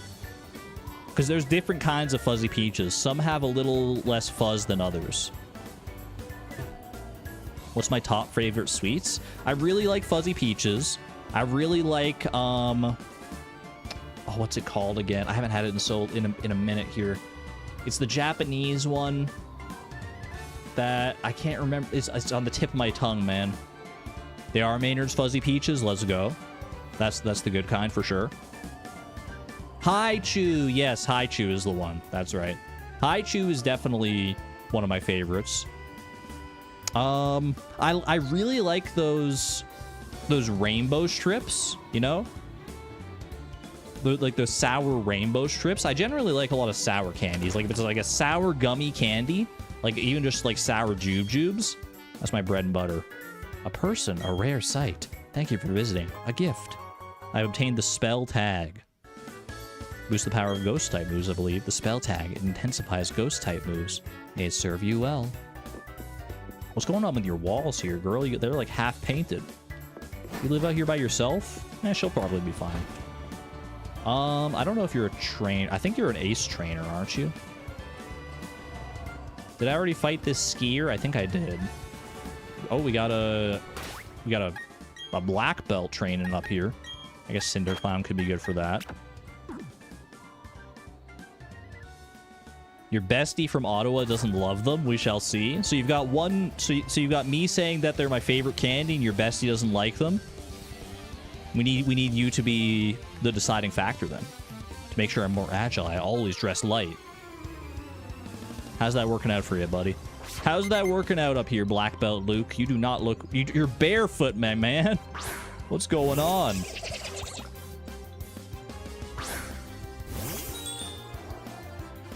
You forgot the sweets that you love? Blue mini balls. Like how mini?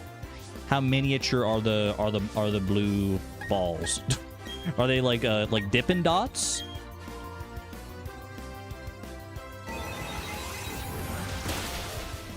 You like most things chocolate? I do like chocolate.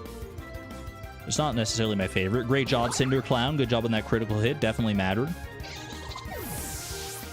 Licorice is also a good shout for sure.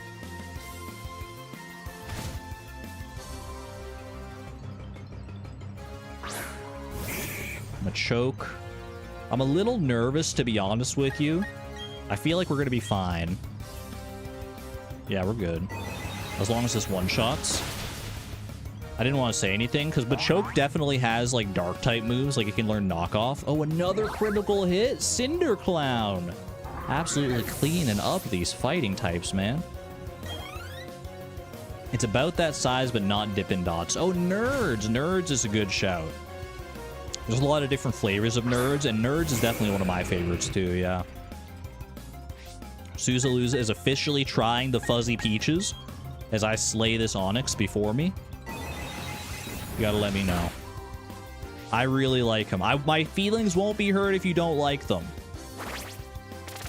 Stealth Rock? Too little too late for that one, my friend.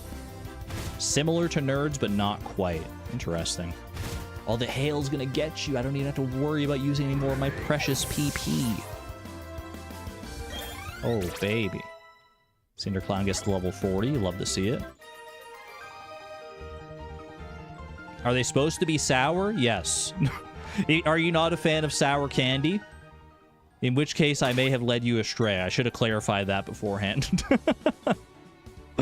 They're not supposed to be, like, super sour, but they definitely have a sourness to them. You love sour candy. Let's go.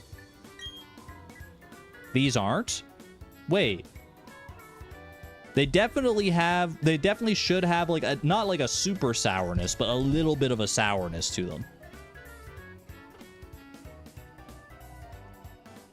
Did you get a bad batch? I've had some, usually the Maynard's ones are fine. They have a smidge of sour. You sound unimpressed, Souza. It's okay. I'll take your rating out of 10 now. I'm gonna temper my expectations. I think we can go back down here. There's another trainer to fight. Nothing compared to sour Skittles. I'm definitely not as sour as sour Skittles. It's supposed to be like a good combination between sour and sweet. At least that's how I usually interpret it here. Go ahead and put Star Drop up front. 8 out of 10? That is a good score, I would think. I'm using the dowsing machine on my Poketch. I'm looking for things buried in the snow. Is that a hint? I'm just gonna press the button over and over again. Something hidden on this rock, perhaps? This boulder's encrusted with ice. It's bone-chilling to the touch. Oh, that's the Glaceon rock. I do not have an Eevee. I don't think you can get Eevee in this game until the post-game. Do I have my item finder here? Let's see. It wasn't working for me that well last time I tried to use it. This guy, right? Pop this. Okay, wait. What if we could go, like, up here? Ba-bing. Ba-ba-bing. Surely they wouldn't have an NPC that says, hey, I'm using my item finder here if there wasn't a hidden item somewhere around. Bro, this thing sucks. I don't think there's any hidden items, y'all. Oh, well. We do still get an encounter here, though.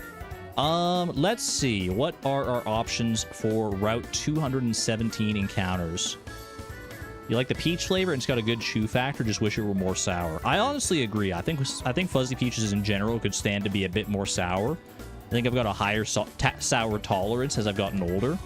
So, you know what? I'm with you on that. But I'm glad you like them, Souza. I'm glad. That makes me very happy. Okay. Possible encounters on this route. If we wait until night, there is a chance for a Noctowl. Otherwise, the possible encounters here are going to be the possible new encounters, because there are a bunch of repeats here.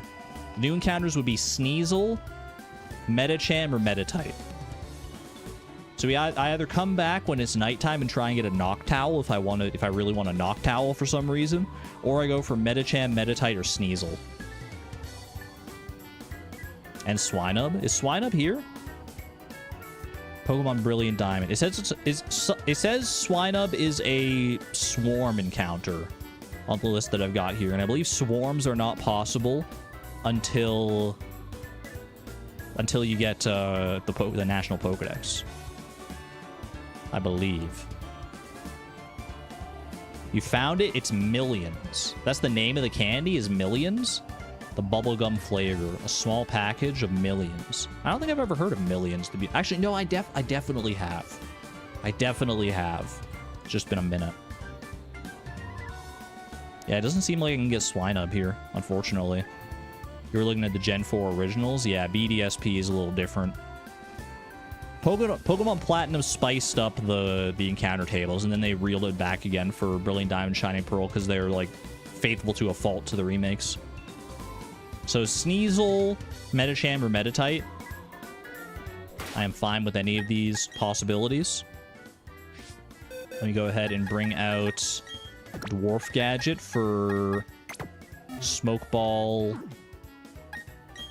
Hypnosis Shenanigans if we need it. But hopefully Quick Ball will just be fine here. Let's see, Smokeball is going to be back up top. Alright, we got to run out the Repel here.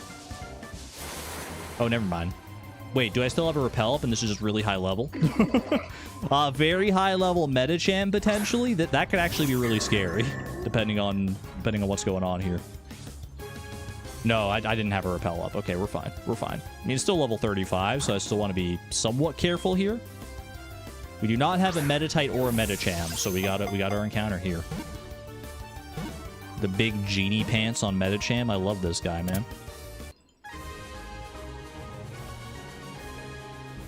Now, Medicham can be good, depending on its ability. If it has pure power, which doubles its attack, it's actually, like, pretty serviceable. If not, I don't remember what its other ability is, but it's kind of stinky. Your friend goes, maybe you didn't like it so much because you didn't like the peach flavor, which is honestly fair. The Meditate Pokemon. Through yoga training, it has honed its sixth sense. Its moves are elegant. Its movements are elegant. All right. Male Medicham. What's our nicknames for a male Medicham? The yoga Pokemon. Are we thinking like aerobics class situation for this? Are we going to call this Medicham Harvey? Because Harvey is the only man that goes to aerobics? Alex? Souza, we were on the same wavelength on that one. Tell that to artificial banana flavor.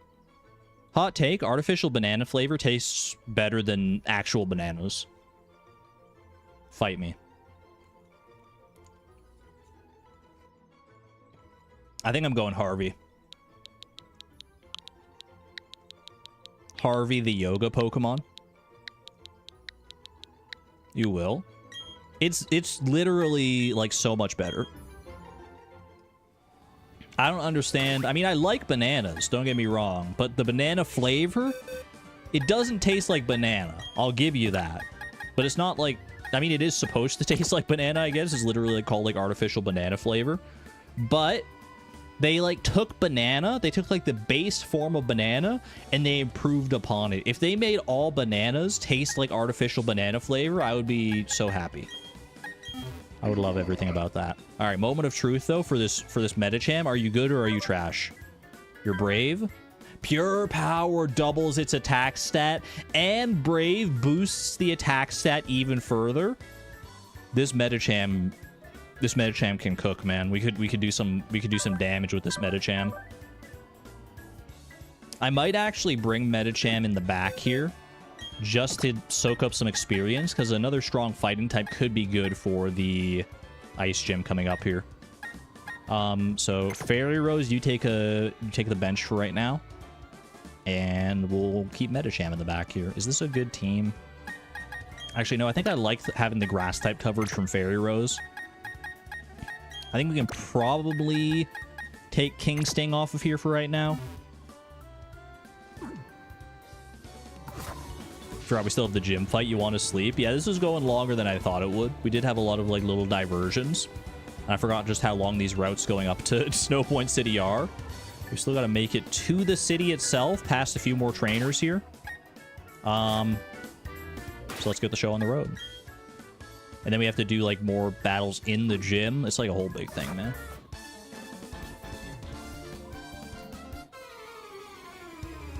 Like, we're probably not even going to get to the gym fight for, like, another hour or something like that. I didn't expect this to go quite so long.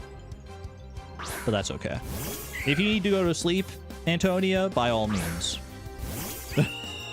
Because I think it's gonna be a bit here before we actually get to it.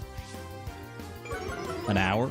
Well, there's like the gym puzzle. I don't remember how many trainers are in the actual gym. An hour might be an overestimate. Catch that banana lore. Wasn't the history behind the flavor that it was a really bad strain of drought and disease killed off that type of banana that the flavor was based off of? You know what? That does ring a bell. That exact anecdote has been mentioned in chat before, I'm pretty sure. So fake banana tastes like real banana. It's just not real bananas that we're used to because they're now extinct bananas. Sea King? I think I can absolutely clobber a Sea King, to be honest with you. Wait, this thing might have like Aurora Beam or something. Waterfall? We're chill. Yeah, it's a decent hit. Says all bananas are clones of each other, not planted by seeds, but taken by cuttings. Do I think Quick Attack will finish here? I'm already faster, so it doesn't... No need to go for Quick Attack.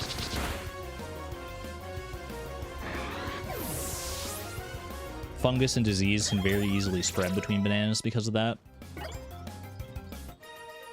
Dude, banana plantations are like cutthroat as well, aren't they? Aren't there like freaking mafia wars between like the banana companies? I don't know. I feel like the banana lore goes like really deep. I think Wendigo made a video about like some banana plantation shenanigans. Around these parts, perhaps because of all the snow, there are many folk tales of hauntings. Ooh. Zoink, ghost. This is the gym puzzle with all the snowballs, yeah. Means the ice gym, of course you're gonna have snowballs in there. Alright, let's hope there are no other trainers between us and Snowpoint. We're pretty close to Snowpoint here. I don't remember if there are any other trainers still, but I'll be prepared just in case.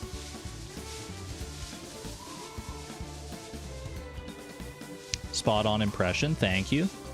I feel like I've got a good Shaggy impersonation. It's one of the ones I feel like okay about being able to do. We're here to make sure Snowpoint's gym leader doesn't disturb us. Standing guard is a very important assignment. I'll make this a success and earn myself a Clefairy. Is that the be-all end-all of Team Galactic, earning yourself a Clefairy? They're handing out free Clefairies if you join Team Galactic and work your way up through the ranks? Honestly, sign me up. Clefairy's based. Yo, we made it! Snowpoint City. We have landed in Snowpoint City. The city of snow. Ooh. Good cozy music as well. Very, very icy music. Great trainer recognized by the Pokemon League. I look forward to carrying someone like that on my ship. Okay, elitism much? Bird, this snowbound town is always freezing cold, but the spirits of the trainers and the Pokemon burn hot and bright, especially the gym leader. I'm scared, man. I'm scared of Candice. I'm not gonna lie.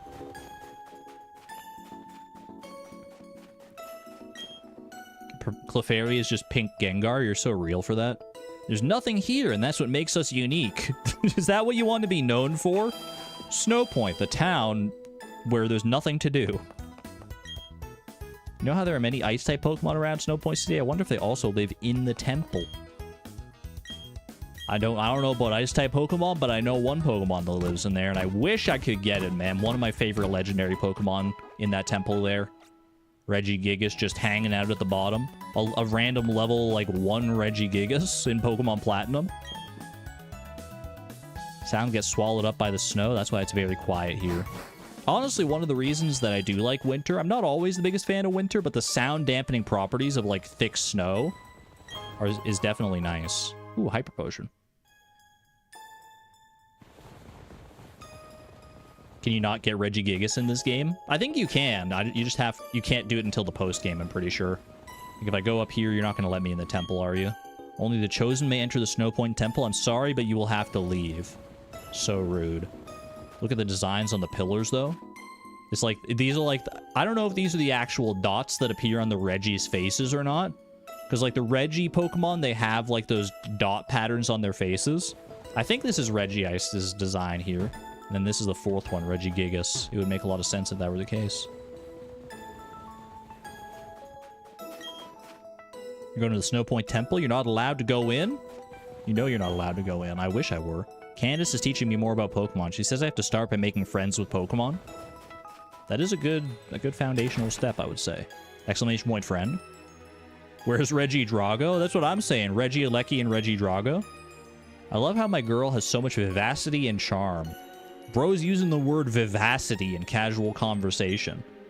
By any chance, do you have the Pokemon called Medicham? If you do, would you like to trade your Medicham for my Haunter? Don't do it! Chat, don't do it! Walter White screaming through the car meme. Don't do the trade! Don't do the trade! You might think she's going to trade the Medicham for the Haunter and you're going to get yourself a free Gengar. But then you'll be surprised, shocked Pikachu face, because the Gengar doesn't evolve. The Haunter doesn't evolve. And then you'll talk to her again and she'll be like, oh, did I do that? And you'll check the item and the Haunter's holding an Everstone. And millions of children the world over have been traumatized. Don't do it. Free Everstone? No, we don't do that around here. I already have a Gengar and I have a Medicham. Get checkmated, Mindy. It's cold enough to freeze your eyelashes out here. That is the worst feeling when you get like water vapor on your eyelashes and go out in cold weather and you freeze your eyelashes. If you've lived in cold climates long enough, you know that one. Can you not take off items? You can take off the Everstone, but Haunter evolves by trade. So the only way to evolve is by trading with someone else. So you either have to trade it with another player, or you have to get an NPC to trade it to you. But she offers you that tantalizing glimpse of a Gengar, and then robs you of it. Do I know a trendy saying? Brilliant, Shining, Electrode, or Illumination. Chat, which of these is the most trendy? I'm not as hip as I used to be. I am a wizened 30-year-old man. Which of these is trendy?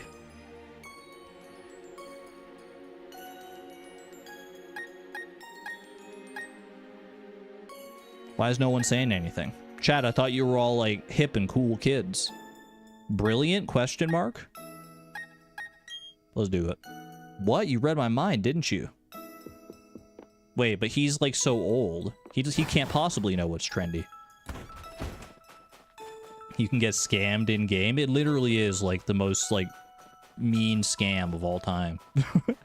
It's the most scam trade of any Pokemon game, I'm pretty sure. Let's check the gym. Let's see how many trainers are there in this gym. We just like have a little look around here. Hey buddy.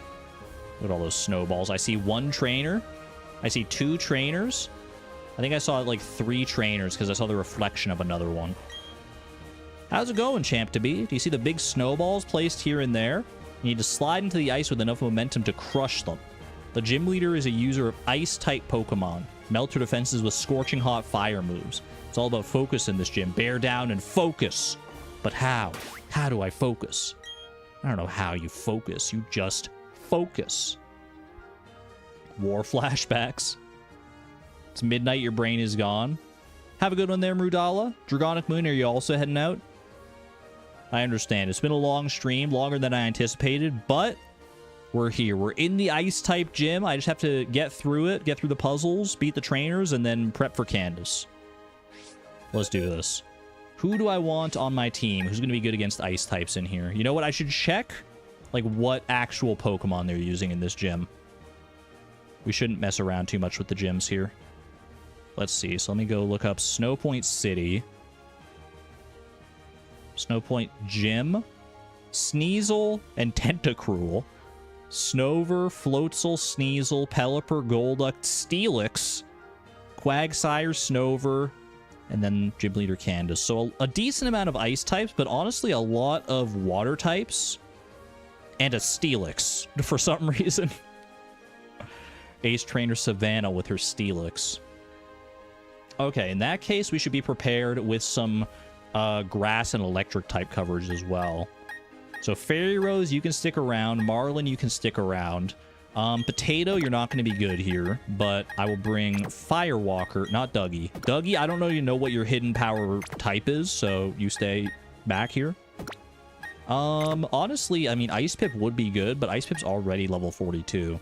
So I think we don't want to be too risky here. I guess we can bring... Oh, Timbeeb's also level 42, man.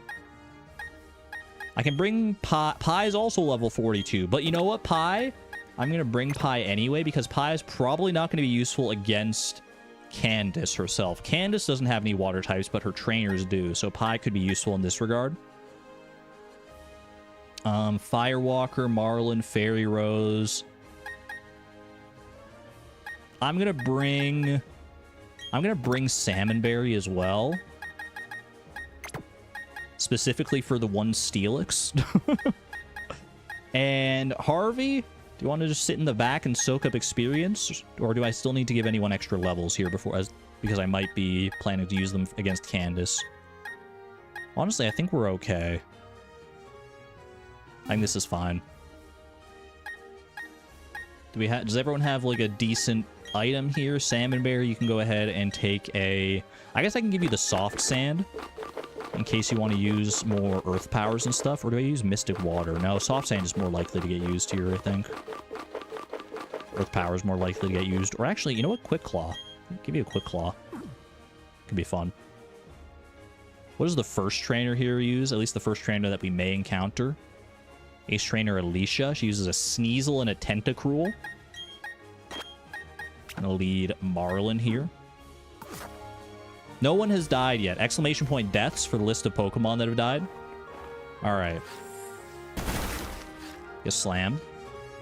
I don't remember how this puzzle goes, by the way. I don't know who this lady is. Are you Ace Trainer Alicia? Let's hope so. Is this Jim's trick floor making you a little hot under the collar? If you can't maintain your cool in battle, you'll freeze up. Alright, quit it with the puns, lady. I just want to battle here. Are you Alicia? You're Savannah? Savannah's got the Steelix, man. She's leading with Pelipper. This is not good for me. Because I led with my quadruple weak to flying Marlin. Alright, this is fine, though. This is fine. Setting up the Drizzle.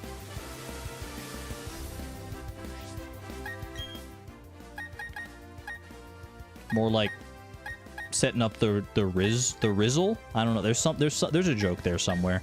Chat, did you know that in French, the French word for rice is technically pronounced riz, but it's spelled R-I-Z. So rice is the rizziest food of all time. Did you know that? I didn't even put that together for a while, but then I was picking up rice at the grocery store the other day, and oh gosh. Well, that's awkward. In Canada, all the products have like French and English names on them. Quit with the puns, then Argon makes a puns. Yeah, I don't want her stealing my spotlight here. All right, we are frozen. That is unfortunate news. There's like a 25% chance to thaw every turn, I think. So I think we just gotta try. Okay. Going for Ice Beam again. At least it seems to be the worst you can hit me with is Ice Beam, unless you're holding on to like a super scary Hydro Pump or something. What else? Who else can I use against Pelipper, man? I guess Salmon Berry could be good, because Ancient Power is super effective. I think I try one more time to thaw out here, and then otherwise we're gonna have to get creative. We're still frozen solid. Water Pulse in the rain? Okay, we're fine, we're fine. Melted the ice with its fiery determination so you wouldn't worry, Pie!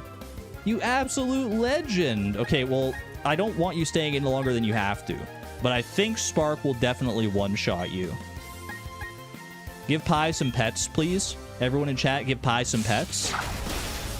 Absolutely deserves it for that outstanding show of dominance there, just thawing by sheer force of will. Huge, man. Firewalker level 42. I really don't want Firewalker getting to like level 43 before the gym fight. We're gonna want a fire type for sure. All right, Golduck is a little spooky. I think you Volt Switch here. Wait, Golduck. Let me check here. Golduck, her Golduck has Damp. How fast is Golduck though? Because it could go first and hit me with like a water move, and that could be spooky. Golduck is 85 speed. Luxray. Luxray is 70 speed. Luxray is slower than Golduck on average. We are higher level. I think this is not a Volt Switch. I think this is just a hard switch. Do I go Fairy Rose, though, is the question. Because this Golduck probably has an Ice-type move. Let me check. Golduck, it's got Aqua Jet, Zen Headbutt, Ice Beam, and Dig. This is Savannah, yeah. Fairy Rose did evolve at the end of the last stream. We got ourselves a Shiny Stone for her. So Ice Beam is a real threat here for Fairy Rose. But we do have Giga Drain. Who else would be good against Golduck? No one, really. I mean, Pie, but Pie is... I'm scared of, like, an Aqua Jet. A rain-boosted Aqua Jet from Golduck, if we get, like, if it gets, like, a critical hit, it's a little risky, I think. But is it riskier than switching into Fairy Rose on a possible Ice Beam? Ice Beam's not same type attack bonus. No stab, so it should be... We should be okay here. Have a good one there, Souza. Thanks for popping in. Enjoy the rest of your trip. Dig? Okay. That is... You know, but wait. Yeah, I should have known it was going to go for Dig. I had an Electric type in. Okay, the rain did stop. That's nice. I don't know if I'm faster than you. You're digging right now. I don't have anything that's immune to Dig. I think I'm just going to try... I'm going to assume that I'm slower, and I'm going to Giga Drain. Dang it. Well, that's fine, because now I can just Giga Drain on this turn, and I can get all my HP back. And you're going to go for Ice Beam, probably. And I'm going to hope... Oh, never mind. You're just going to die. Very nice, very nice. All right, now comes her wild card, Savannah's wild card. Savannah's probably the hardest trainer next to Candice herself in this gym, based on the Pokemon that she has. Steelix. What does Steelix have here? Ice Fang, Screech, Iron Tail, and Bulldoze. This is a hard switch to Salmon Berry. No questions asked. You're probably going to Ice Fang me here, I would guess. As long as you don't get, like, a freeze, that should be fine. You're going to Screech. Okay. Does make me a little more susceptible to your moves. But honestly, I think Surf is going to be totally fine here. We are faster, amazingly enough. I mean, Steelix is slow. You hang on with Sturdy. What are you going to do? Bulldoze? Ooh. I mean, that's a lot of damage. after the Screech and the speed lowering. Chat, I'm a little worried. Should I be? It's probably nothing.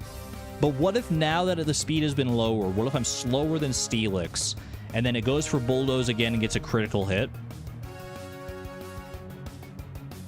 It's a Steelix? You think I'm still faster? I think we'll be okay. I think this is fine. We're fine, we're fine. Thank you. Thank you for talking sense into me, chat. Salmonberry freaks me out, so I'm good with its death. You are ruthless, Antonia. I love Gastrodon. Alright, level 41 on Fairy Rose. We're brushing against the level cap with so many of our Pokemon right now, man.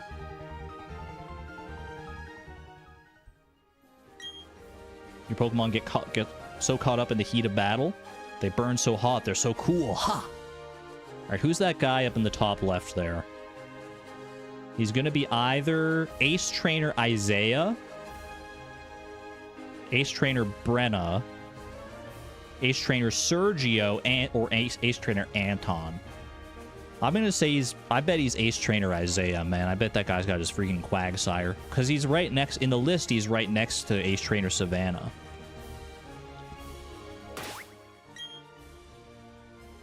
I gotta swap out some Pokemon here, though, for sure.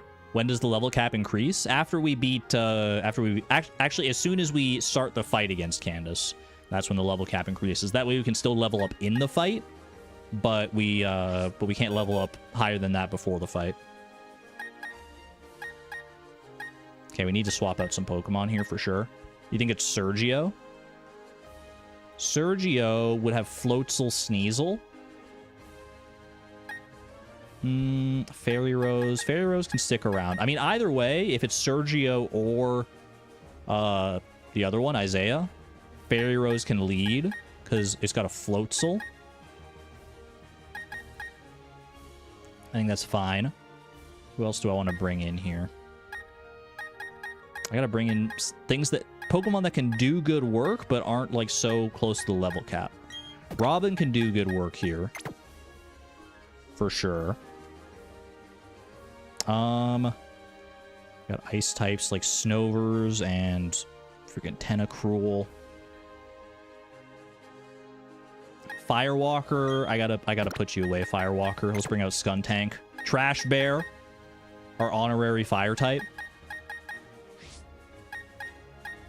Honestly, King Sting, poison type against Snovers can be actually not bad.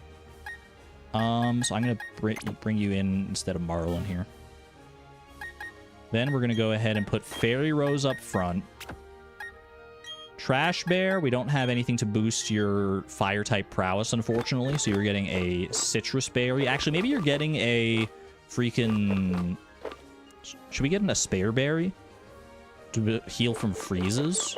Freezes is pretty uncommon though, even though it is the ice type gym. I think we just go Citrus Berry here. What did King Sting turn into? Wait, Sarah, you don't like King Sting's new form? He's so cool. He's big and purple. He's like a big Iridium Scorpion, man. If we're going to be using poison-type moves from you, I'm going to go ahead and say give you the Poison Barb if I have that. Because Dark-type moves aren't really going to help us here.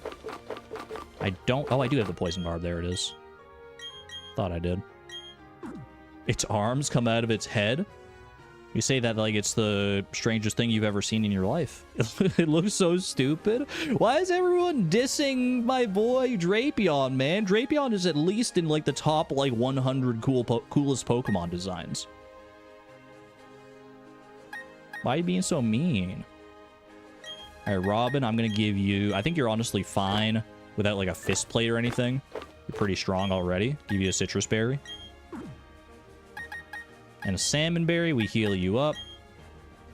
Get you a Super Potion. And we're good to go. Alright, let's go fight this guy real quick. Clear him out. We spend all our time battling in the blizzards of Snowpoint City. We'll show you how it's toughened us up. Me and my Quagsire. He's got one Pokemon, Ace Trainer Anton. You and your Quagsire. He's got a Snover, man. It wasn't either of the ones that I thought it was going to be. Well, this is still fine, I think. Do I have Sludge Bomb or anything with Fairy Rose? I don't think I do. I don't think I have a poison type move here.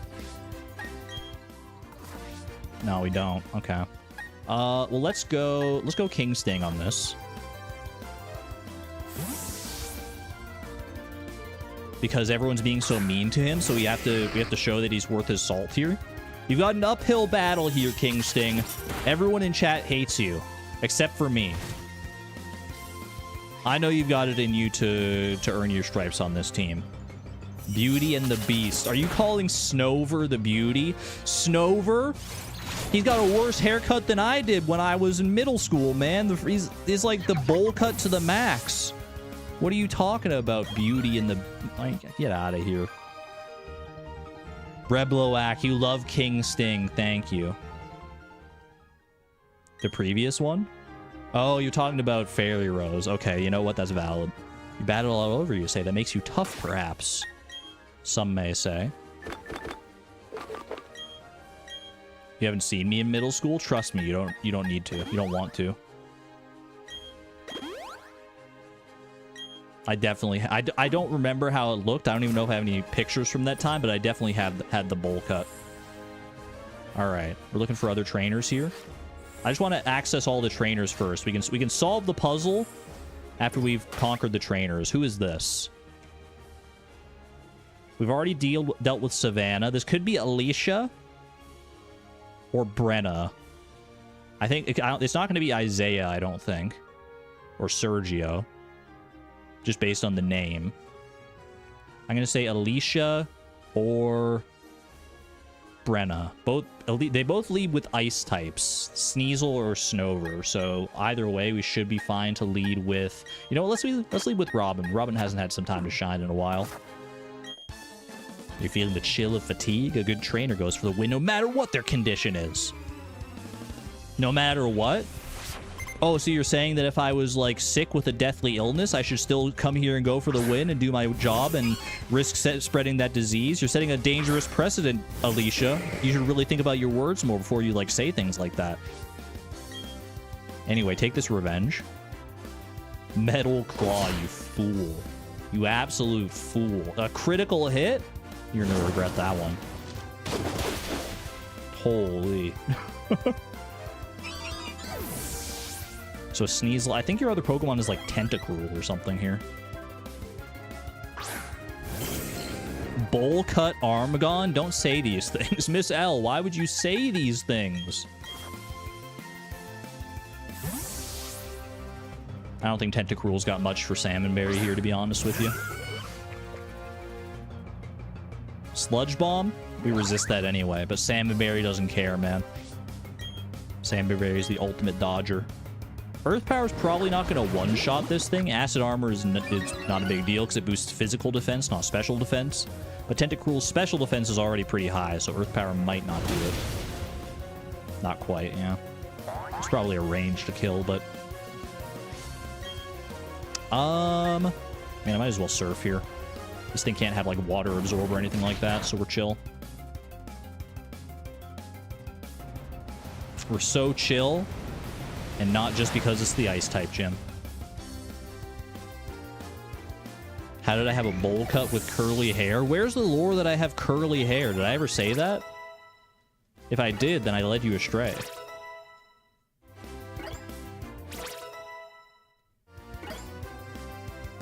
Harvey wants to learn the move Power Trick. What does Power Trick do again? It's like one of those niche moves. Swap its attack stat with its defense stat. They're like almost the same. We got 69 defense and 58 attack. I think Power Trick is not worth it here. I don't think it would take into account like the doubling of the attack stat from power or from pure power or ability, I don't think. I do not have curly ginger hair. No, my hair is quite straight. The trainer's feelings, the Pokemon's feelings. If they're only one and the same, you will never lose.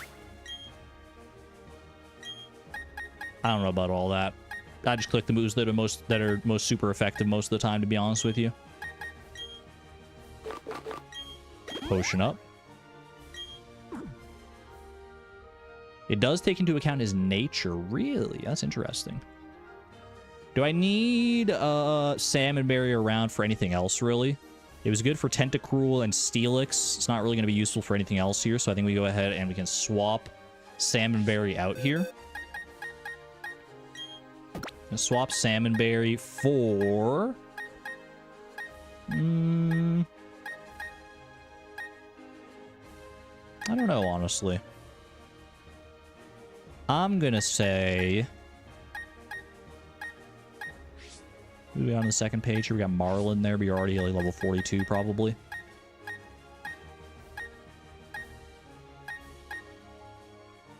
I don't know, man. All of our good Pokemon are already level 42.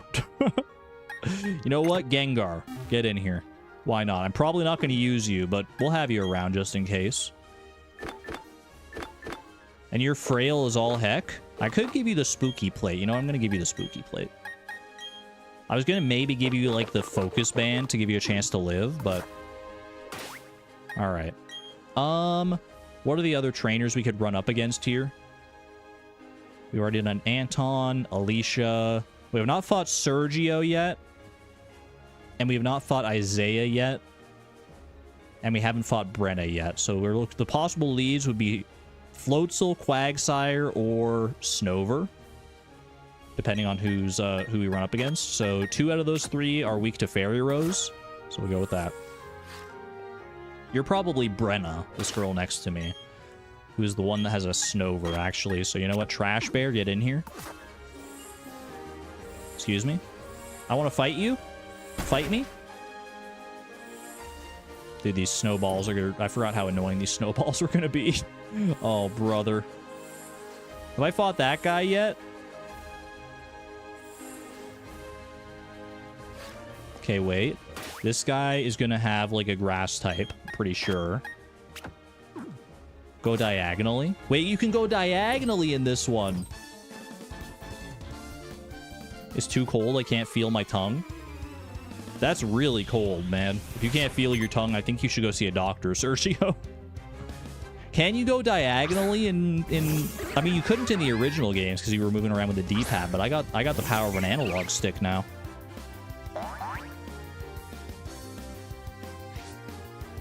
Alright, Floatzel might have... It probably has an Ice-type move, let's be real. But I think we'll be okay here. Ice Fang. No freeze. No flinch, no freeze. We're good. Get out of here, Buster. Heal all that HP right back.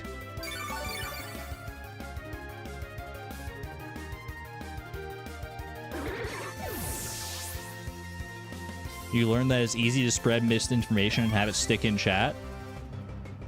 That's the danger of letting anyone say anything. But it's also the advantage. In general, our community is pretty good about that sort of thing. Sneasel, we go ahead and swap for... Go ahead and swap for Robin here. You mean the curly hair? I don't know where the curly hair thing came from. I definitely never would have said that I have curly hair, so... Ooh, Aerial Ace. And that's not... It's not super great, but it's not the worst either. That's fine. Icy Wind. Honestly, you would have been better off with Aerial Ace, my friend. Is he even Canadian? I am Canadian. I do wear glasses. I don't have curly hair. My name may or may not be Argon, my legal name.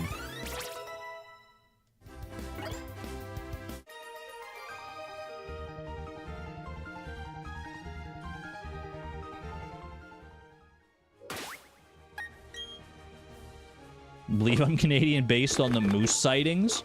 Is that the only data point you need to prove that someone's Canadian?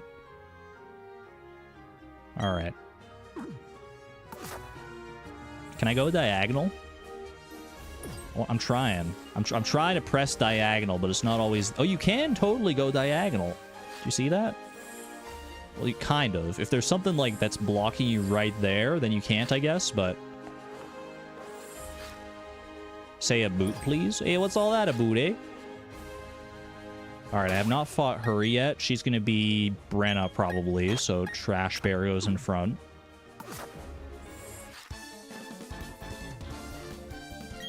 I did a pretty spot-on Canadian accent for a good portion on yesterday's stream. I don't know if I have it in me to do it again. Did I have curly hair as a baby slash child? Did I mention that? No, I never had curly hair. As a child, I had like strawberry blonde, straight hair. Flamethrower.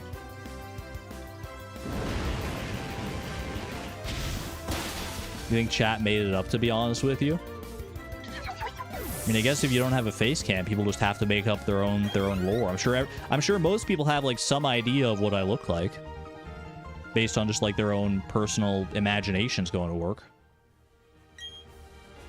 You have wonderful friends. There's no time limit to how far you can go. That's some profound observations right there. All right. I think this is the last trainer here before the actual gym leader. My willpower is shaped and tempered by howling blizzards. I'll bring it to bear on you. Judging by the fact that they like to do puns, you might think he actually has like a bear Pokemon, like an Ursaring. But no, my dude's got a Quagsire. Which I guess you could call... He's like kind of like a water bear. He's kind of tardigrade coated. 100k subs face reveal? Deal. But I can't guarantee that it'll be my face. I'll reveal someone's face. It just might not be mine. Howling blizzards, not wizards. Great job, Fairy Rose. Killed it. You love Quagsire? Well, I hope you enjoyed the 0.5 seconds he was on the screen. I also like Quagsire. I think I prefer Clodsire, though, to be honest with you. That guy's so dopey. I battled countless trainers and many more Pokemon still. My spirit has been hardened from all the battles I have fared. I didn't ask for your life story. Alright, let's get out of the gym here. I'm going to leave the gym to heal up at the Pokemon Center, because I'm pretty sure I've faced all the trainers now. So we go all the way back here. So then I can leave, I come back, I complete the puzzle, and it's Candice time. So I guess I should heal up and then prepare for Candice. Chat, are you ready?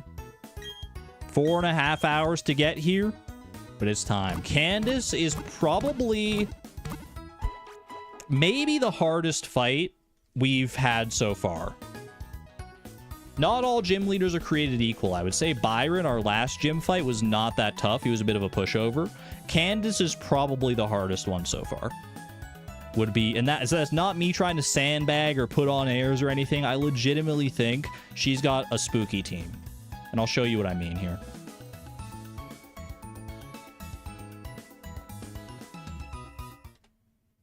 So pay no mind to this one here. This is like her post-game team. We don't have to deal with that, thankfully, that monstrosity. This is the team we're going up against. Level 38 Snover, level 38 Sneasel, level 40 Medicham, and level 42 Abomasnow, her ace ultimate Pokemon. Snover has an Icy Rock, which increases the length that hail will last. And since it has Snow Warning, it's going to set up the hail first thing when it hits the battlefield, and that hail will last for, I think, like 8 turns with an Icy Rock, so it's pretty detrimental, because Snow Warning hail does like a little bit of damage, like 1/16 of your HP every single turn if you're not Ice type, which obviously most of our Pokemon are not going to be Ice type. Sneasel with Pickpocket can possibly steal your items, but it's holding its own item, which is a Chopal Berry. That reduces the damage of a super effective fighting type move, I believe. But Sneasel is still really frail, so if we hit it with a significantly strong enough fighting type move, that'll probably still one-shot. Or we could go for something else that's super effective, like, you know, we can go for a steel type move, a fire type move. There's options there. Medicham is a bit of a wild card here. Not an ice type, but native to this area. As you saw, we encountered it on the routes before. And it's got Ice Punch, Bulk Up. Bulk Up is scary, man. We don't want to let it set up Bulk Ups. Bulk Ups boosts its attack and its defense. It also has Pure Power to double its attack stat. Brick Break and Rock Slide. It's got great coverage, and it has an Expert Belt, which boosts the power of super effective hits. So if it hits us with a super effective move, even if it's something like Ice Punch or Rock Slide, which it doesn't have a same type attack bonus for, it'll still hit pretty hard. That thing hits like a dang truck, man. And Abomasnow, her highest level, has a Citrus Berry for survivability. Aurora Veil is spooky. It's basically like setting up Reflect and Light Screen at the same time, which, if you don't know, Reflect halves the damage taken from physical moves, and Light Screen halves the damage taken from special moves, and Aurora Veil does both, but it only works when it's snowing, which obviously Abomasnow sets up the snow with its snow warning when it goes in. So, unless we replace the weather, which we can do, it'll probably try and set up Aurora Veil. And then Giga Drain, Earthquake, and Blizzard are all very powerful moves. Does Robin have Brick Break? Robin has Revenge. We might have a TM for Brick Break, which could be useful against Aurora Veil if we want to go that way. Blizzard always hits in snow. That is also true. Blizzard is a very powerful ice type move, 120 base power ice type special move.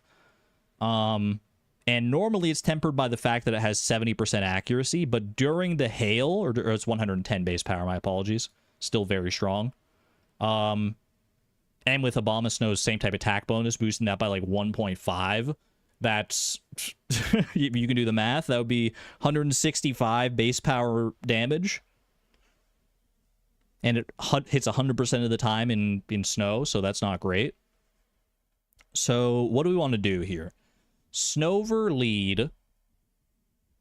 Could I just lead with Pelipper to get rid of the snow? Because that's my thought with Pelipper, is that we can overwrite the weather with our own weather. But I think, here's the rub with that, I think Snover's probably slower than Pelipper.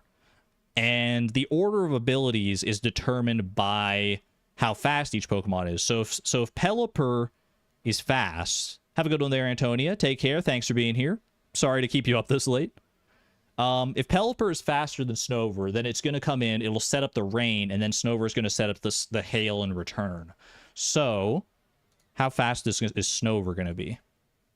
Snover has 40 speed. That's really slow. How fast is Pelipper? It's certainly faster than that, right? Pelipper has 65 speed, not that much higher, but still high enough, especially since our Pelipper is going to be like level 40, 41 or 42, I don't remember where. So we probably don't want to lead Pelipper.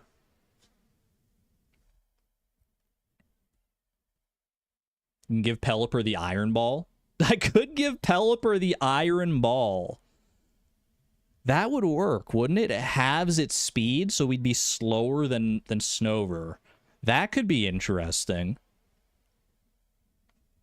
Do I have another water Pokemon? I do have lots of other water Pokemon, but the only Pokemon I have that can set up their own weather via an ability are Pelipper and Hippowdon, and I'd rather have Pelipper around than Hippowdon for sure. Because the Iron Ball, I actually really like that strategy. Iron Ball Pelipper. Iron Ball Pelipper is crazy, man. Or send in Luxray and Volt Switch out to Pelipper. That could be fun. That could be good too. And then Pelipper should be able to take out Snover easily enough, right? With just a wing attack. So if Pelipper is in there, it can handle Snover. That's no problem. So either way, I can do Iron Ball Pelipper, or we switch into Pelipper off of something else. Have a good one there, Pinglers. Take care. Iron Ball Pelipper is so cheeky, man. That's so funny. That would be so funny. I don't know. That just tickles me in just the right way. It needs to be up for Abomasnow, too. Yeah, we'll need to bring it back in for Abomasnow, is the thing.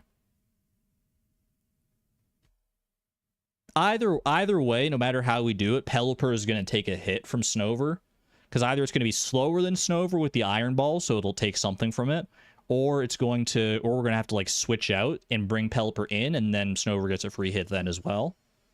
So either way, it just depends on whether we want Pelipper to be faster or slower ultimately. Is Iron Ball the same as Lagging Tail, a guaranteed late turn? No. Lagging Tail makes sure you go last regardless of your speed. Iron Ball cuts your speed in half.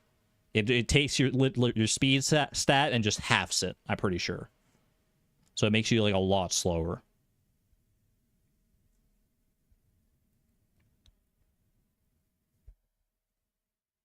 Okay. So do I want to... Because I could lead, like you said, with, like... Is there a Pokemon... Hold on a second. Because if I have a Pokemon... Like, I'm thinking we could lead with Pi and do Volt Switch on Snover, but then Snover's going to live that because it resists it. And I'm thinking, is there, like, a switch move that we could hit Snover with that we would then kill Snover with as well? And my mind immediately goes to U-Turn. And I think we have a U-Turn TM. But do I have someone that could benefit from U-Turn? Let me first verify that I have a U-Turn TM. I do have a U-Turn T. I have 2 U-Turn TMs actually. So who can learn that is the question. No one currently in my party can learn that. Let's have a look here. What about Stardrop? Stardrop can learn U-Turn, I'm pretty sure. Would that be insane? Stardrop is very strong physically. It's an adamant... Yeah, adamant Staraptor. I'm pretty sure you can learn U-Turn. Would anybody else be a good U-Turn candidate here? I mean, maybe Pelipper itself, but obviously we need to switch into Pelipper, is the whole idea. Let me see. Just verify. You can learn U-Turn. I think I like that, man. I think I like that a lot. If I teach you U-Turn... I've got 2 U-Turn TMs, so I can use one here. What do I get rid of for U-Turn? Probably Quick Attack, I guess. I like the priority. But I'm not getting rid of Close Combat. I don't want to get rid of my Stab flying move. Like my main... We need a flying move for sure. I think it's got to be... I think it's got to be Quick Attack, man, because Roost is also very potent. What do y'all think? I think it's got to be Quick Attack, but I'm not going to click it just yet. I'm open to hearing suggestions just in case. Keep Pluck for the Citrus Berry on Abomasnow. I probably don't want to go up against Abomasnow with Staraptor, though. That seems like a recipe for disaster, my friend. Get rid of Quick Attack? Yeah. It's got to be the way.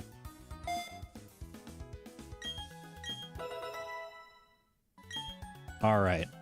So Stardrop. So we lead Stardrop. We click U-Turn.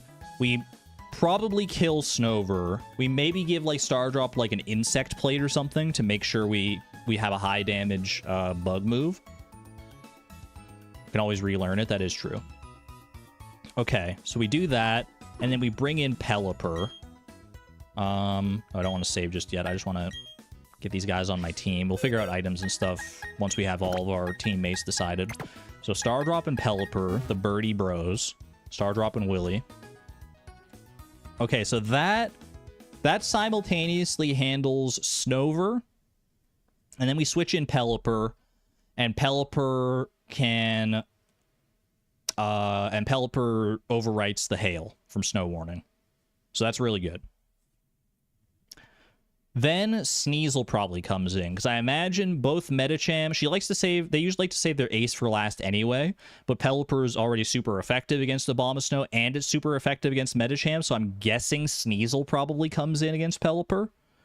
What is Sneasel gonna go for against Pelipper? Probably Metal Claw and Dig are both ineffective, obviously, so it's either gonna go for Avalanche, or it's gonna try to set up with Hone Claws. My bet would be that it sets up with Hone Claws. I feel like a good play. I feel like a good play for a good counter to Sneasel is Bronzong, Dwarf Gadget. Because we don't have to worry about the Chopal Berry in that case, right? Because the Chopal Berry reduces the damage of super effective fighting type moves, which obviously you want to hit Sneasel with fighting because it's quadruple weak to it. But Steel is still super effective against it. And Sneasel is very fast. Bronzong is not. We can Gyro Ball. Even if it gets a Hone Claws off, I guess Dig might hurt a little bit. Because if I switch in Bronzong, it's going to go for Dig, right? Rapidash could come in as well. That's true. Is Rapidash going to be faster than Sneasel? They're both fast, obviously. Sneasel is 115 speed base. Is that normal Sneasel as well? Because that was on Hisui and Sneasel. 115 base speed. Rapidash literally has rapid and dash in its name.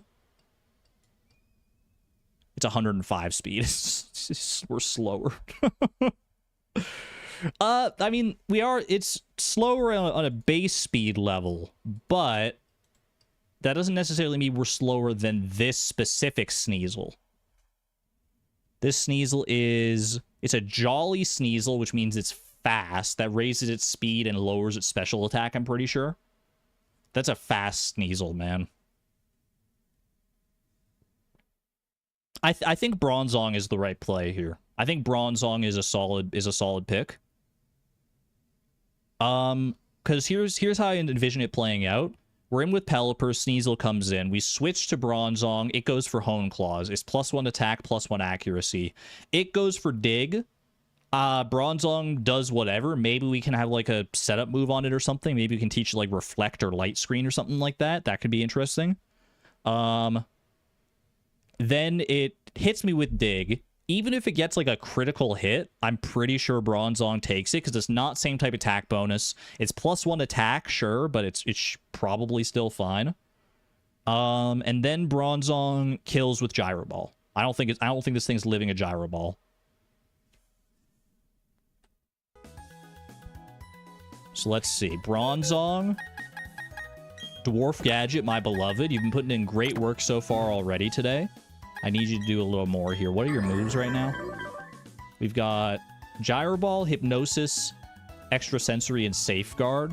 Do we care about Safeguard in this context? Safeguard could protect us against, like, freezes from Blizzard or Ice Punch on Medicham and Abomasnow.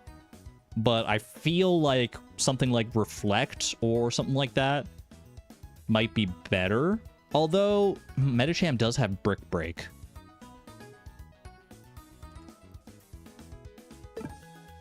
Can Dwarf Gadget learn Reflect? Also, do I have a Reflect TM? I'm pretty sure you can buy Reflect TMs from Veilstone either way, but... Skill Swap. Nasty Plot. Payback, Recycle, Flash, Swords Dance. Stealth Rock. Stealth Rock is interesting. We could teach Dwarf Gadget Stealth Rock. Is that insane? It wouldn't be good for... it wouldn't be good against Medicham. We get a little bit of chip damage on Medicham, but against Abomasnow is weak to rock, so it would take a quarter of its HP off when it switches in if we set up a Stealth Rock with Dwarf Gadget.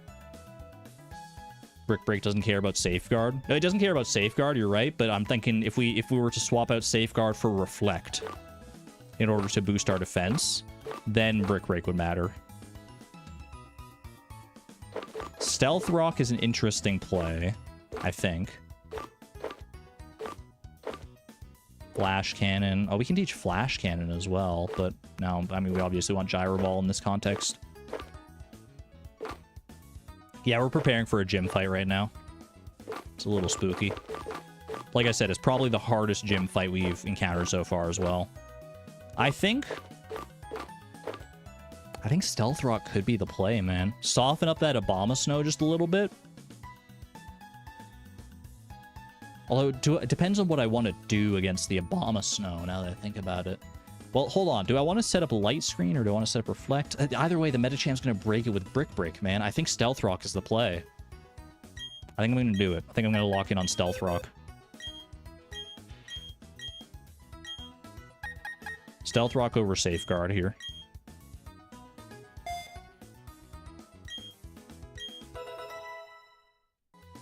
Okay.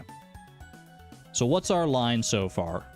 What does our line look like for this gym so far? Snover leads. We lead with Staraptor. We U-turn, kill Snover, switch in Pelipper to overwrite the hail with rain, so we're not taking chip damage from the hail. Sneasel comes in. We swap out to Bronzong. Sneasel probably goes Hone Claws. We set up Stealth Rock while it goes for Dig. Then we go for Gyro Ball after it comes up from the Dig. Then Medicham comes in, probably, would be my guess. And Medicham's a spooky guy. What am I doing against you, Medicham? Does Bronzong 1v1 Medicham, do you think? Bronzong is very physically defensive, and Medicham only has physical moves. Ice Punch is not very effective. Rock Slide is not very effective. Brick Break is neutral. It would probably try and set up with Bulk Up. I could hit it with Hypnosis, perhaps, and then try and just, like, wear it down with Extra Sensory, or even maybe Gyro Ball. Bronzong could probably, at least, it depends on how much damage it takes from Sneasel, I want to say. Because Dig is not going to, it's not going to not hurt. It's definitely going to hurt. Unfortunately, we don't have Levitate. We got Heat Proof instead. Medicham, I feel like we could at least get some damage off with a Bronzong against Medicham, but if we have to switch, how can you get a clean switch on Medicham, man? If we need something that can switch in on whatever Medicham wants to do to us. It's not going to be going for Ice Punch, and it's not going to be going for Rock Slide, because both of those Bronzong resists quite prodigiously. So it's going to be going for Brick Break, which means we could bring in a Ghost type, right? We could bring in a Ghost type. And if it's a Ghost type that outspeeds Medicham, then we can send it to the Shadow Realm, surely, because super effective Ghost damage.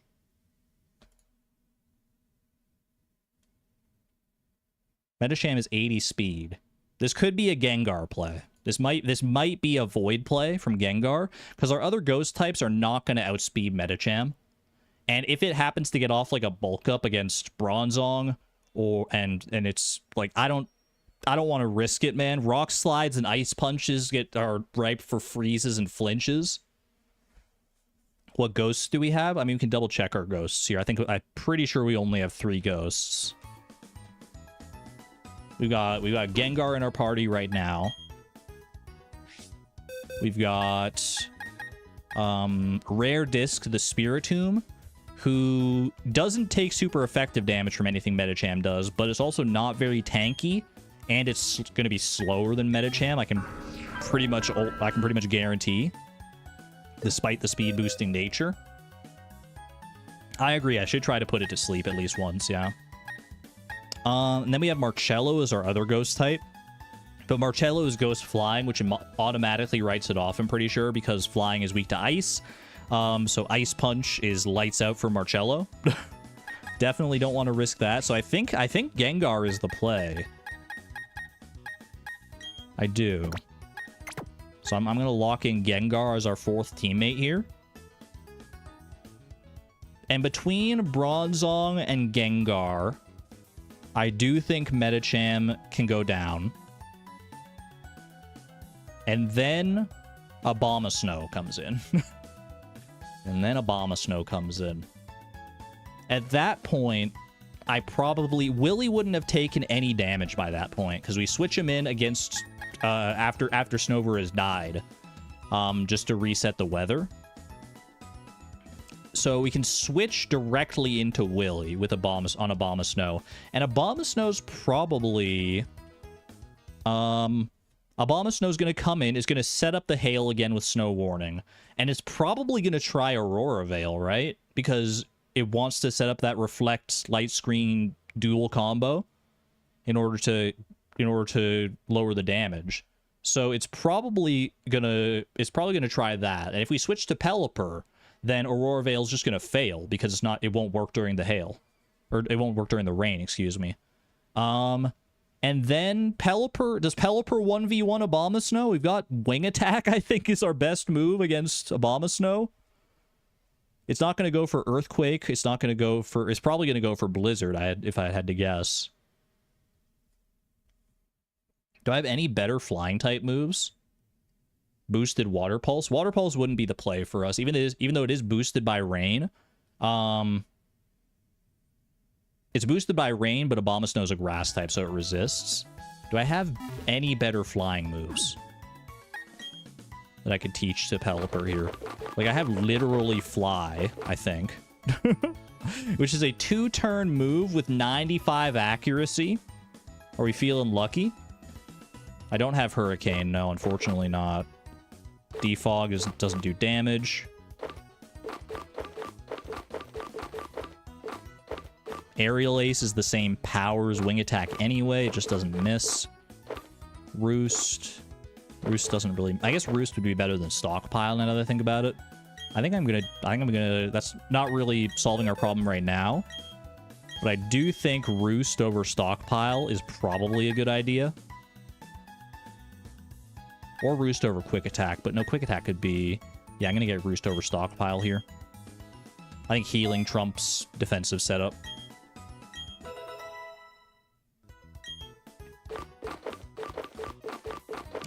We don't have any more Pluck TMs, unfortunately. I think the only better flying move is literally Fly, which is a 2-turn move.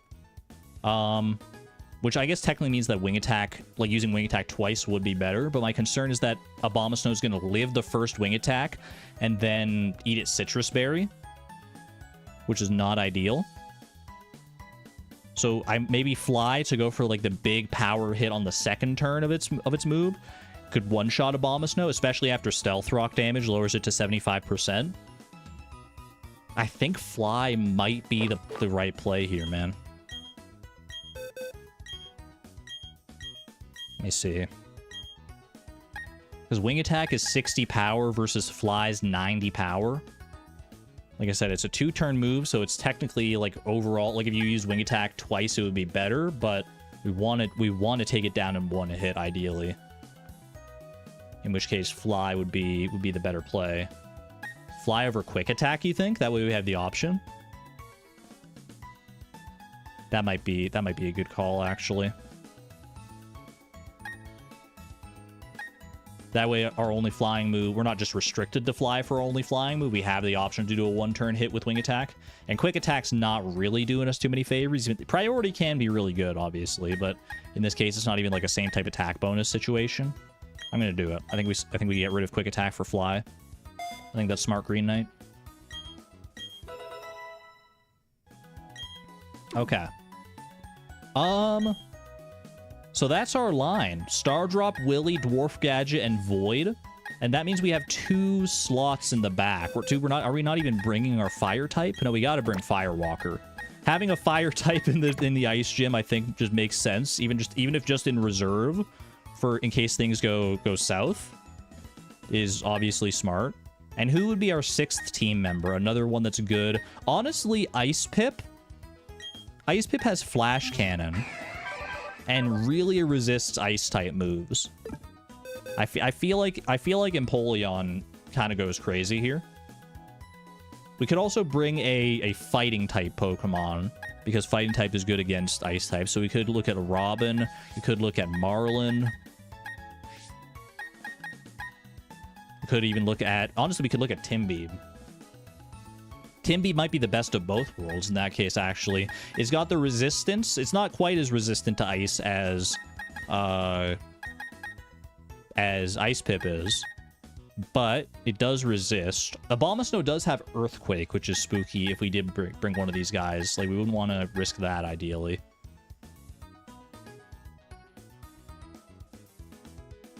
How did we land on Harvey for Metatite / Metacham? Because it's the yoga Pokemon. It was talking all about aerobics in its Pokedex entry, and we're like, well, the only man at the aerobics class is Harvey. So that's how we landed there. Do we bring Timbeeb? I think Timbeeb is probably the right call here.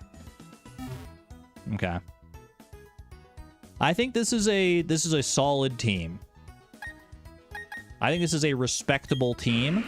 Do we have all the moves that we want? Well, first, let's go ahead and, let's see. Am I going to want any of these items? Quick Claw, maybe, so take that off for right now. Y'all don't need your citrus berries. Poison Barb, you can keep that. You don't need your Chesto Berry right now. Fist Plate might come in handy. Okay. Items. Stardrop's only job here, really, is to one-shot the Snover with U-turn. So, to guarantee that happens, I think you give it, like, Silver Powder or something like that. I assume that it's probably going to one-shot anyway, but just to, like, add insult to injury, I think Silver Powder to boost the power of Bug-type moves is the right call. Willie's going to have a little more... is going to have to try and stay in there against Abomasnow. We don't have anything like a Sharp Beak to boost Flying-type moves, unfortunately. So I think Citrus Berry is probably the right call. Damp Rock we don't have, unfortunately. We have a Heat Rock, but not a Damp Rock. Dwarf Gadget. What do I want to give Dwarf Gadget? I could give him the Iron Ball to further lower his speed, but I honestly think that would be overkill against Sneasel. I think Dwarf Gadget could benefit from some healing, potentially, because it's going to want to try and stay in against Metacham as well. So I think maybe either a Citrus Berry, Shell Bell could be interesting. I mean, honestly, Quick Claw. Do we think Quick Claw could go crazy on Dwarf Gadget? It's not guaranteed to proc, but if it gives it a chance to go first and, like, do some nonsense against like, we could get, like, Quick Claw Hypnosis onto Metacham to completely shut it down if we get lucky there.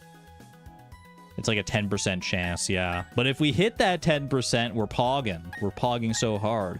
But if we hit the 90% chance, then we're going to wish we had a Citrus Berry. So you know what?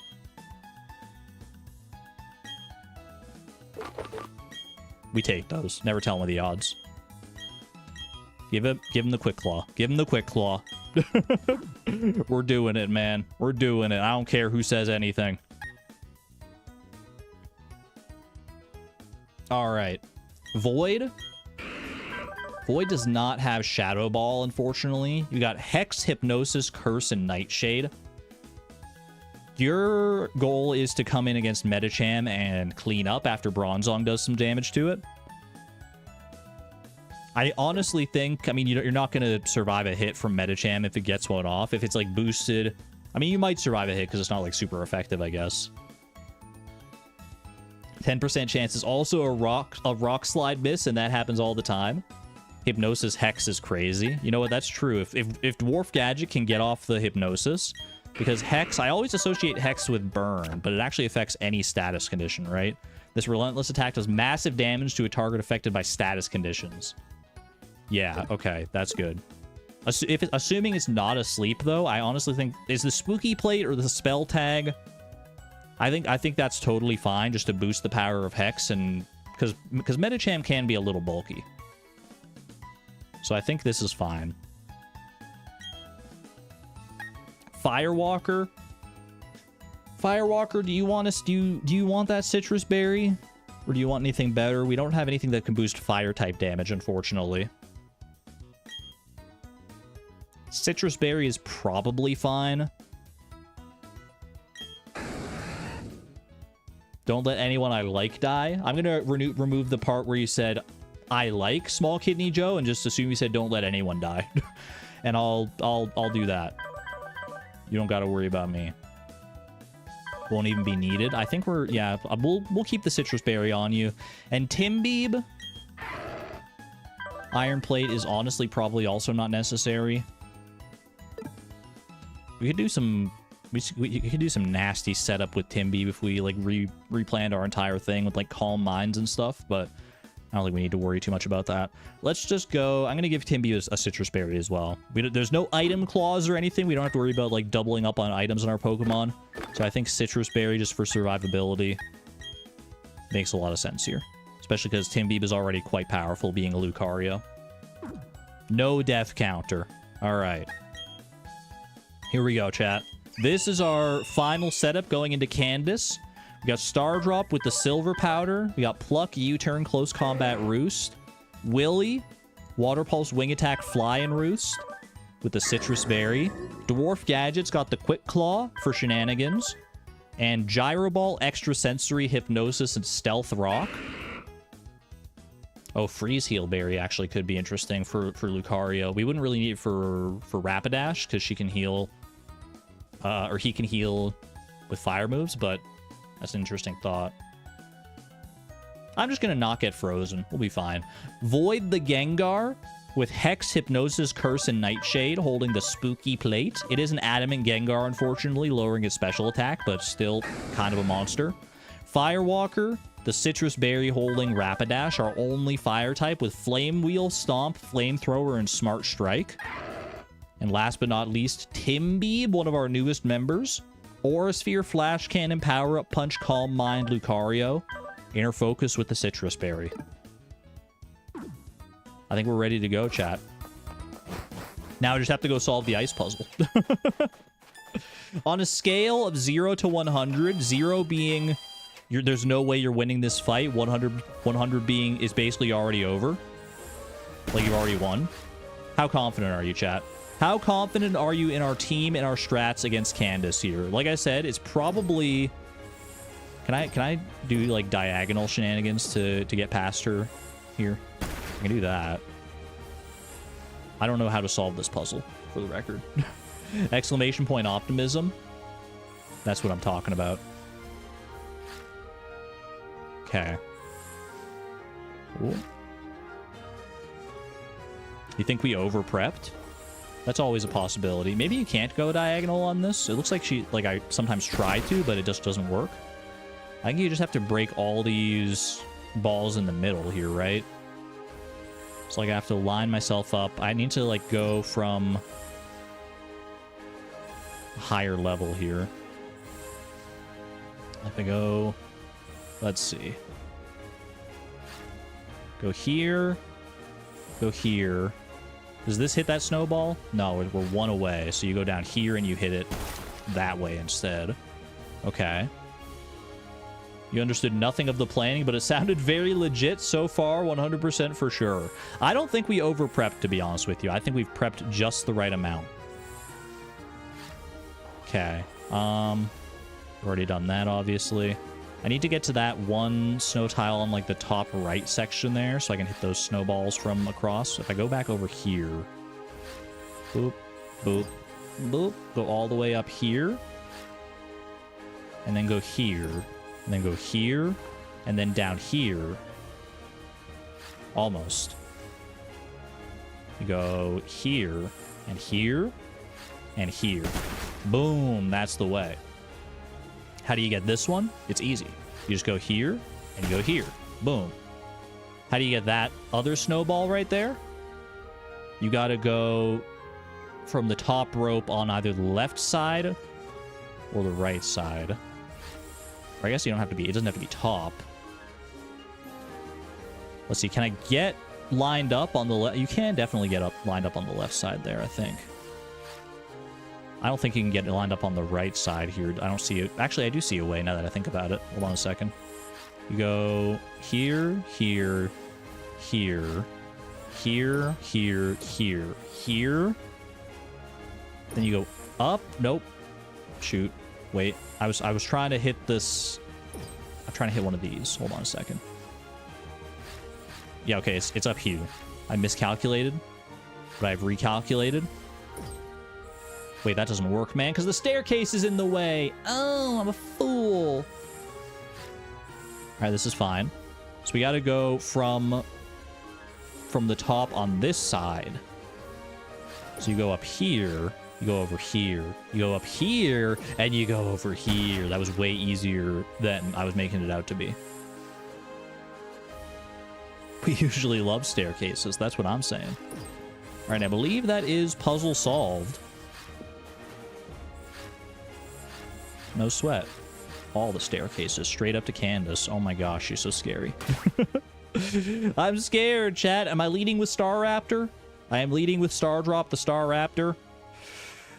All right. Here we go, chat. 7th gym time. Taking us a little over 5 hours to get here. A lot of prep time, but I think we're ready. I think we're ready for it. Save. 7 gyms. 6 gyms, 0 deaths. Can we make it a 7th? Can we keep the streak alive? Candice, she may look cutesy and whimsical. She's a cold-blooded killer, man. She is a cold-blooded killer. Let's be ready here. You want to challenge Candice? Sure thing. I was waiting for someone tough. But I should tell you, I'm tough because I know how to focus. Pokemon, fashion, romance, it's all about focus. I'll show you just what I mean. Get ready to lose. She's ruthless, man. She's ruthless. Ooh, I love her design. Such a good design, man. The socks? Are you kidding me? Or like the leg warmer situation? All right, Candice sends out Snover. She thinks she's clever, setting up the hail for the rest of her team and to do chip damage to me. Normally that would be clever. But I've got a trick up my sleeve called Drizzle. A little drizzly drizzle. Snow warning. Okay, moment of truth. Stardrop looked back and nodded in understanding. That's so cool. You're so cool, Stardrop. Silver powder boosted U-turn from an adamant Staraptor. I feel like Snover's not taking this, man. We're faster, obviously. Clean. Clean kill. Beautiful. That's exactly... We're playing it by the book so far, man. By the book. Went back to Vi. We switch out. And we immediately switch in. Stardrop's level 42. That's wonderful news. We immediately switch in Willy. And Willy, with his beautiful ability Drizzle, overwrites the hail, no longer getting chip damage, no longer boosting Blizzard's accuracy. Medicham comes in. That's interesting, dude. I didn't think she'd go for Medicham. I didn't. Because Medicham is weak to flying. Okay. Well, we have to vary our strategy a little bit here then. What is Medicham going to do to us? Medicham has Ice Punch, Bulk Up, Rock Slide, and Brick Break. It's probably going to either Rock Slide or Ice Punch, or not Rock Slide or Ice Punch, Rock Slide or Bulk Up. I'm guessing a Rock Slide is coming my way. Probably the best play here. I could fly. No, fly. Does Rock Slide hit when you're flying? I feel like there's like a weird interaction there. Is Medicham going to be faster as well?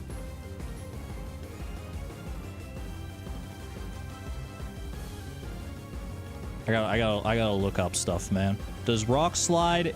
For some reason, I have a memory of like Rock Slide hitting during fly. Does Rock Slide hit flying Pokemon? Rock Slide does not hit during the semi-invulnerable turn of fly.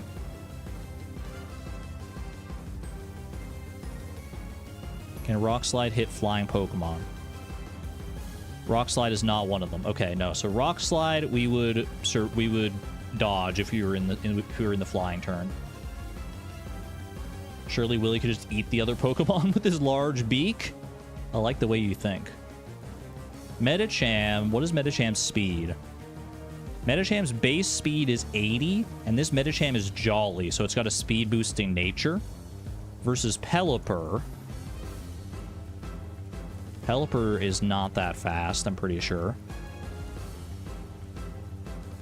We looked this up before. Pelipper's like 65 speed. Pelipper's gonna get outsped here. I'm relatively confident of that. And I think you're going for Rock Slide. And a pure power boosted Rock Slide is a scary thing. Especially because we want Pelipper to come in and handle Abomasnow as well. Pelipper is our Abomasnow counter. We can't risk it here. We can't risk it based on shenanigans. So I think, honestly, anticipating a Rock Slide, you switch to Dwarf Gadget. Or you switch to Timbeeb, but Timbeeb is weak to Brick Break, so we don't do that. Dwarf Gadget.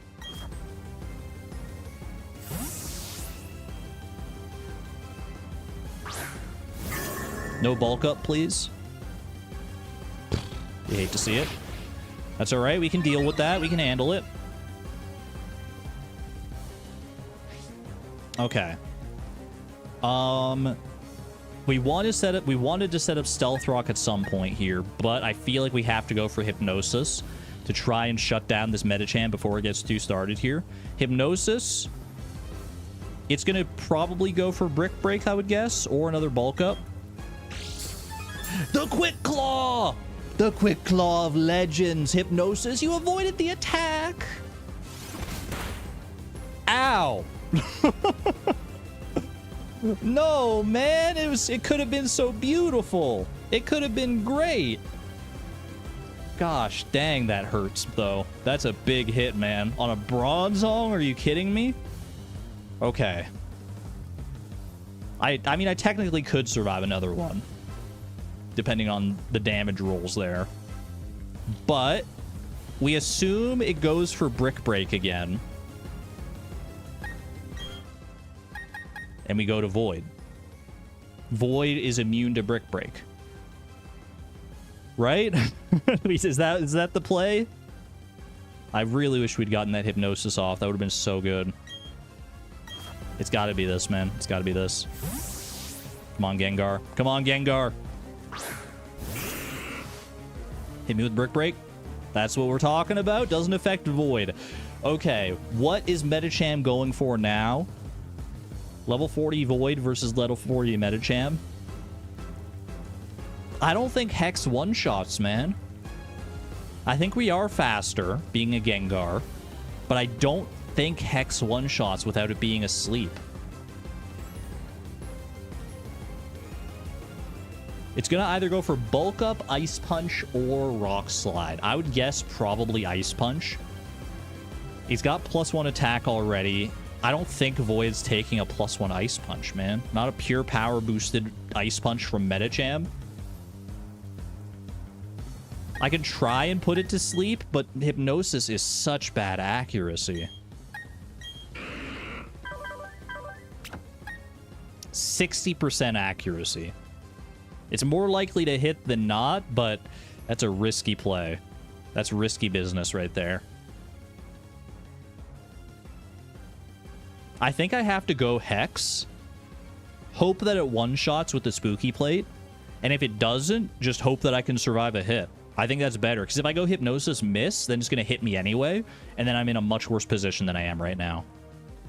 Whereas if I go Hex, it might kill me, but at least I'll get damage off even if it does kill me. Nightshade. Nightshade is, it does damage based on your level. It'll do exactly 40 damage. It's not super effective. I mean, it is literally because it's a ghost type, but... And Curse is a bad idea here because that cuts our HP in half.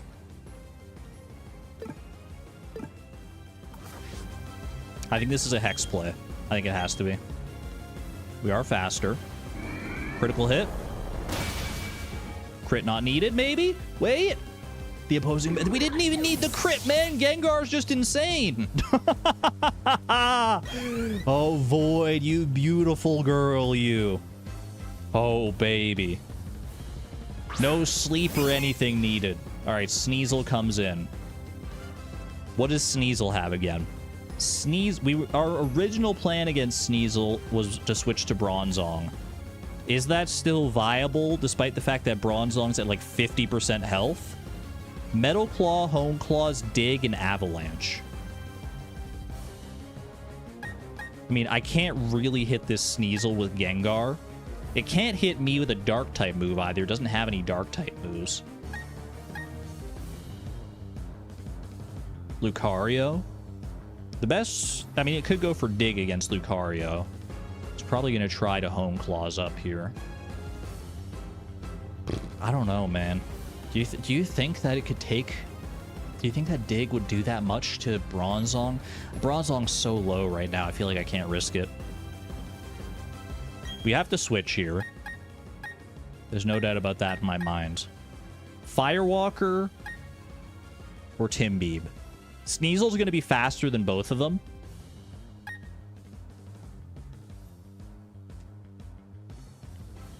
Metal Claw, Dig, and Avalanche. I think this is a Timbeeb play.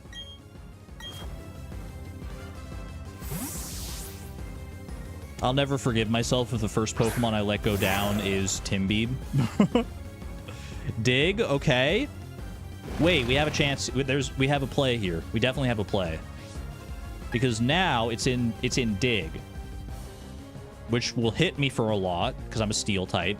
But I can switch to either Star Drop or Willy here.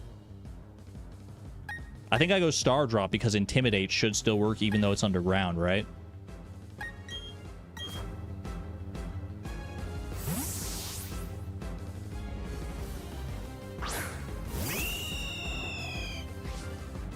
Intimidate lowers its attack. That's lovely. Doesn't affect Star Drop. Now it's going to want to go for Avalanche. I'm reasonably confident about that.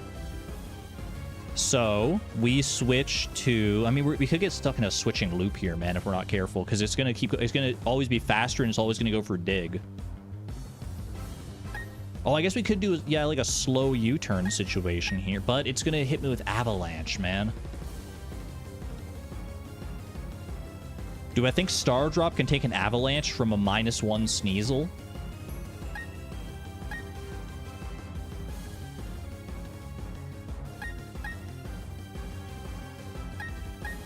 I don't know, man. I don't know.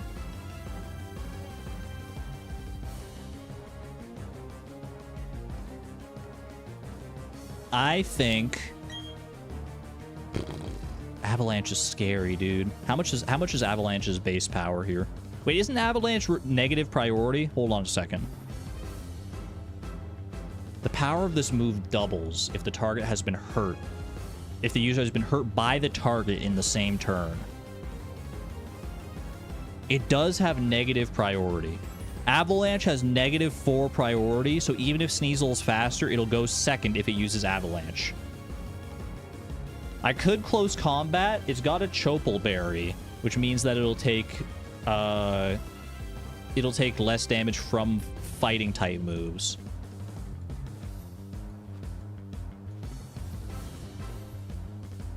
I think this is a U-turn. It'll go for Avalanche. We can switch into something that can take the Avalanche. He goes for Hone Claws. Okay. So now it's back to normal attack and its accuracy. So I think Avalanche has a chance to miss. It probably doesn't anymore. Not that it matters, because Sneasel goes down, man. Beautiful. We one-shot those. All right. Now the question, we know Abomasnow's coming in. It's her last Pokemon. Who do I switch into on Abomasnow? Abomasnow. How fast is Abomasnow? Abomasnow's speed is 60 versus Pelipper's 65. So we would probably outspeed with Pelipper if we switched in, which means that it would get off its snow warning, so it would get the hail off. So far, this is a lot of overthinking in one-shots. I mean, what do you want me to do? I'll just go based off vibes then. Timbeeb, get in here, buddy. I'm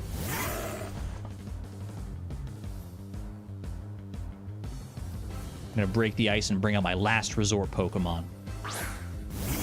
A bomb of snow. I'm gonna set up the hail again for the spooky, scary, 100% accurate blizzards. We don't worry about that. Don't overthink it, man. Just switch to Pelipper. It's either gonna go Aurora Veil or it's gonna go Earthquake. Both of which are fine if we do this.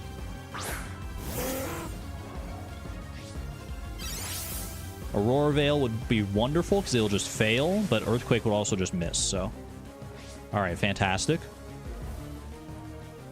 We didn't set up the Stealth Rock, so unfortunately we don't have that extra bit of ship damage. But that's fine. I think you go Wing Attack. We're actually faster. Yeah, that's what we anticipated. A Wing Attack. Ooh, Wing Attack does such good damage there. We avoid it because it's not raining right. It's not snowing right now. Then you go Fly, and Fly will skip the Citrus Berry and just one-shot this dude. Blizzard, we avoid. Come down like a freaking meteor from the rafters. That's my... What do you mean it didn't... What? Why did that do like the same amount of damage as Wing Attack? It's 90 power. What? Since when, man? How is Blizzard that strong? Oh no! My Pelipper. I did not think Blizzard would kill, man. I really didn't. I really didn't think Blizzard would kill. I thought it would do a sizable amount since it's like neutral. Oh, that sucks, man. Our Drizzle setter. No. 07s, chat. 07s. Willie, you fought a good fight. We couldn't have gotten this far in this battle without you. You did your work. It's time to let the rest of us clean up now, I guess. That sucks, man. Our first death like that, just out of the blue, not a critical hit or anything, just a blizzard that happened to do more than I thought it would. A bomb of snow. Okay, we're not out of the woods entirely yet, but I'm pretty sure Firewalker can just come in and, like... Well, it's raining. It's raining because of Willy. I could go Timbeeb instead, but Earthquake is a real scary possibility. I mean, it's scary against Firewalker as well. I think it's gotta be Timbeeb here. You would not have trusted that Fly to KO? Wing Attack, which is 60 power, did like almost 50%. And Fly is 90 power. Why? That's insane that didn't kill. I definitely thought that was like a guaranteed one-shot, man, from that range. All right, Timbeeb.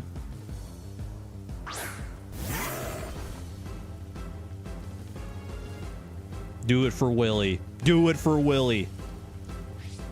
Timbeeb's awaiting directions. Aura Sphere.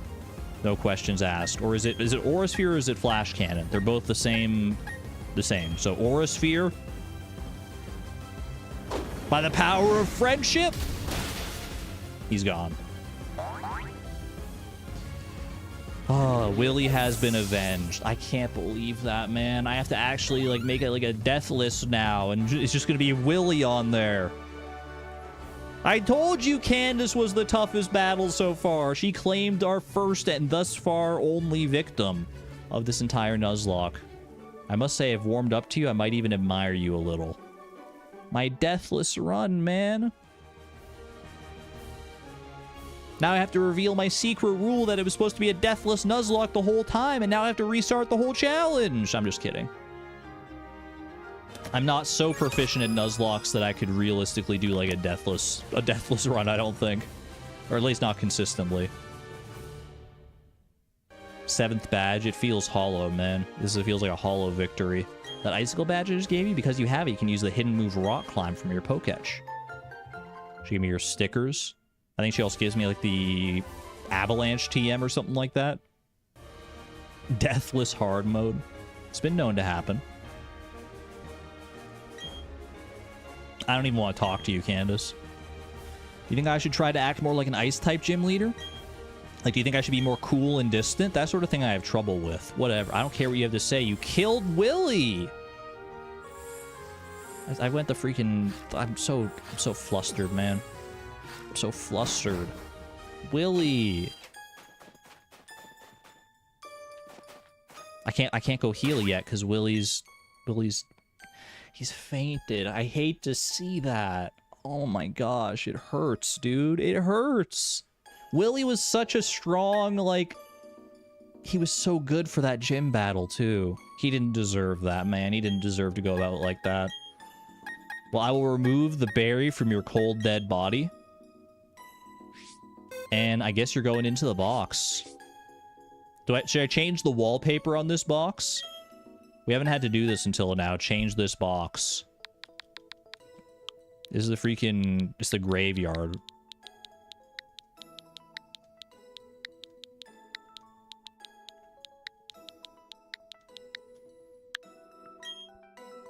What wallpapers do we have? Anything to ignore? Oh, are you kidding me? The nostalgic wallpaper? That looks actually pretty... It looks vaguely... It's a pretty good wallpaper, man. He's just right up in your face. Oh my gosh.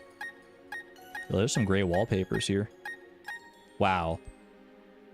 I kind of like that one, man. Being taken by the Grim Reaper. The Grim Giratina Reaper. That's a spooky wallpaper right there. Alright. Can I get a wall of 07s in chat for our first fallen Pokemon of all time? William the Pelipper. I had so much faith in you. I thought that fly would kill. That'll be the moniker on your gravestone. I thought fly would kill. Well fought, my fallen friend. Well fought. The silver lining, Willy's sacrifice was not in vain. He allowed us to get past gym number 7 with aplomb. Medicham, I can't believe... Medicham is definitely the scariest Pokemon in that team, but it didn't even take any brain power whatsoever. We just one-shotted it with Gengar, man. And then freaking Abomasnow coming in. I'm gonna keep thinking that there were so many better ways to handle that. Like, why didn't I... If I knew it was gonna go for Blizzard, why didn't I just switch to Rapidash or something? And then I could just one-shot it. Well, I wouldn't have one-shot it because it's in the rain. There were a lot of factors at play. Hindsight's 20/20. It is what it is, man. It is what it is. Our next level cap, for those curious, our level cap has gone from 42 to, drum roll, please. Wait, I can find it. 49. That is a big jump in level cap, man. The next gym leader, Gym 8, Volkner, has a level 49 Luxray. That is his ace. That is our new level cap. 7 more levels to play around with. You'll love to see it. For now, though, chat, I hope you enjoyed this leg of our Nuzlocke. Unfortunately, couldn't keep the deathless streak alive, but it is what it is. We just gotta roll with the punches as they come. Things are only gonna be ramping up from here, so it was our first death. Stay optimistic, but it may well not be our last. I'm just saying the Elite Four is very scary in this game. So be prepared. That's it for me, though. I'm gonna get the heck out of here, chat. Don't let me forget to buy another external hard drive so I can manage my space here, because I'm probably down to like less than 10 gigabytes of storage on this hard drive after the stream. I'm probably just gonna go put that order in like right after the stream so I don't forget. Either way, I digress. Thank you for being here, chat. I got really nothing more to say than that. Have a great weekend. I'll be back on Monday with our members only stream, continuing Slime Rancher, and then on Tuesday, in all likelihood, a continuation of Fleeting Farm, going into a very cool, fun, fancy fall season that I'm sure we're all looking forward to for one reason or another. Sarah Yams, thank you for the last minute 5 gifted memberships to the community. Absolute legendary behavior. Love the generosity, love the support, greatly appreciate that. It's that kind of generosity that makes it possible for me to keep doing this, so thank you very much. Have a great weekend, one and all. Be good to one another, be good to yourselves. We'll see you on the flip side. This is Argon Matrix signing on out. Thanks and have a good one, friends. Bye-bye!